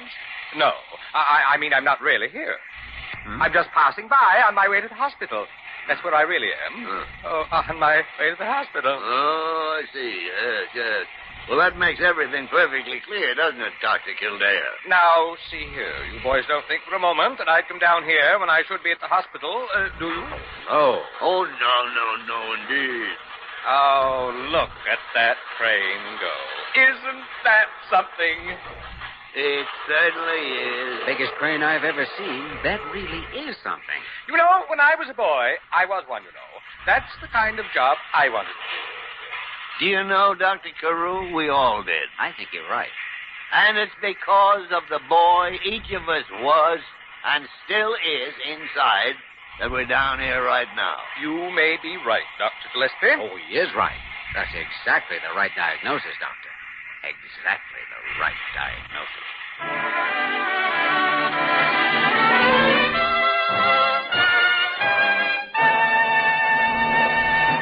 You have just heard the story of Dr. Kildare, starring Lou Ayres and Lionel Barrymore. This program was written by Gene Holloway and directed by William P. Russo.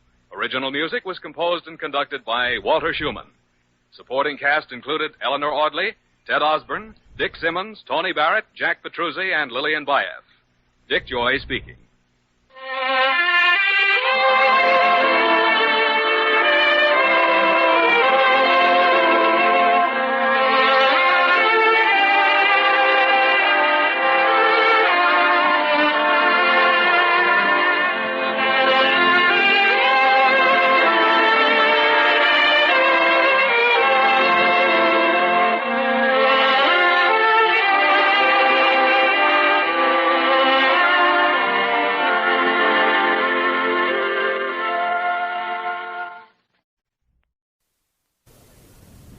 Tonight, Lady Esther has the pleasure of bringing you one of the famous hits of our generation, Joseph Kesselring's Arsenic and Old Lace, originally produced on Broadway by Russell Crouse and Howard Lindsay.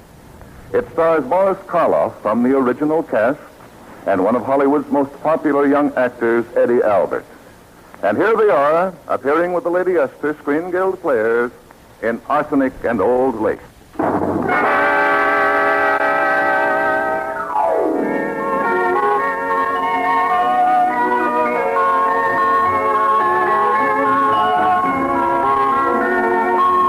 Anybody in that section of Brooklyn, and they all would tell you the very same thing. The neighbors, the minister, Dr. Harper, even O'Hara, the cop on the beat. You mean them two old Brewster sisters? Why, there ain't two sweeter little ladies in the world. Too bad, though, about that nephew of theirs. Too bad. He's sort of...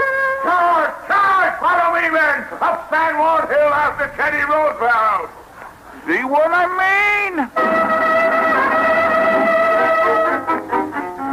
But the Brewster sisters have another nephew, Mortimer. He's dramatic critic on a New York paper. And he's always considered himself quite sane until tonight. Aunt Abby, Aunt Martha, I have news for you. I'm going to marry Elaine Harper. Oh, Mortimer, how nice. Our minister's daughter. Really, Mortimer, we ought to celebrate. Not tonight, darlings. I've got to pick up Elaine and get back to town. Have to cover a play tonight. Well, I do hope it's something you like for once. What's the name of it, dear? Murder Will Out. I'll bet I can write the review without even seeing it. I always said you were talented, dear. Same old tripe. When the curtain goes up, first thing you see is a dead body. Well, maybe you won't actually see it. It'll be hidden somewhere, like in this window seat. Then someone will come on, walk in sort of casually, lift the cover up of the window seat like this. Why, Mortimer, dear, what's the matter?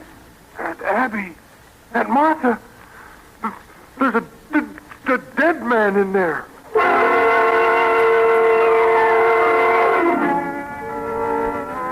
Now, look, aunties, let me say it again slowly. There's a body in the window seat. Yes, dear, we know. You know? Well, of course. Oh, honestly, I never thought Teddy would ever get...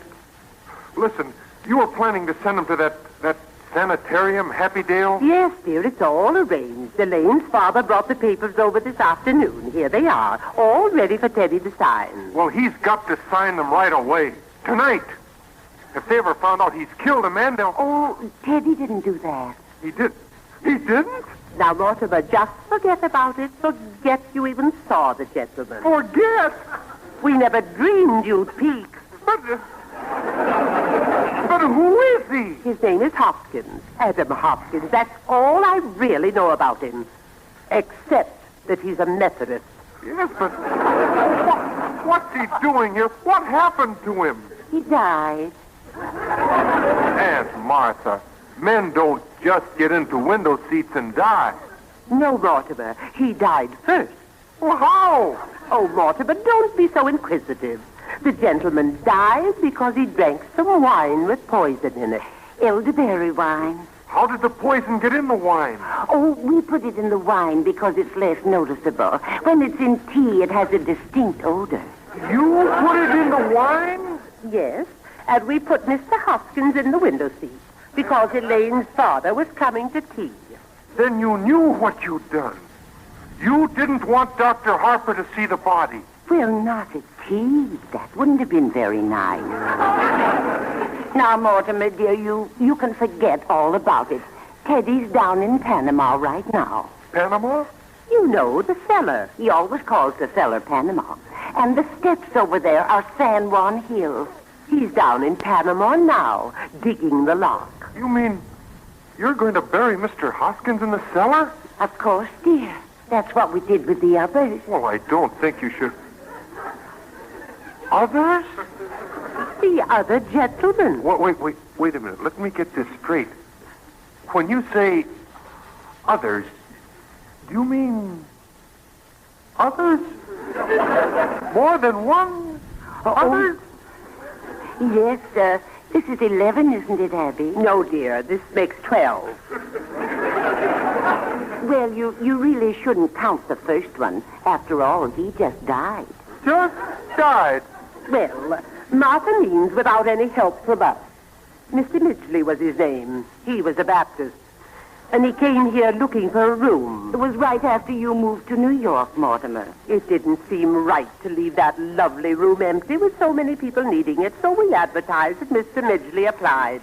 He was so lonely, no kith or kin. We felt so sorry for him. And then when his heart attack came and he sat there dead in that chair. Remember, Martha? It was just like old times. Grandfather was a doctor, you know. He always had a cadaver or two around the house. Only Teddy insisted that Mr. Midgley was a yellow fever victim and had to be buried at once. So we buried him in Panama. Yes. He looked so peaceful, didn't he, Abby? Oh, so serene. And we made up our minds right then and there that if we could help other lonely old men find the same peace, we would. So that's how it all started, that man walking in and dropping dead. Oh, but of course we realized we couldn't depend on that always happening. Mortimer, you know those jars of poison that have been up in Grandfather's laboratory all these years? And your Aunt Martha has such a knack for mixing things. Well, dear, for a gallon of elderberry wine, I take 1 teaspoonful of arsenic and then add half a teaspoonful of strychnine and then just a pinch of cyanide. Quite a kick. Oh, yes, yes. As a matter of fact, one of our gentlemen found time to say, how delicious. Look, Auntie, I don't know how to explain it to you, but you can't do things like this.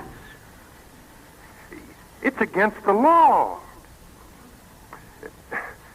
It's not a nice thing to do.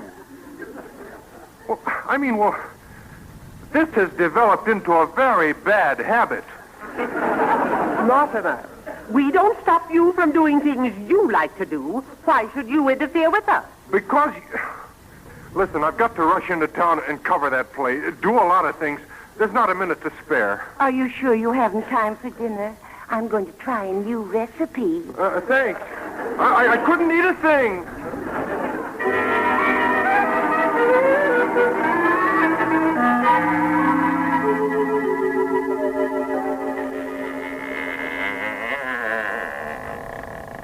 This is it, Doctor. Yes, I remember this door. Even when I was a child, it always sounded like inner sanctum. Come in. Oh, Johnny, it is dark in here. That means the family still live here. The Brewsters were always sparing with light. Is that so? Hey, who turned on the lights? I did. Who are you? Yes, what are you gentlemen doing here? Why, Aunt Abby, Aunt Martha, it's Jonathan. You get out of here. But I'm Jonathan, your nephew Jonathan. Oh, no, you're not. You're nothing like Jonathan, so don't pretend you are. But I am. I'm Jonathan. And this is Dr. Einstein. His voice does sound like Jonathan's. But his face... Have you been in an accident? No. My face... Dr. Einstein is responsible for that.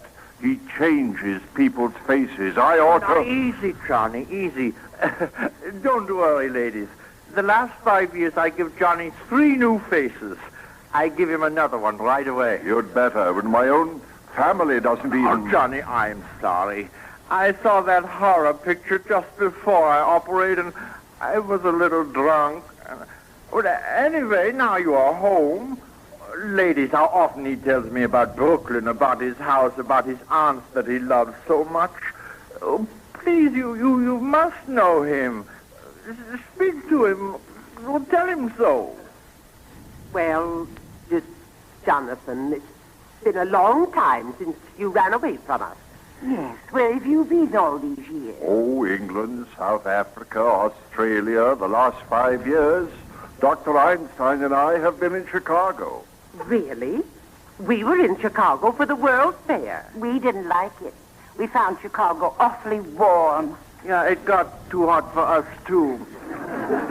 Well, Jonathan, it was nice to see you again. I mean, if you're in a hurry to get somewhere... Not at all, Aunt Abby. But dear Master, we mustn't let soup boil over. Jonathan, if you'll excuse us for a minute. Of course. Come along, Master. Johnny, we have got to work fast. The police have got pictures of your face. I've got to find a place to operate. And we've got to find a place for Mr. Spinalzo, too. Don't waste any worry on that rat. But we can't leave a dead body in the rumble seat. Oh, you shouldn't have killed him, Johnny. He was a nice fellow. He gives us a lift, and what happens? He said I looked like Boris Karloff. Don't worry, Johnny. As soon as I operate and change your face again... Wait a minute. I know just the place. You do? Look, if this family hasn't changed, and I'm sure it hasn't, I'll bet my grandfather's old laboratory is just the way he left. Oh, good. And when you've done with me, why, we can make a fortune here. In Brooklyn? Of course. Practically everybody in Brooklyn needs a new face. But, Johnny, your aunts, I don't think they want us here. Leave that to me, Doctor. I'll handle it. Why, this house will be our headquarters for years. Oh, that would be beautiful, Johnny. This nice, quiet house, those sweet old ladies. I love them already. I get the bags, yeah? Doctor, we must wait till we're invited. But you just said. We'll be invited. And if they say no? Doctor, two helpless old women. Sit down and make yourself comfortable. It's like comes true a beautiful dream. It's so nice and peaceful here. That's what makes this house so perfect for us. It's so peaceful.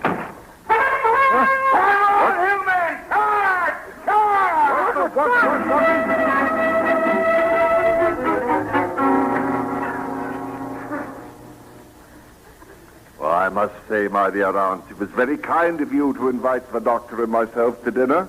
We didn't really invite you, Jonathan. You invited yourself. Well, it just shows you I feel at home already. I'm sure I'm going to like it here. Like it here? You mean you're going to stay? Oh, hadn't I told you? Now, Jonathan, you needn't think you're going to stay. Abby, the dinner dishes. Shouldn't we get started on them, dear? Huh? Yes, of course.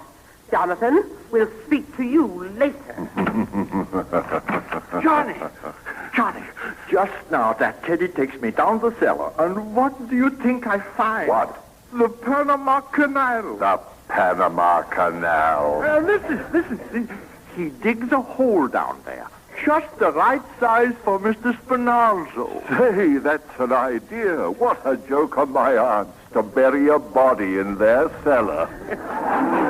But how are we going to get him in? Get him in through those French windows. We can hide him in the window seat. The window seat? It's perfect for a corpse. Why, when I was a youngster, I used to hide there myself. Then, a little later on, when my aunts have gone to bed, we'll take him down and bury him. But suppose they come in here and find us. My dear doctor, you don't understand. My aunts are doing the dinner dishes. They'll be in the kitchen for quite some time. Oh, they will? Yes, they've always kept a very neat home. Shall we go?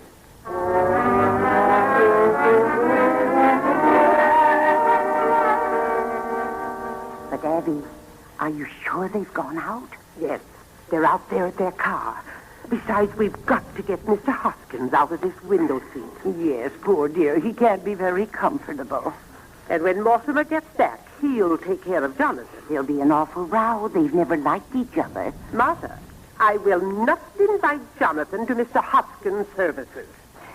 Abby, dear, we better hurry. Yes, let's see if Teddy is still in the cellar.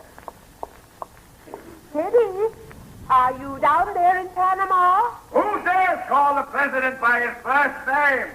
Mr. President, we've got another gentleman. Is he dead? A yellow fever victim. Teddy, I'm afraid you'll have to hurry.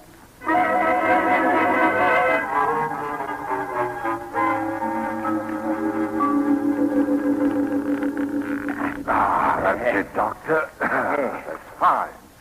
See how nicely he fits? Just like this window seat was made to order. Now we'll go upstairs. When my aunts have gone to sleep, we'll come down and put him away. And after that... I know, Johnny, I know. I operate.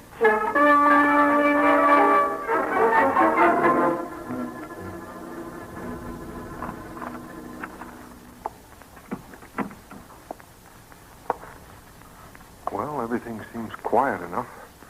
They must be sleeping, I guess. Might as well have a little light down here. And that's better. Now, let me see. First, I've got to get Hoskins out of the window seat. Not very pleasant, but it's got to be done. Come on, old man. I'm sorry to disturb you. Another one!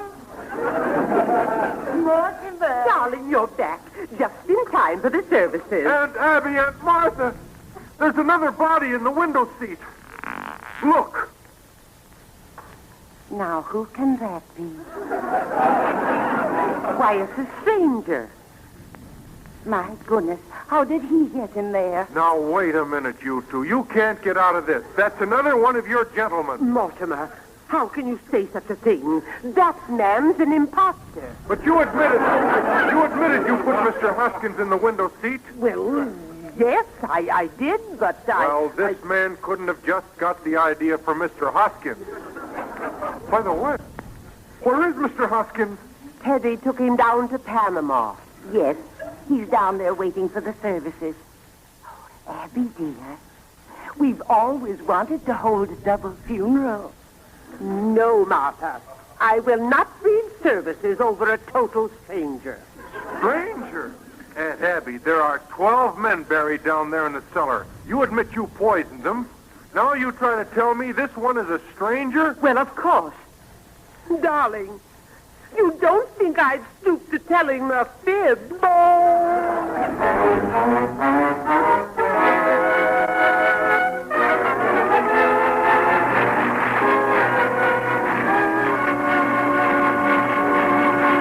The second act of the Lady Esther Spring Guild play will follow in a moment. Now, a word from Lady Esther. When was the last time you really saw another woman give your skin one of those admiring looks? A little envious, because it was so fresh and clear and young-looking.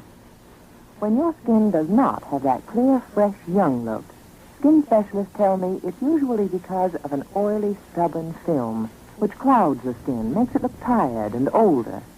The thing to do is just this. Smooth on Lady Esther four-purpose face cream and then wipe it off. Then, the important part, at least once a day, repeat this treatment immediately. Again smooth on Lady Esther four-purpose face cream and again wipe it off. The first time removes surface makeup and dirt, but it's the important second time which gets after that clinging, clouding, oily film. And immediately your skin looks cleaner, fresher, clearer, and far younger than you can possibly expect.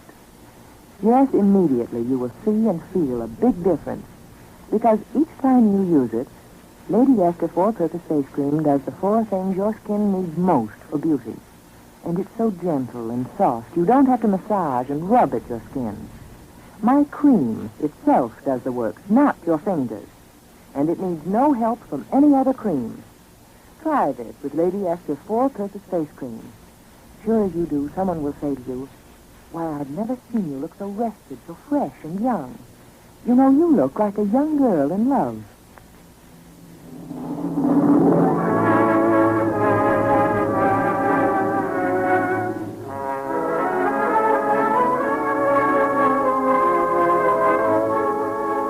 And now, Lady Esther presents the second act of Arsenic and Old Lace, starring Eddie Albert and Boris Karloff, with Verna Felton and Jane Morgan.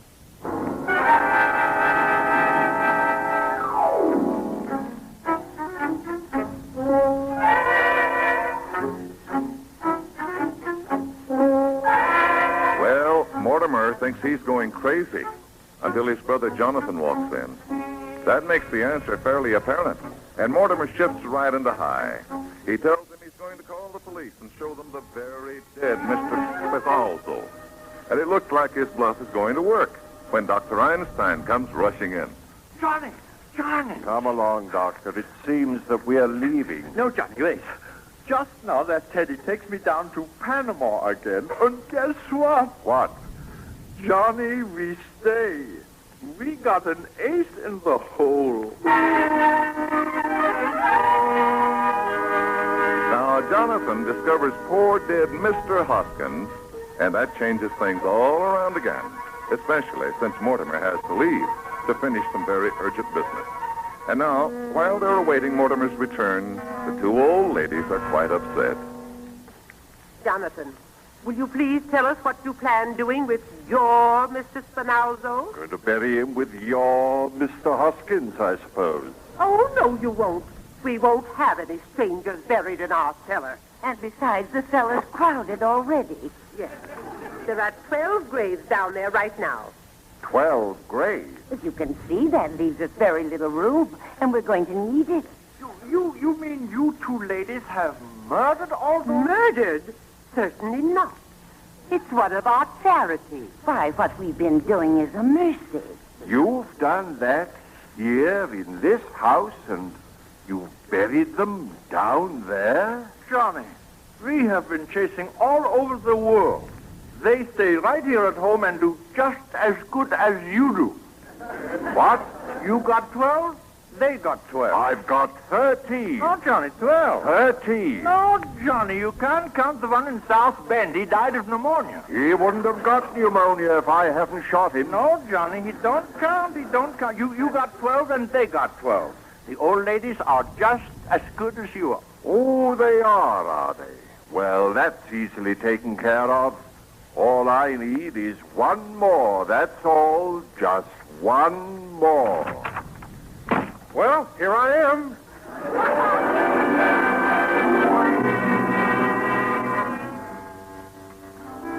Oh, please, young man, take my advice. Go away from this house. Go away now while Johnny is still busy in the cellar with Mr. Spinalzo. I'm sorry, Doctor. I'm expecting someone very important. Besides, I've still got to write my review. I tell you, Johnny is in a bad mood, and when he's like this, he is a madman. Don't worry, I'll take care of Jonathan, too. Himmel, don't you got no sense? Don't you learn nothing from those plays you see? Are you kidding? You think people in plays act intelligently? You should have seen the one I had to cover tonight. There's a fellow in this play, knows he's in a house with murderers. He's even been warned. But does he get out? No, he stays there. Now, I ask you, Doctor, is that intelligent?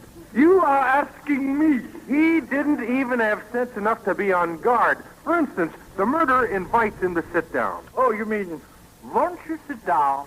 Believe it or not, that was in there, too. So what happened? He sits down, just like this. What do you think they tie him with? What? The curtain cord. That's very convenient. A little too convenient. When are these playwrights going to use some imagination? So he sits there, the big dope. This fellow who's supposed to be bright, he sits there just like I'm sitting here, letting murder walk up behind him, just waiting to be trussed up and gagged. You're quite right, my dear brother. That fellow wasn't very smart.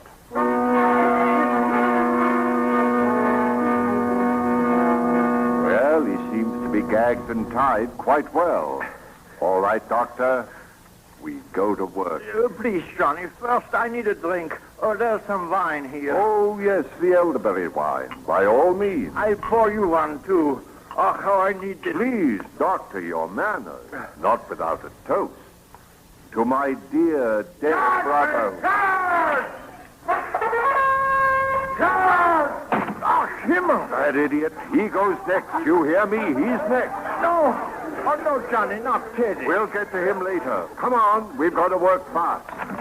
Hey, what is this? The cops. Listen, that Teddy's got to quit blowing his horn. We promised the neighbors. All right, officer. We'll speak to him. I better talk to him myself. Where's the light? That's better. I'll go up to his room and Hey, ain't that Mr. Mortimer? Yes, it is. Well, what's he doing tied up like that? Well, he was explaining the play he saw tonight.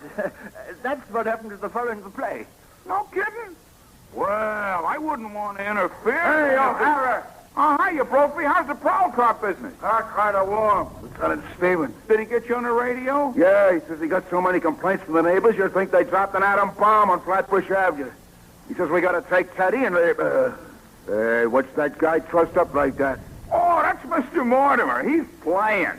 Well, get him untied. He looks like he's choking. Oh, sure. Won't take me but a second. Officer, perhaps you better let me... Hey, who is this guy? That's my brother. And you'd better stick around because he... Don't listen to him, officer. He's dangerous. Huh? That's why we had to tie him up. He's the lowest kind of person in the whole world. A dramatic critic? And my two aunts.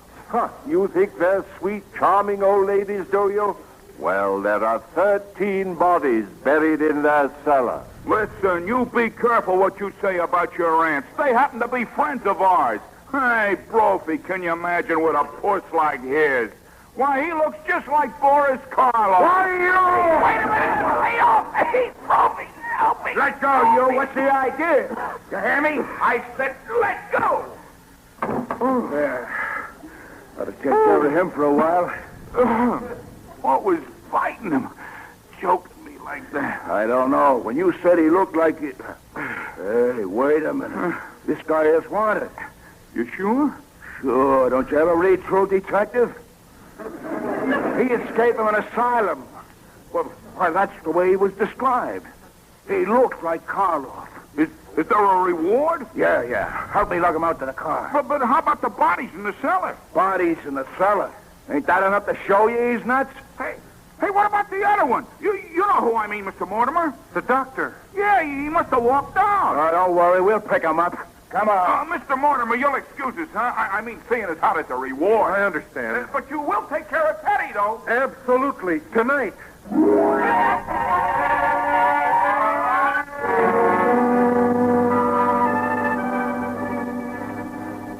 Aunt Martha, Aunt Abby, I know it's very late, but you see, Mr. Witherspoon came all the way over here. He's the superintendent of Happydale, you know. He is? How nice. Yes, and all the papers have been signed, and he's going to take Teddy with him tonight. Really, Mr. Witherspoon? Well, that was my understanding. Mortimer, does Teddy know? Not exactly. He thinks he's going on a safari to Africa. Abby, dear, we'll miss Teddy, won't we? We love him so. Oh, I fixed all that too, Aunt Martha. You and Aunt Abby are going along just so you can be close to Teddy. Why, Mortimer, how thoughtful of you. Yes, isn't that nice? And Mortimer, you can have the house. The house? Of course, you'll need it if you're going to marry Elaine. Elaine? Holy Toledo, she must still be waiting. Excuse me, I've got to go and call her. He's such a good boy, Mr. Witherspoon. Yes, I'm sure. You know, since we're all going away together, I think we ought to celebrate, have a party. I'm sorry, but I'm here in an official capacity. Oh, that's too bad. Tell me, does your family live at Happydale, too? I'm afraid I haven't any family. You're all alone. Oh, isn't that too bad? You know, Martha, if Mr. Witherspoon won't let us give him a party, at least we might offer him a glass of wine. Of course. The elderberry wine. Elderberry wine?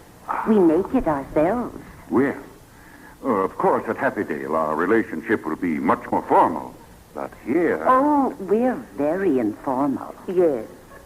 Go ahead, Martha. Pour him a glass.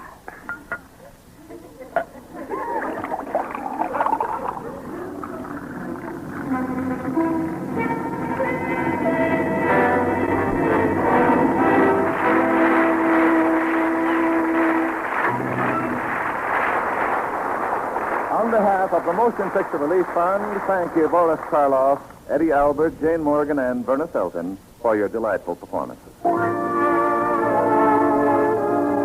Next week, the Lady Esther Screen Guild Players will present Love Letters. It will star Loretta Young and Rex Harrison. Be sure to listen. Arsenic and Old Lace was produced and directed for Lady Esther by Bill Lawrence, adapted by Harry Cronman, and was presented through the courtesy of Warner Brothers, producers of Deception, starring Betty Davis. Boris Karloff will soon be seen in the Cecil B. DeMille Paramount production, Unconquered. This is Truman Bradley speaking for Lady Esther. Thank you and good night. This is CBS, the Columbia...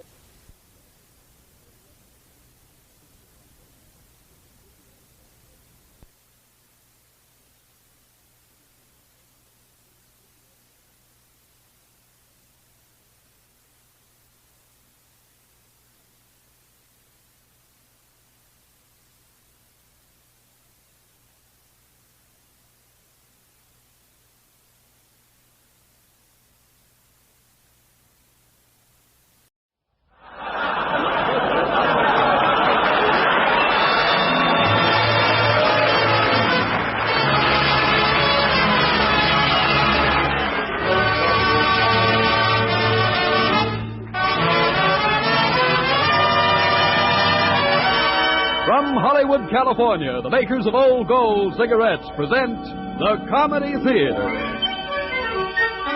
The only radio program that brings you every week the greatest stars and the greatest comedies. Tonight's play, the radio version of the Warner Brothers production, A Slight Case of Murder, starring Edward G. Robinson with Alan Jenkins. And here is the director of the Old Gold Comedy Theater, Mr. Harold Lloyd.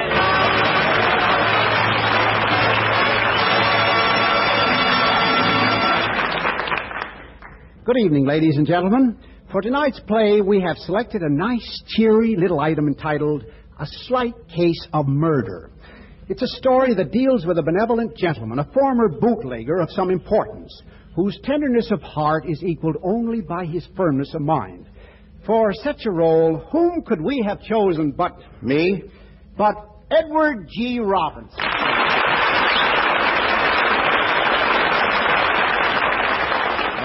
Well, I checked my guns at the door, Harold. Good. Although we all know that in real life, you're hardly the kind of a person you've portrayed so often on the screen. Well, which is rather a fortunate thing. Otherwise, think of what might have happened to the population of this country. Yes. It's a relief to know that you prefer collecting musical albums rather than machine guns. However, in the play, you're Remy Marco, a man whose beer kept a lot of people from being thirsty during Prohibition. But when Prohibition was repealed... I decided to go legitimate. I called the boys in and I said to them, "Boys, from now on we're going to be legit. From now on this ain't no still. It's a brewery, see? It's going to have real class, just like any business enterprise. So dump the artillery." And did they? Well, there was a little grumbling. The boys felt kind of naked without their persuaders, but they dumped the stuff. They dumped it, and we went into business making real beer. Mm-hmm. The only thing was I wasn't accustomed to doing things legitimate. Also, my beer wasn't so good, so after a while, I found myself in a kind of a hole. I owed the bank $40,000, and I didn't have it. You see, I'd send my daughter Mary to Europe to get a fancy education, and that cost dough.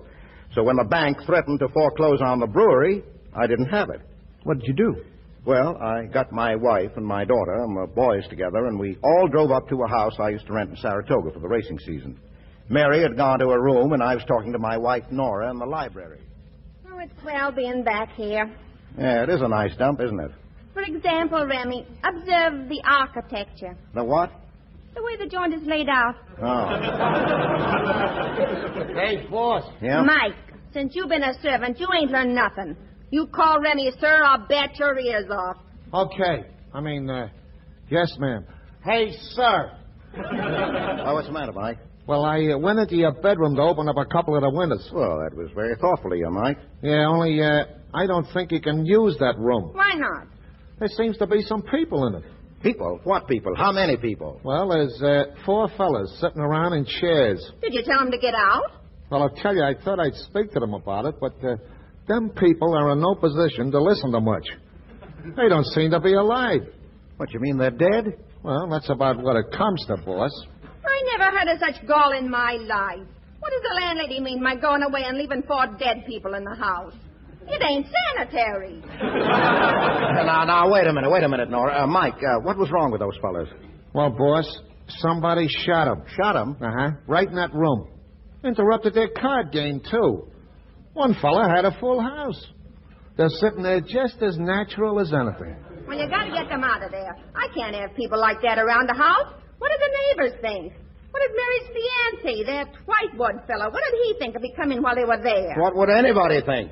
We better call up the Board of Health and tell them we want to use that room. Boss, I don't think you'd better do that. I don't think we want any outsiders in on this. You know who those fellas are? Who? One of them is Little Dutch. Little Dutch? Then there's Black Hat Gallagher, No-Nose Cohen.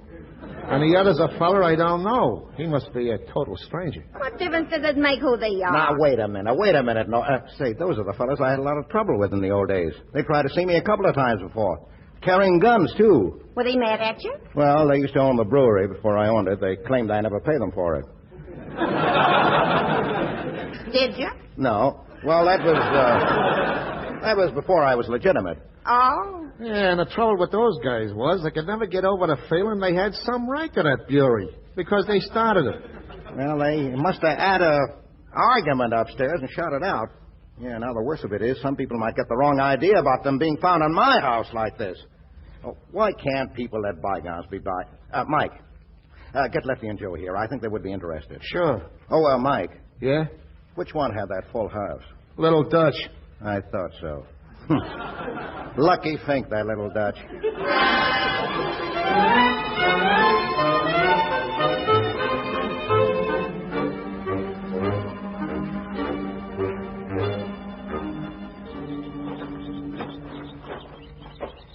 The boys nearly got the car loaded, Mike? Yeah, one more stiff to go.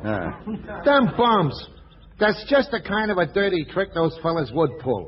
Leaving themselves in that kind of shape around your house. Yeah, that little Dutch never had no consideration for other people's feelings. Say, are you sure you boys didn't have a hand in knocking them off? No such luck. Hey, boss. Got them all in the car, Joe? Yeah, look, I got it all figured out. These must be the fellas who was knocked off. They knocked off that bookie's truck at the racetrack yesterday. Remember it was in the papers? Yeah, maybe you got something there. They knocked off the guy driving the truck, didn't they? Yeah, and they didn't get no dough. Oh, boy, the joke was sure on them. Then after they pull that job, they come straight here to take up that old matter to Bury with the boss. Yeah, some nerve. Reopening old wounds, and me legitimate for years. They're all aboard, boss. The car's ready to go. Well, thanks, Lefty.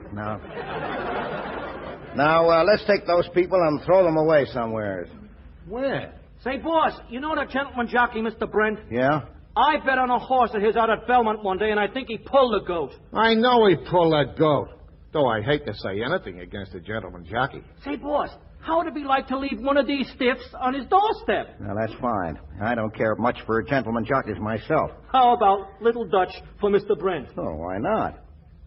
We'll leave Black Hat Gallagher at Briggs' cottage around the corner. Joe Brigg welched on me when he was making book at Jamaica. Hey, boss, there's a fella I don't like. He runs a restaurant downtown. We can't take any downtown. We'll leave one on Colonel Jake Schultz's lawn. Yeah, the Schultz Bury guy. Yeah, once he told it around, I was making chemical beer. We'll give him No-Nose Cohen. He's the ugliest. How about picking a spot for that stranger? He ain't no Rose. Hey, boss, can't I keep just one of them in the kitchen till late? I'll take them downtown myself. It'll be no bother for you. Yeah, no, we gotta get him out right away. Nora's getting sore. How about giving a little stranger to Marshal Preston, that blue nose, who's always wanting to make horse racing illegal? Yeah. Well, come on, let's get started. Oh, so he wants to close down the tracks, huh? Well, okay, he gets the stranger. Mike. You're staying with the missus. Me and the other boys will make the deliveries. Oh, boss, Lefty won last time. I never had no fun. You heard me. Stick here. You're getting spoiled. Always thinking of your own pleasure. Get going, Joe. Okay. Hey, this is sure some swell driveway in front of the house. Hey, boss. Yeah? It's a state trooper turning in. He's heading toward us. Well, you know what to do. Step on it.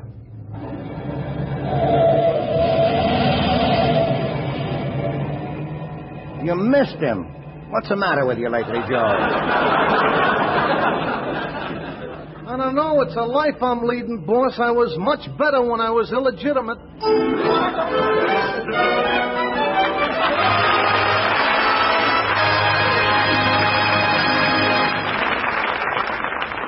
Now here's Bob Williams with an important announcement of special interest to all smokers. As we've done before, due to wartime restriction, the cellophane wrapper on Old Gold packages will be removed for the warm months ahead.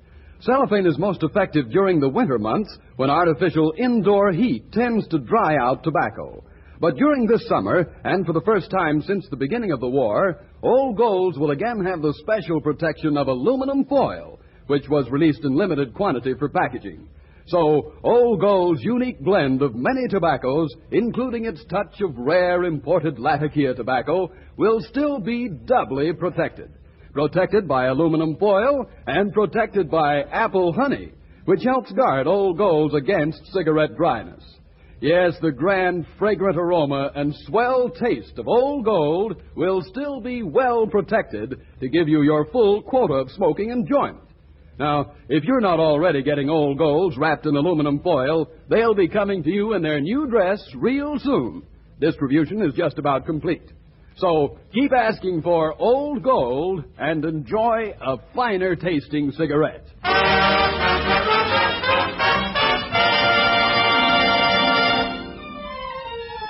And now back to Harold Lloyd in the second act of tonight's Old Gold Comedy Theater presentation, A Slight Case of Murder, starring Edward G. Robinson with Alan Jenkins.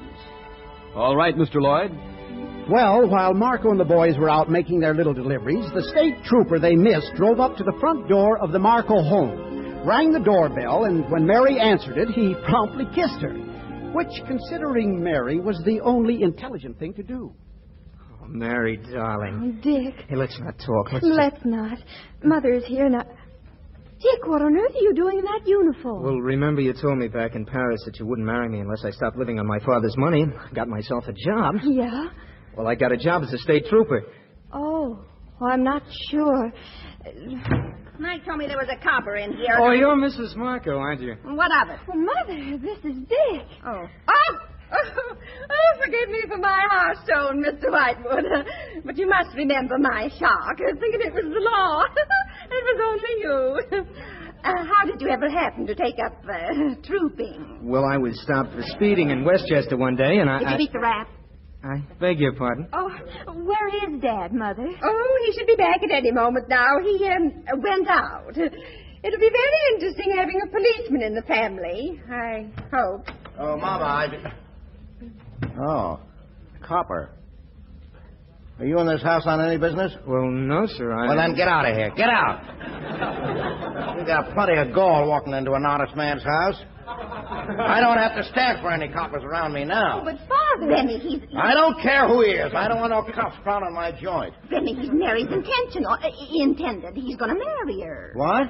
This is Dick Whitewood, Father. But you never told me your boyfriend was a cop. He just became one, Father. Well, he should have resisted that temptation. Coming around dressed up like that, scaring people. Why don't you two run out and have your dinner with Dick's father? I'll square the beef here. Oh, come on, Dick. We'll give Remy time to get used to the idea. All right, but we'll be seeing you later. I'll bring my own dad over. Say, Mary doesn't think for 1 minute I'm going to let her marry a copper.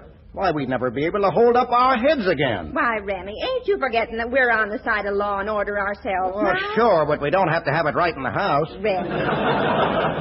Oh, Remy, he loves Mary, and Mary loves him, just like you and I used to be. Yeah, but I was never no copper. Well, don't hold no man's job against him, Remy. If he's so stupid he can't get no other work, let him be a copper. Come on, have your dinner, and you'll feel better. All right. Say, you don't suppose he gets a pleasure out of arresting people? You know, there are coppers in this world like that.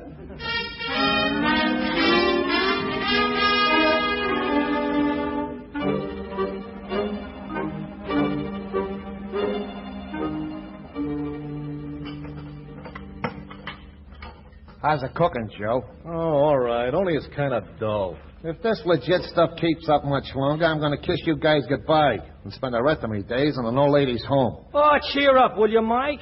I hit the boss up for something on our back wages, and he give us $50 an account. Gee, I didn't think he was that low. Even lower.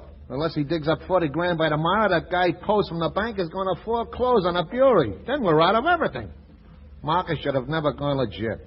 Well, he couldn't have kept Prohibition from being repealed all by himself, could he? Hey, I've been looking at this paper here. There's an offer of $10,000 reward for each of those guys who held up the bookie's truck, dead or alive. You mean those guys that we found and delivered are worth 10 grand apiece? Yeah. So what are we waiting for? Leave us go and recollect them. Gentlemen, leave us go to work.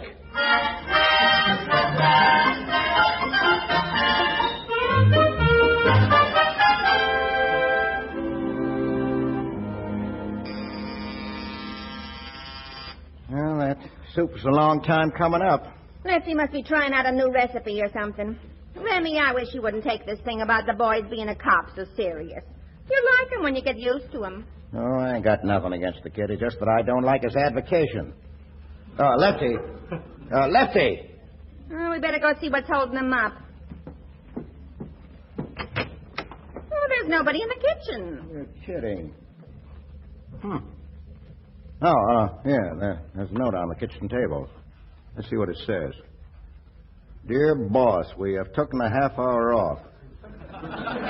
Signed, Mike. You know, I'm getting a little discouraged with Mike, Nora. Well, you ought to be. After all you've done for him and give No, him. it ain't that. It's just that I can't teach him to spell. Look at the way he spells tooken with 2 O's.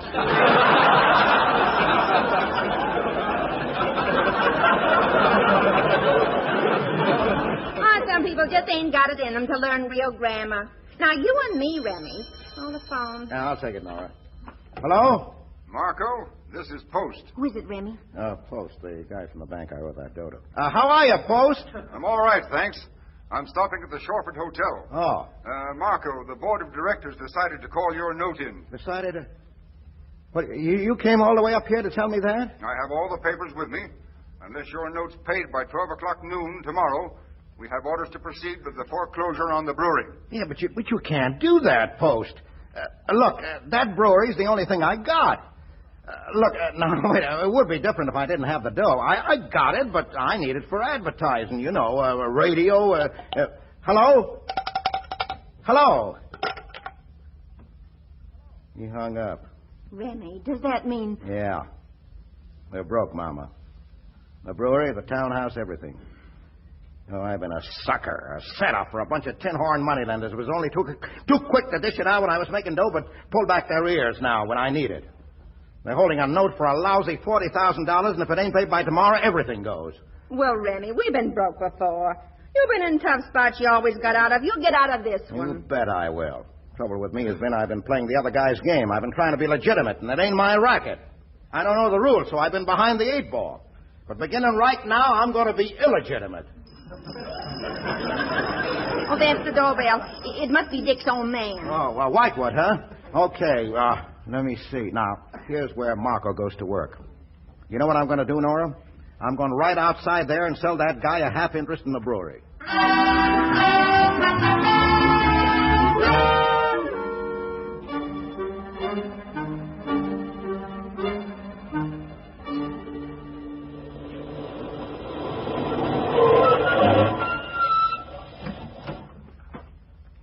Well, we got them all back to the house. Yeah, lucky, too. I thought for a minute we was going to lose No-Nose Cohen when Colonel Schultz came along just then. Yeah, that was a swell idea. Mike telling him No-Nose is a friend of ours who got lost from the Jag and was just leaning up against his door, resting. Well, look, we can't keep those stiffs in here, in the car. Somebody's liable to come nosing around here. Well, where will we put the stiffs, Mike? Where we found them first, I guess. Up in the boss's bedroom. They'll be more private there.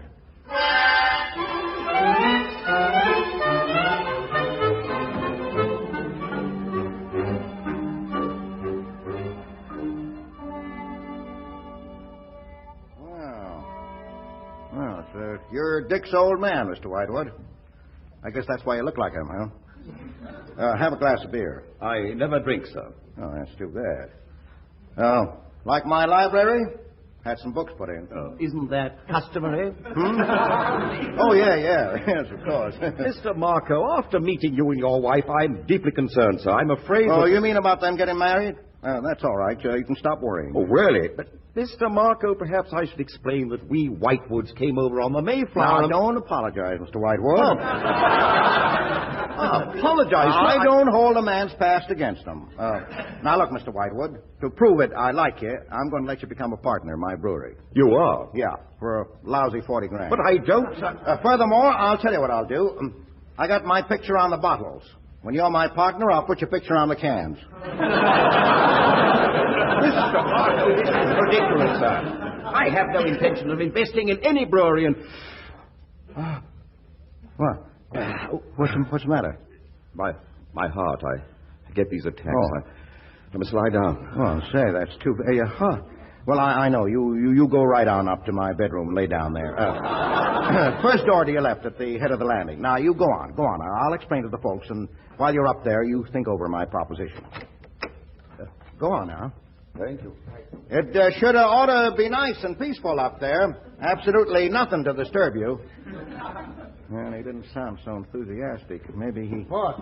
Go away, Mike, will you? I'm thinking. But I got something to tell you. It ain't important. Nothing is important except raising $40,000 for that foreclosure and... That's what I want to tell you about.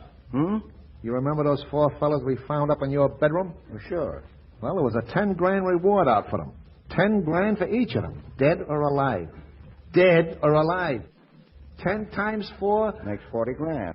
Yeah, but we give them away. No, boss. Me and the boys brought them back. Mike, you're a good boy. Well, then all we got to do is turn them over. No, we can't do that on account of the cops might be suspicious of us. Where'd you park the stiffs? Right in the same room where we found them, in the closet. And you mean up in my bedroom? Yeah. We figured they was accustomed to that room. But Whitewood just went up there. He ain't well. Suppose he was accidentally to open that closet. Nothing like that ain't liable to happen. Boss, Don't look now. But is that Whitewood at the head of the stairs? Help! Murder! Police! That is Whitewood.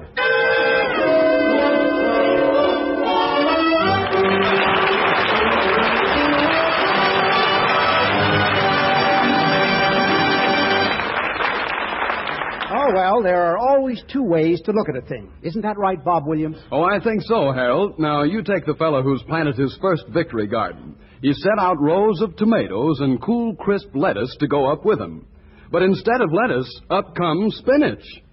Well, either that fella can swear off gardening altogether, or he can just relax and say to himself, "Why be irritated? Light an old gold." Yes, sir, you smokers. An old gold sure brings you a harvest of real pleasure, grand extra flavor, plus special protection against cigarette dryness. You see, Old Gold's blend of great tobaccos, including a touch of tasty Latakia tobacco, is conditioned with the special moisture-protecting agent we call apple honey. Made from the juice of fresh apples, it actually helps prevent cigarette dryness. So, for a better, keener, tastier smoke, light an Old Gold. And remember, while we're producing all the cigarettes possible without sacrificing Old Gold quality, our armed forces get first consideration. At the same time, we're doing our utmost to assure fair distribution of remaining Old Golds. So if you must be content with substitute brands today, be content to know that tomorrow, if you ask, your dealer may have Old Gold.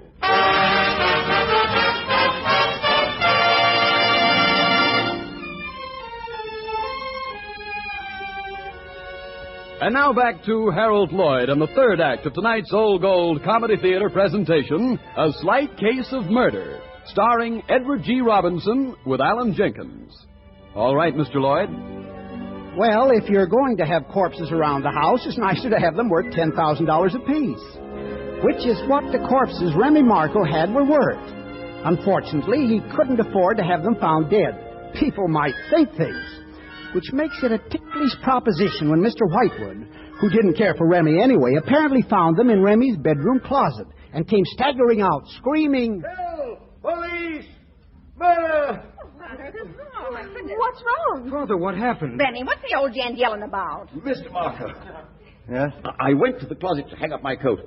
And, Mr. Marco, Yes? there are 4 of your friends in that closet with guns. Well, can you imagine that? Well, can it be that somebody's intruding on Marco? One of them attacked me, and the others in the closet shook their fists and waved their guns. Boss, he thinks they're alive. I know, I got an idea. Say, I just thought those people up there must be the ones who held up that truck. Yeah, that's it, boss. Them there parties are the bandits. Well, Dick, bandits, do something right away. All right. Where's the phone? Over there, Dick. Well, what are you going to do with the phone? Why, well, just this. Hello. Operator, this is the Marco place. What do I want? I want a policeman.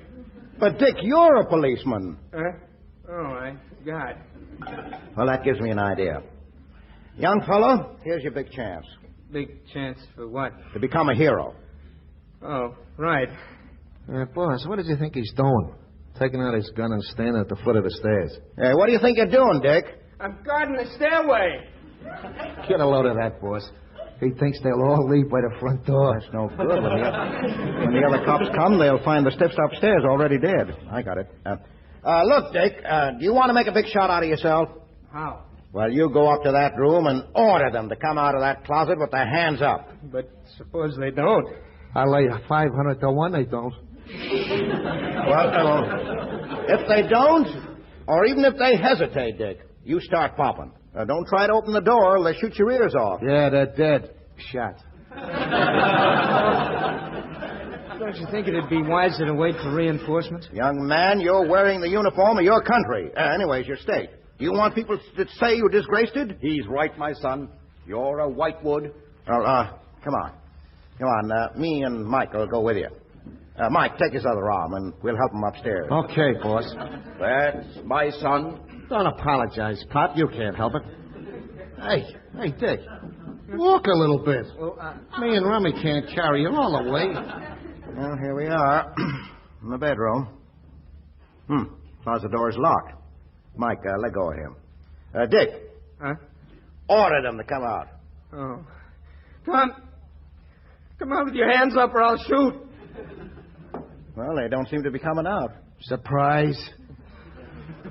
What had I better do? Well, seeing it's a rented house, I kind of hate to do it, but you better shoot. All right. You hit the chandelier.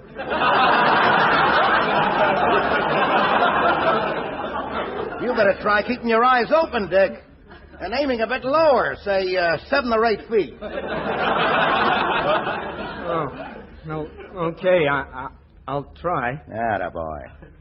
Maybe the closet door ain't quite as big as the side of a barn, but you can miss. Go on, let it go. Oh, what on earth? What happened? Dick, are you all right? Son. Well, nice work, Dick. You know, something tells me you got him. Mike? Open the closet door. Okay, boss. I think you got him, too. Oh! There goes one falling down. Step number 2. Number 3. And number 4. Dick, you got them all. Hey, boss. The kid fell down, too. Just fainted. After all, facing a closet full of bandits is a strain. Mary, I give my consent to you marrying him. That boy ain't afraid of nothing. Much. Oh, Dick, darling. Mr. Whitewood, I will reconsider my offer to let you become my partner for $40,000. Mike, you sure we get 10 grand apiece for the stiffs? Sure. Mr. Whitewood, it will now cost you 100 grand to get your picture on the cans. Nora. Yes, Remy? After the cops cart the stiffs away, have the boys clean up the room. Oh, and Mike. Yeah, boss? Bring me a bottle of beer. Your beer? My beer. What do you want? What do you want to do? Kill me?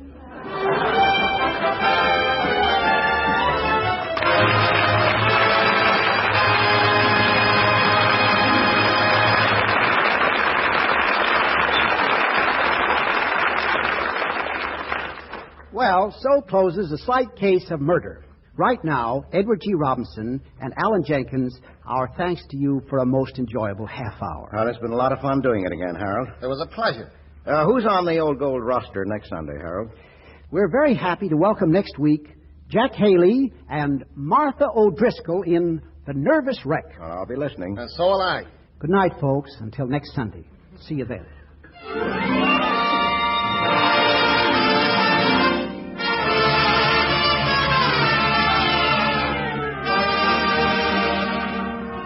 A Slight Case of Murder was presented through the courtesy of Warner Brothers, producers of the mirth-provoking picture Roughly Speaking. The screenplay was written by Earl Baldwin and Joseph Schrank from the original story by Damon Runyon and Howard Lindsay. Edward G. Robinson can currently be seen in international pictures Woman in the Window. Alan Jenkins will soon be seen in Universal's Lady on a Train. And now until next Sunday evening, don't let little annoyances get you down. Why be irritated? Light an Old Gold. Its tobaccos are conditioned with apple honey to help guard against cigarette dryness and to give you more smoking pleasure. This is Bob Williams saying good night for Old Gold.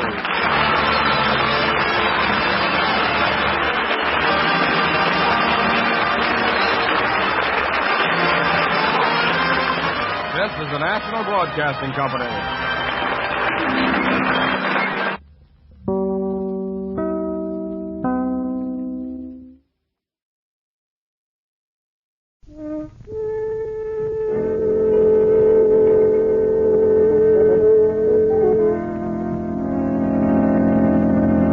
The Adventures of Sherlock Holmes, starring Basil Rathbone and Nigel Bruce.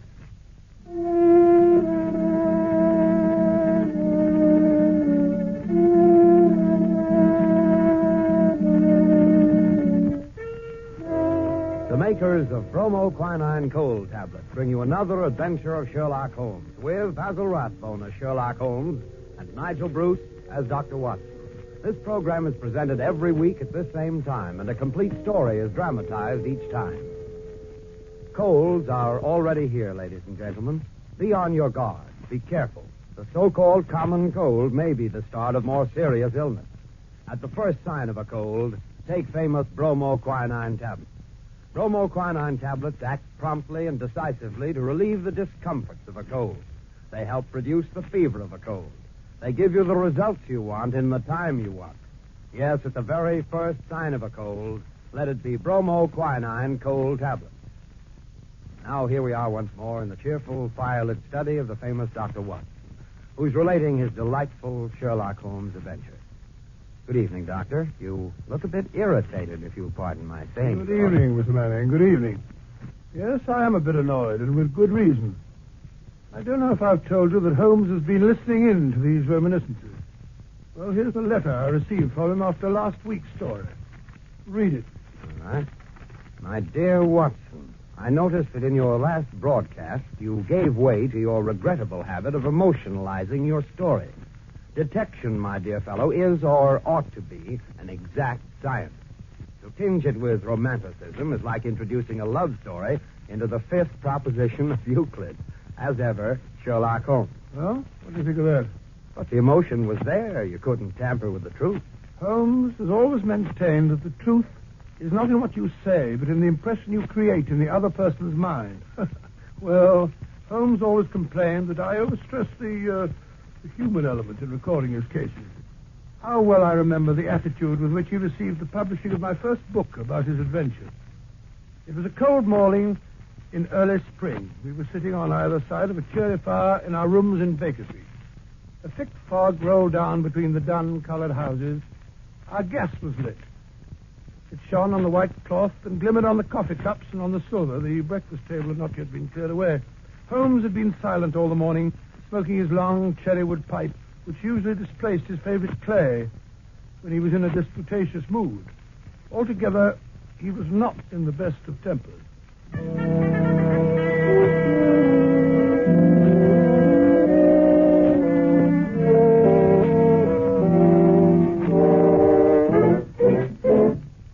Matches. Where are the matches?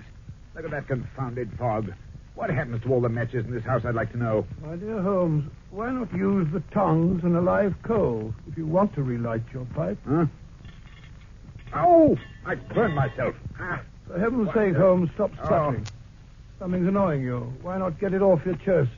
It's that confounded book of yours. What? Sensationalism, Watson. Rank sensationalism. You're always placing the emphasis on the crime. Crime is common, logic is rare. You should stress the logic.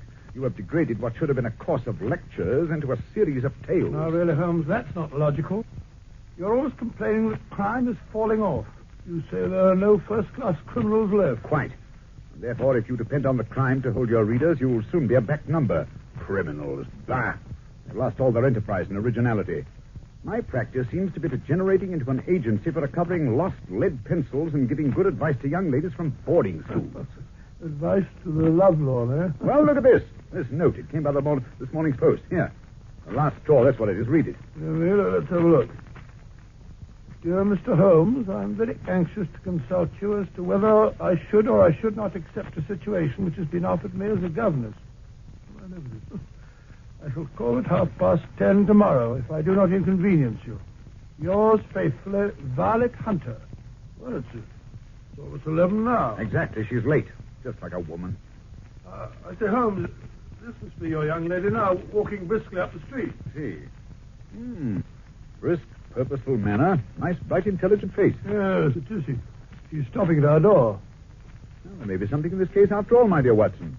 She's not the hysterical sort that makes a fuss over nothing. Shh. There she is. Come in. How do you do? This is Mr. Sherlock Holmes. Quite. And this is my colleague, Dr. Watson. How do you do? How do you do? I trust you'll excuse my troubling you, Mr. Holmes, but I've had a very strange experience. And as I have no relations of any sort to advise me, I thought I'd best come to you. I shall be very happy to do anything that I can. Well, I've been a governess for 5 years in the family of Colonel Spencer Monroe. He's been transferred to Nova Scotia, so that for the last few months I've been without a situation. Why, I advertised and answered advertisements, but without success. You see, the money I had saved began to run out, and I was at my wit's end. Indeed.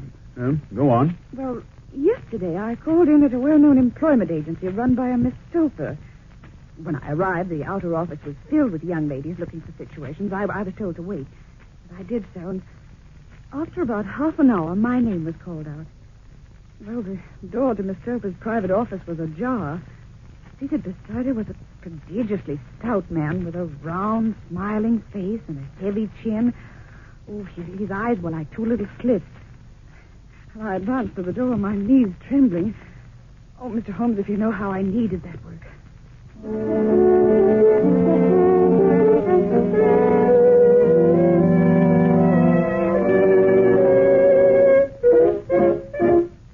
Come in, my dear. Come in. Mr. Rucastle. This is Miss... what is your name, my dear? Miss Hunter. Violet Hunter. Oh, yes, Miss Hunter. Capital, capital. I couldn't ask for anything better. I'm sure you'll do, Miss Hunter. Well, I hope so, Mr. Rucastle. You're looking for a situation as a governess? Yes, sir. And what salary do you ask? Well, I had £4 a month in my last place. £4? Sweating. Rank sweating. How anyone could have the audacity to offer that to a lady with such attraction, such accomplishments. A lady fitted for the rearing of a child who may someday play a considerable part in the history of his country. Your salary with me, madam, would commence at £100 a year. 100? Oh, Mr. Rucastle. And furthermore, it is my custom to advance my young ladies half their salary beforehand. May I ask where you live, Mr. Rucastle? Hampshire, the charming rural spot. The Copper Beeches is the name of the place, 5 miles north of Winchester. Oh, the dearest old house. And what would be my duty? One child, a dear little romper, age 6. Oh, if you could see him killing cockroaches with a slipper. Smack, smack, smack. He's gone before you could wink. My sole duty, then, is to take care of this child. Well, I'm sure your good sense would suggest that you obey any little commands which my wife might give, provided, of course, that they were such as a lady might obey with propriety. You see no difficulty, eh? Oh, I should be happy to make myself useful. Oh, by the way, in dress, for example, we're faddy people. Faddy but kind-hearted. Now, if you were asked to wear a particular dress that we might give you, you wouldn't object to our little whim, eh? Why, no. Or to sit here or there, that wouldn't be offensive to you? Why, no. Or to cut your hair short before you come to us. My hair? Oh, yes, it's quite essential. It's a little fancy of my wife's, you see. And ladies' fancies, my dear Miss Hunter, must be consulted. But my hair... Oh, no, I couldn't. No, oh, what a pity. Well, in that case, Miss Stoper, I'd best inspect a few more of your young ladies. Good day, then, Miss Hunter. I'm afraid you must consider yourself struck from our list. Oh, but... You can hardly expect us to exert ourselves to find another such opening for you. But, Miss Stoper... Good day, Miss Hunter. Oh, just a minute, Miss Stoper. Let's not be too hard on the young lady. After all, my request was a little sudden. Perhaps, Miss Hunter, you'd like 24 hours in which to consider the matter. And in view of the fact that you have particularly beautiful hair, I might be willing to raise the salary to £120 a year to recompense you for our little eccentricities. Yes.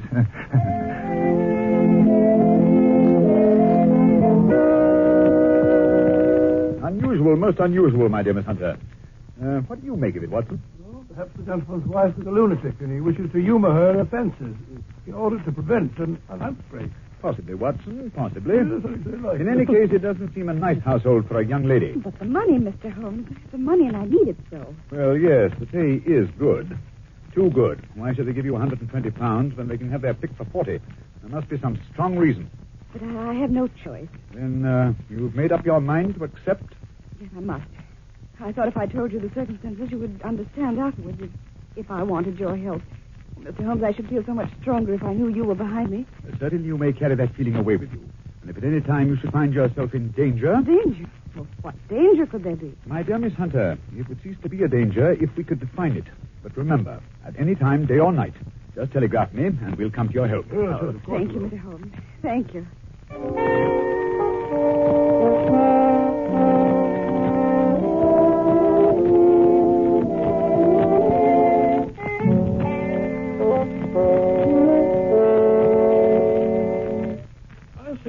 Holmes, it's been almost a week since that charming Miss Hunter called. Conditions must be pretty good at the Copper Beeches, or we'd have heard from her. You never know, Watson. You never know. She may not be able to get to a telegraph office. Huh? Nonsense, Holmes. Nothing very dreadful can happen out in the open country like that. That's where you're wrong, Watson. My experience that the vilest alleys in London do not present a more dreadful record of sin than does this smiling, beautiful countryside. Holmes, you give me the creeps. What do you mean?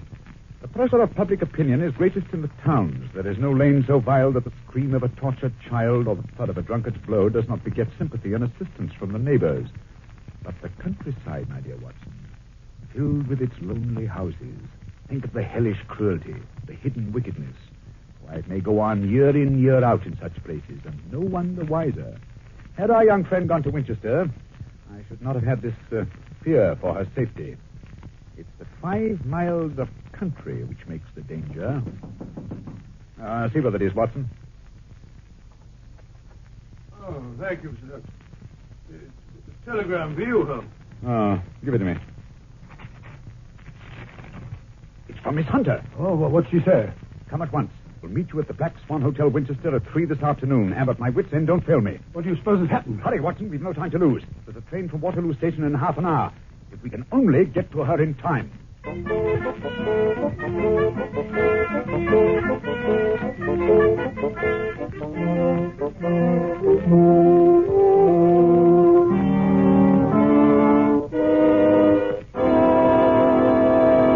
In just a moment, we will follow Sherlock Holmes and Dr. Watson on their strange journey. Ladies and gentlemen, be careful of the so-called common cold. It may quickly turn into something else. Act quickly, act prudently. At the first sign of a cold, take bromoquinine tablets. Bromoquinine tablets promptly relieve the distress of a cold. They help reduce the fever of a cold. Bromoquinine tablets are effective for 2 very good reasons. First, they're made especially for the relief of a cold symptom. Specialized medication, in other words. Second, they work internally. They get out of cold's discomforts from the inside, which is the way you want. Be businesslike in your treatment of a cold's misery. Take a businesslike preparation. Bromoquinine tablets. You can get these famous tablets at any drugstore in America, a few cents a box. Be sure you ask for Bromo, B-R-O-M-O, quinine, Q-U-I-N-I-N-E. Bromoquinine cold tablets.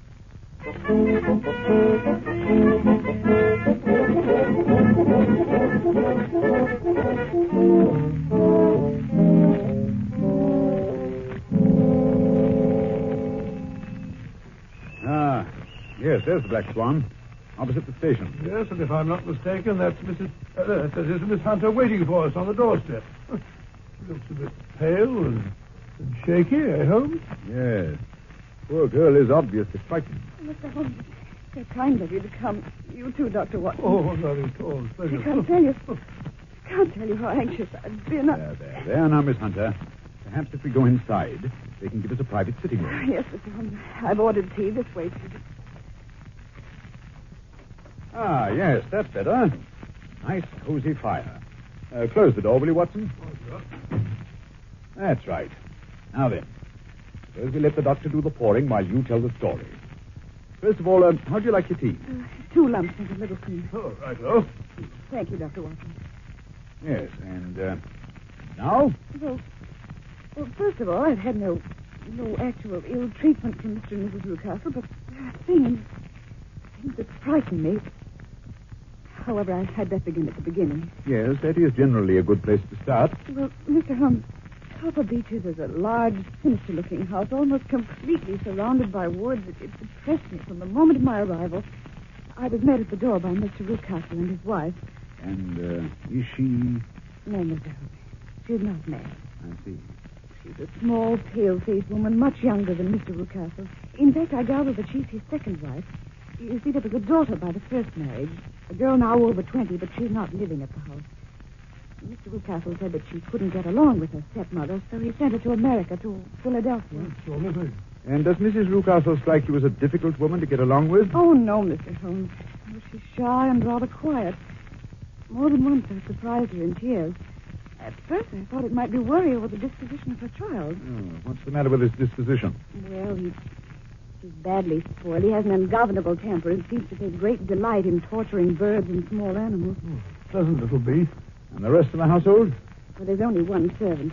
Toller is his name. A rough, uncouth man with a perpetual smell of drink about him. Why they keep him, I don't know. Except perhaps because he's the only one who can manage Carlo. Carlo? Yes.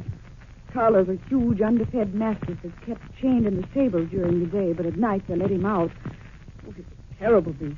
Even Mr. Rucastle is afraid of him. I'm sure he'd tear any trespasser to bits. I wonder why Mr. Rucastle desires such ferocious protection. I'm sure I don't know, unless there's something on the top floor of the west wing that he wants to protect. The west wing, eh? Yes, the door that leads into it is opposite my room, and it's kept securely locked. Yes, it looks nasty to me, Holmes. Please, Watson, please, don't interrupt. Well, the second day after my arrival, immediately after breakfast, Mr. Rucastle asked me to put on a dress which had been laid out for me on my bed. What was it like? Well, it wasn't a new dress, Mr. Holmes, but the material was excellent and of a particularly brilliant shade, an electric blue. Oh, electric blue, charming color. I put it on and went down to the living room. Mr. Rucastle had placed a chair for me by the front window. He asked me to sit there with my back to the window and to read to him from a French novel. Well, I read for an hour, and at the end of that time, he said I might go upstairs and change. Strange. And this experience has been repeated every morning since then. Well, as time passed, I became more and more curious. Why were they so careful to keep my face turned away from the window? Naturally, I was consumed with the desire to see what was going on behind my back. So today I devised a means. I noticed at breakfast that Mr. Rucastle had had quite a few drinks. A happy thought seized me. My hand mirror had been broken, so I concealed a piece of it in my handkerchief and later in my book, feeling sure that Mr. Rucastle was too drunk to notice. Holding the book up, I was able to see everything behind me. And what did you see? Well, at first there was nothing. At the second glance, however, I saw a young man in a gray suit leaning against a railing which bordered our field. He was looking earnestly in my direction. Mr. Rucastle must have noticed my surprise, for he burst out angrily.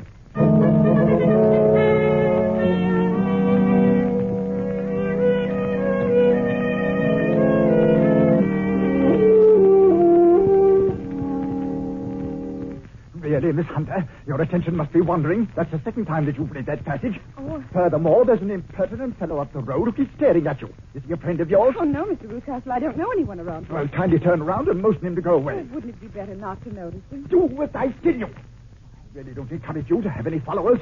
Very well, Mr. Rucastle. There. Impertinent fellow. That will be all for this morning, Miss Hunter. You may go to your room. Oh, but Mr. Rucastle, I hope you don't... Go to your room, I say. Yes, sir. And after this, you needn't bother to wear that blue dress. Oh, dear, what a frightful household. Oh, if I could only get away from here, it's all so depressing. What? But he's left the key in the door to the west wing. He must be drunk. I wonder what's inside. Oh, it wouldn't hurt to take just one look. Oh, how dark it is and empty. Wait. 3 doors. Well, the middle one is barred at the end of an old iron bedstead. I wonder why. Oh, goodness, it's spooky in here. What was that? Oh, it must have been a bat. Someone's in there. Or maybe it's something. I can't stand it. It's too eerie. I've got to get out of here. I've got to get out. Oh, dear, there comes Mr. Rucastle up the stairs. Oh, Mr. Rucastle. Mr. Rucastle. It was you, then. I thought it must be when I saw the door open. Oh, I'm so frightened. My dear young lady, and what frightened you? Well, I was foolish enough to go into that vacant wing, but it was so lonely and eerie, and a bat swooped down into my face. Is that all? Well, what else could there be? And why do you suppose that I keep that door locked? I'm sure I don't know. It's to keep people out who have no business there, you see. I'm sure if I'd known it. Well, you know now, my dear young lady. And if you ever put your foot over that threshold again, I'll throw you to the left.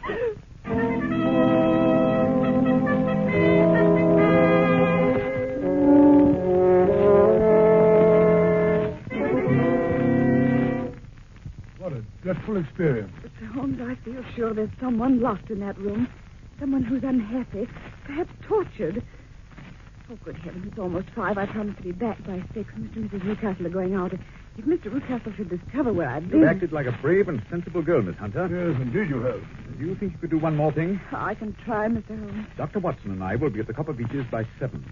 The Newcastles will be gone by that time, and I don't imagine the mastiff will be let loose until they return. Oh, no, Mr. Holmes. It would be too dangerous for them to get back to the house. Good. We will hope that Toller is still drunk. At any rate, you must get us into the house. We must explore the west wing. I'll do my best, Mr. Holmes. Now I must hurry. Goodbye, gentlemen. Goodbye. Goodbye, Lieutenant. Well, my dear Holmes, what do you make of it all? The blue dress and the man in front of the house. Obviously, they've had someone had her impersonating someone. Someone young whose hair has been cut off during an illness. That someone is probably the person imprisoned in the west wing. Sinister. That is not the most sinister part of Miss Hunter's story. Oh, what is that? The unpleasant disposition of the child. Well, what's that got to do with it? My dear Watson, as a medical man, you know that a child's tendencies can be discovered by a study of the parents. But heredity as a science could be worked backwards as well. You can get a good insight into the character of the parents by studying the children. This child is cruel, abnormally cruel. He probably inherited from one of his parents. I only hope nothing serious happens before 7 o'clock tonight.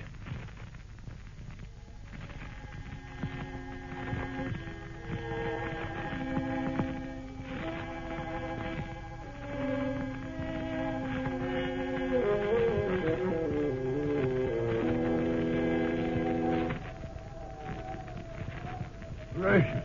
What a night. First thunderstorm of the season. Listen to that dog. He's in an ugly temper. Listens to the house with this group of copper beeches in front of it. Yes. Miss Hunter waiting for us in the doorway. The coast must be clear. Oh, come in. You must be soaked to the skin. Oh, you're rather wet yourself. You must be careful, you know. You'll be catching... Quiet. What's that pounding? It's Toller. He was just going out to release the dog. I sent him to the wine cellar, then locked him in. Splendid. I managed to get Toller's keys this afternoon, too. He was quite drunk.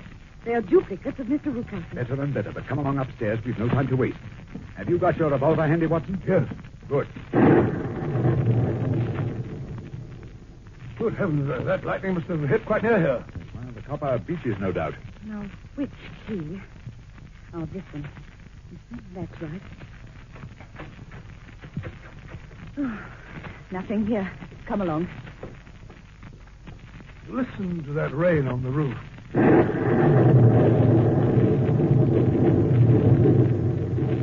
The middle door, you said. Hello in there. No answer. I don't like that. Watson, help me remove this bedstead, will you? Sure. That's right. It's tied at one side. Here, cut the rope. Just a bit. That's it. The door's locked. Oh, we must break it open then. Come on. 1, 2. Hello. There's no one here. That villain Rucastle has made away with the prisoner. You may be right. He's probably been carried off. Yes, but how? Through the skylight. It's still open. Shut that table over here. What are you going to do? Stand on it, of course. Yes.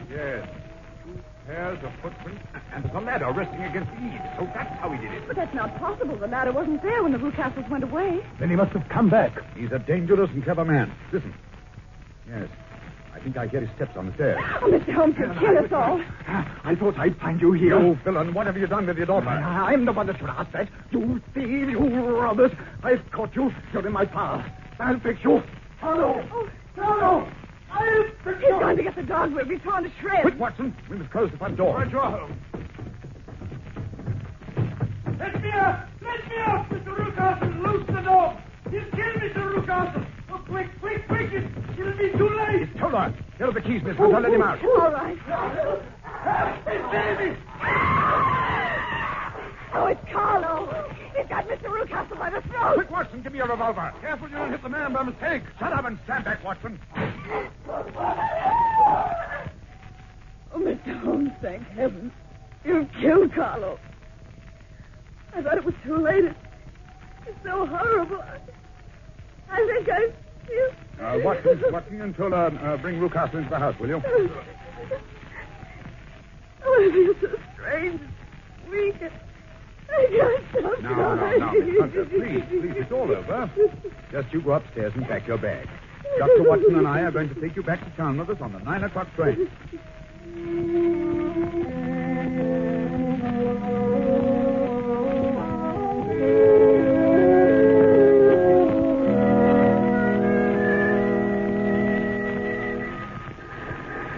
So you think, Watson, that Rucastle will live? I'm afraid so, Holmes. Oh, I'm so glad to get away from that dreadful place. I say, Holmes, just what did happen to the prisoner in the West Wing, and who was it?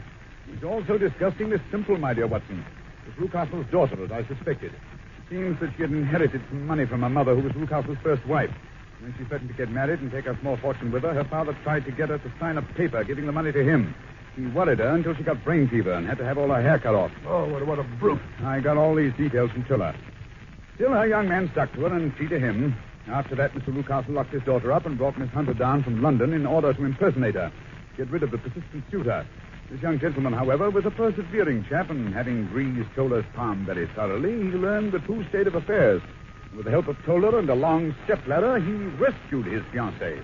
They're now headed for Southampton with a special license, and this time Miss Rucastle, or rather Mrs. Fowler, is really going to America on our honeymoon. Oh, it is quite romantic, isn't it, Holmes? You and your romance, Watson. You're a regular old woman. Well, I'm glad we were able to help the poor thing, but I wouldn't go back to that house again. Not for twice the salary. Oh, that reminds me, Miss Hunter. I was talking to a friend of mine about you the other day. She has a private school in Walsall.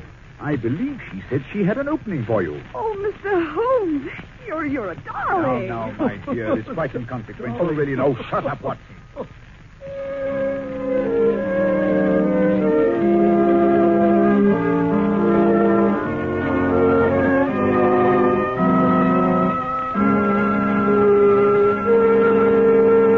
Well, Dr. Watson, you certainly had some exciting times when you were living with Sherlock Holmes. I certainly did, Mr. Manning. Those were the days. I mean, never a dull moment. Yes, when I think of the thrilling experiences that Holmes brought into my life, I can almost forgive him for being so deucedly critical. Now, ladies and gentlemen, before Dr. Watson tells us what next week's adventure will be, here's what to do when you feel any sign of a cold. Here's what to do for prompt relief. Go right to your druggist and say a package of bromoquinine tablets, please. Start taking the tablets right away, according to the directions on every box. You'll be surprised with the prompt action of bromoquinine tablets. You'll be amazed with the way they relieve a cold's discomfort. You'll get results such as to delight and reassure you. You'll say, here indeed is a dependable preparation well worthy of its fame. Don't leave your radio tonight without making a mental note that any sign or suspicion of a cold, you're going to take bromoquinine tablets. You'll probably have more than one occasion to be grateful for the resolution. Remember, bromo, B-R-O-M-O, quinine, Q-U-I-N-I-N-E, bromoquinine cold tablets. Now, Dr. Watson, what about next week's story? Well, next week, we shall hear about a noble bachelor who finally married and whose wife disappeared between the wedding and the bridal breakfast. So this bachelor had a wife, eh? Even Holmes will have trouble explaining that. Not at all, Mr. Manning. Not at all. You'll hear all about it next week. And the most peculiar story it is, too. You have been listening to a Sherlock Holmes adventure adapted from Sir Arthur Conan Doyle's story, The Copper Beeches, starring Basil Rathbone as Sherlock Holmes and Nigel Bruce as Dr. Watson. The dramatization was by Edith Meyer. This program is presented from Hollywood every week at this same time by the makers of bromoquinine cold tablets. Quick relief for cold. This is not Manning speaking. This is the National Broadcasting Company.